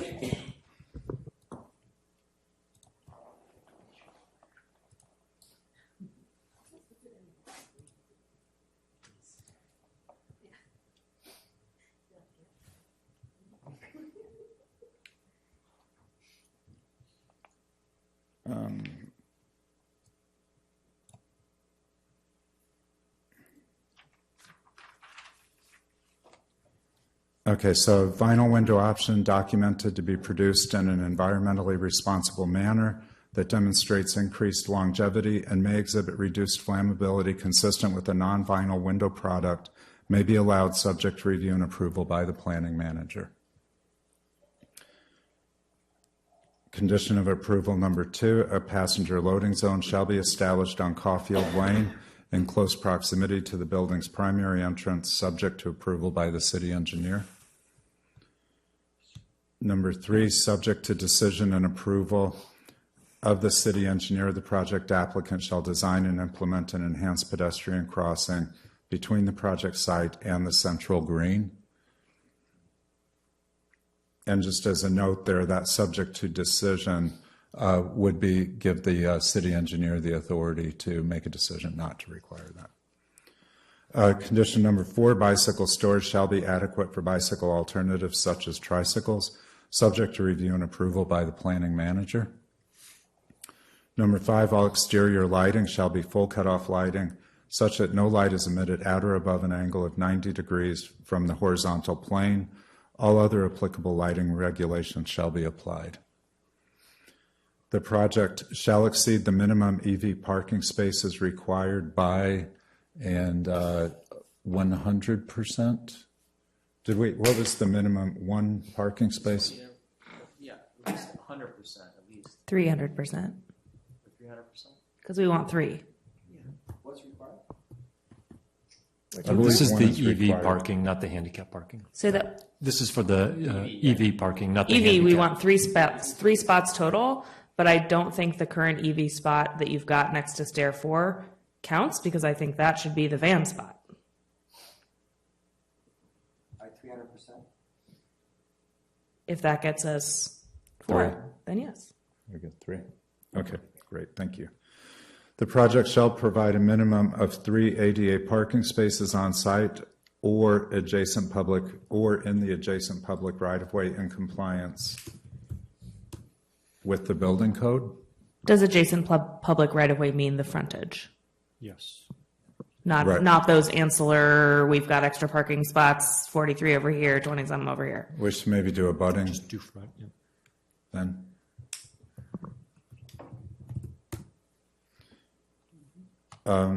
Number 8, all commercial delivery activities shall take place in the rear of the building utilizing alleyway access. 9, internal circulation and access to ground floor elevators shall be improved subject to fire marshal and chief building official approvals.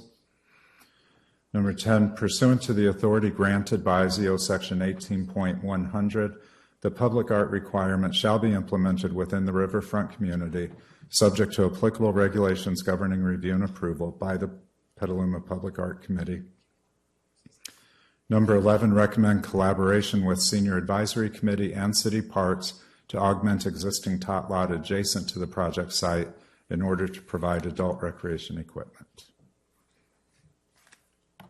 Can we just specify the EV is 4 in case EV requirements change and the 300% all of a sudden becomes like, whatever, 30? Sure. Yeah, I like I said, I'm sort of like, I want this many. Make it say that. So if that, I'm inclined to do a number. Yeah. If we can do a number, you'd said originally when we were drafting these that it needed to be a percentage, but yeah, let's. We do appear to have consensus on it being a number.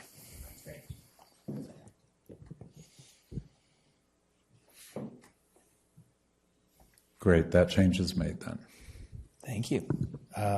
Unless there are any edits or changes from the dais, I would like to get, I guess this would be a motion to approve the draft resolution with the warrants as described. Is that correct? With the modification, the warrants, and the additional conditions of approval. Correct.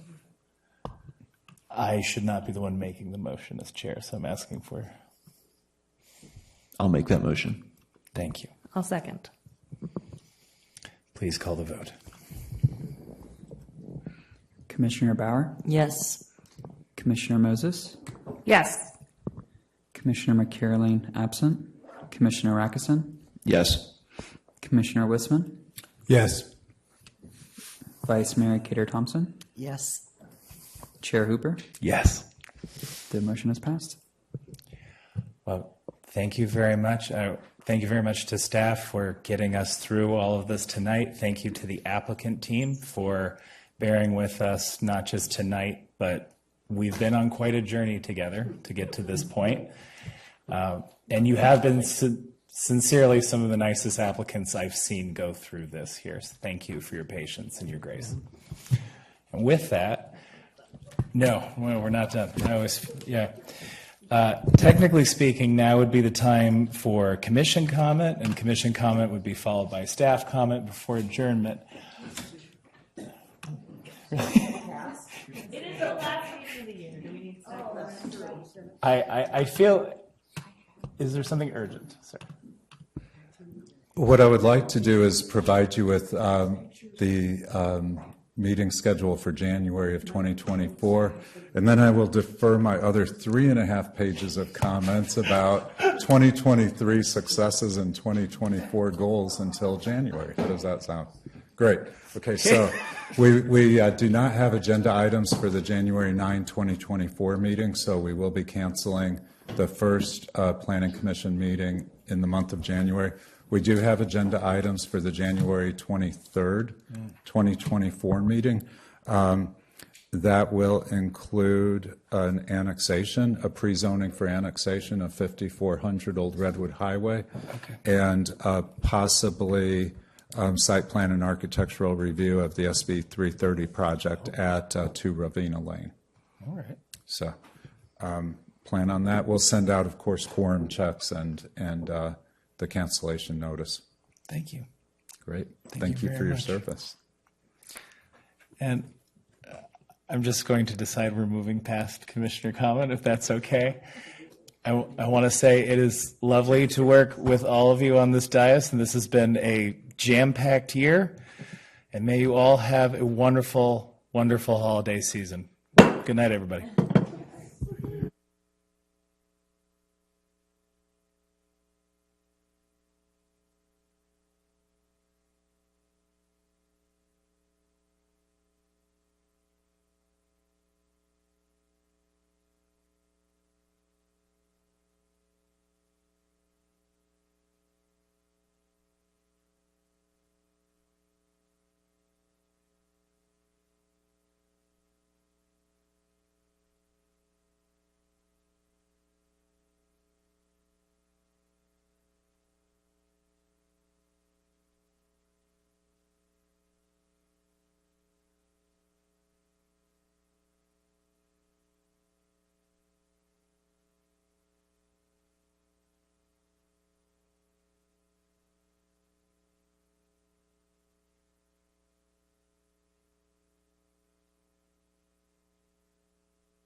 This is an audio test.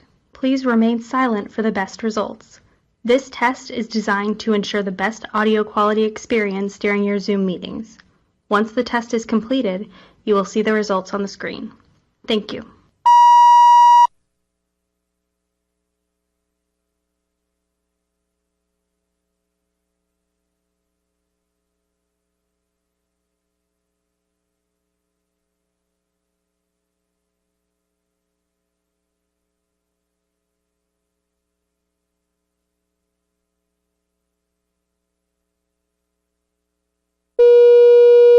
This is an audio test. Please remain silent for the best results. This test is designed to ensure the best audio quality experience during your Zoom meetings. Once the test is completed, you will see the results on the screen. Thank you.